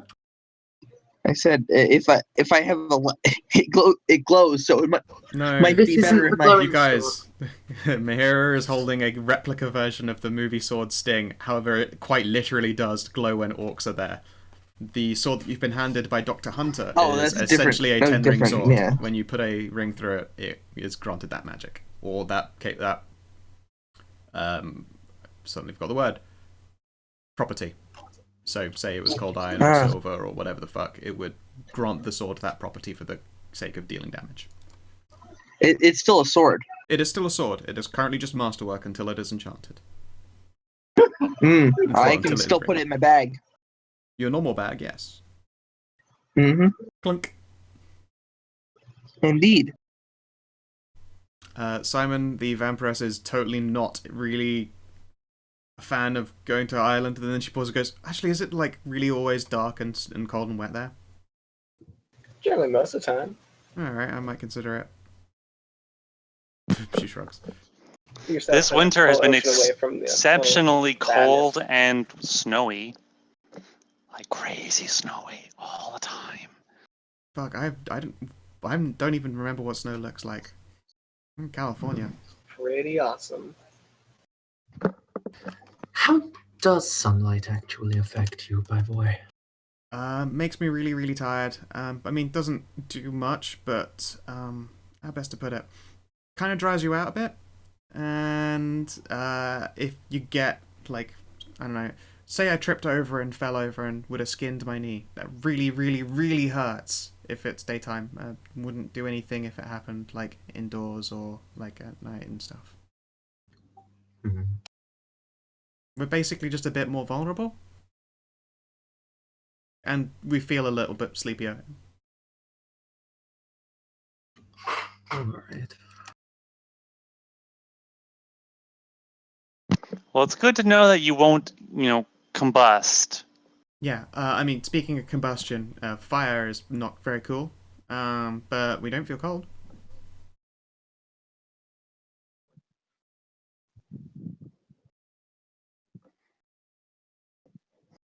Two shrugs. I mean, I can give you the proper list if this whole vampirism thing sticks. No, we still gotta check out the noise. Yes, Right. and the bathroom down here. And the bathroom. I hope there's nothing nasty in the bathroom. It was a nice bathroom. I spent ages redecorating it. Well, if there are random suits of armor all of a sudden, there might be something. Oh, true.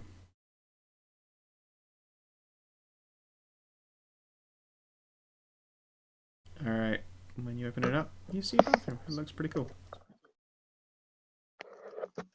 Well, it isn't downstairs. It's finely tiled. It's very, very clean. Can you make a spot check for me, please? Anyone who goes in there and has a look around.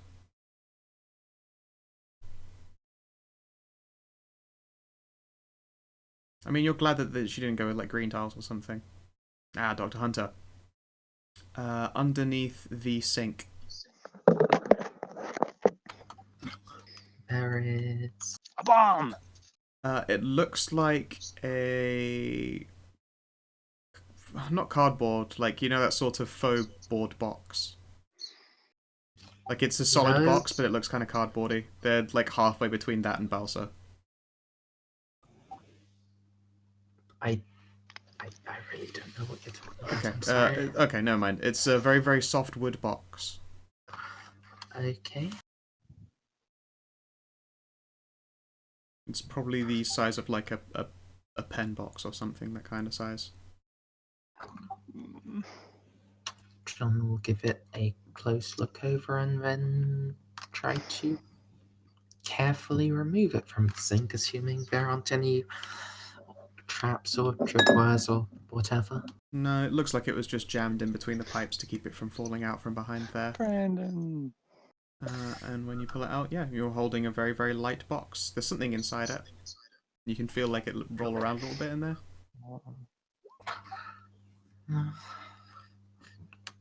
It's like there isn't any lock or anything, right? Nope, looks like you just slide the top off.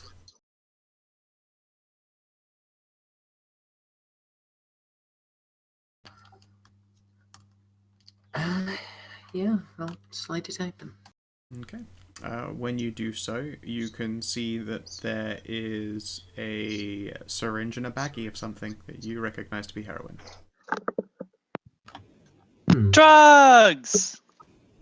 Heroin. Huh? Vampiress will peek around the corner. Was your boyfriend was your ex-boyfriend addicted to anything? He drink vaguely often? Is that it? But no Class A drugs. Oh no, absolutely not. I'm starting to think So that... he wasn't a heroin user. What? I don't even know where you can get that around here. Well, that's what was under your sink. Son of a bitch. I'm starting to She looks think... genuinely flustered about that. I'm starting to think that some other people have been living in your house. She'll, like, look around properly and see if there's, like, signs of things that she doesn't recognize. She'll go through the room and see.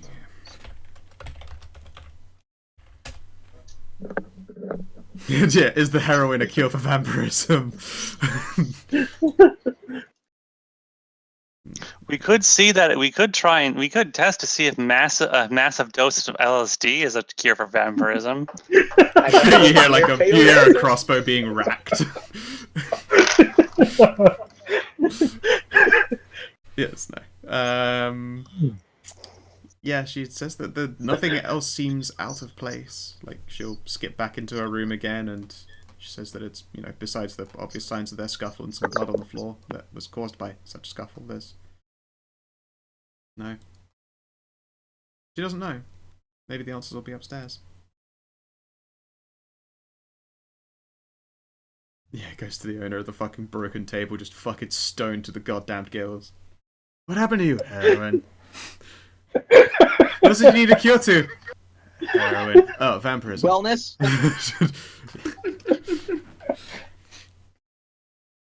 Okay, so I believe at this point it is a particularly good time for us to cliffhanger you on what else is in this fucking apartment house.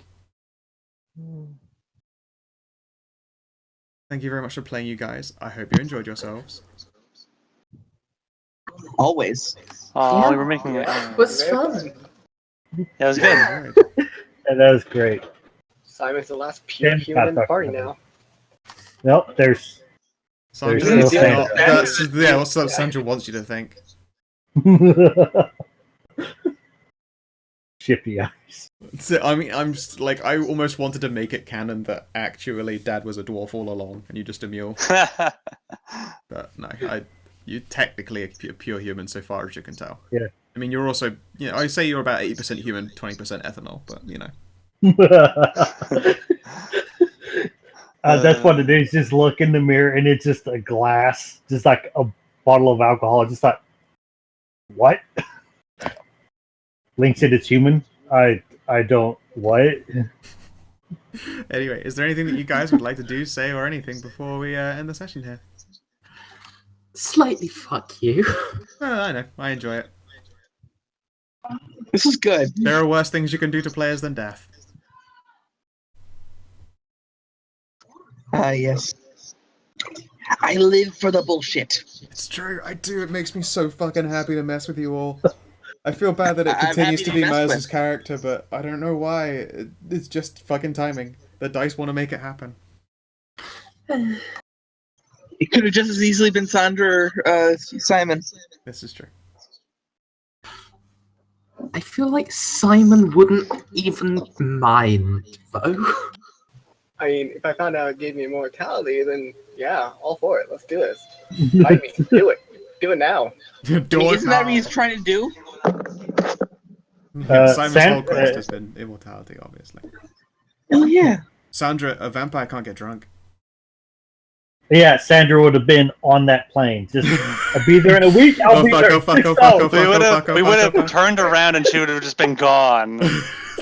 And we get a phone call a second later, like, guys, I'm getting the fuck out of here and going home. There goes our tank. I can't live like this! I'm already sobering up! You can't still be sobering up, you're still technically human, right? I'm sobering up! By the way, for the next, assuming it goes on that far for this week, don't let me forget, Simon, Dr. Hunter technically has Fast Healing 1. I'll note that down. Yeah, thanks, because I might not remember that otherwise. You do technically have Fast Healing 1. That will, assuming the week passes and vampirism takes in particularly, then, Fast Healing goes away and your character's rules will change. Might not come to that. Yeah. The owner apparently knows something. I'd expect the DM to know pretty much everything about this. What do you mean? I'm making everything up as I go along, remember? No, I do know about the cure for vampirism. I figured that one out the moment that there was 100. That's why I spent, like 10 seconds going, okay, that one. So yes, I know. I might forget by then and have to spend another 10 seconds thinking up something entirely different, but, whatever.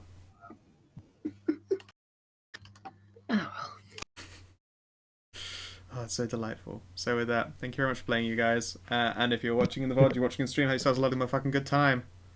That was... See you next Thank time. you for running. My pleasure. That was fun.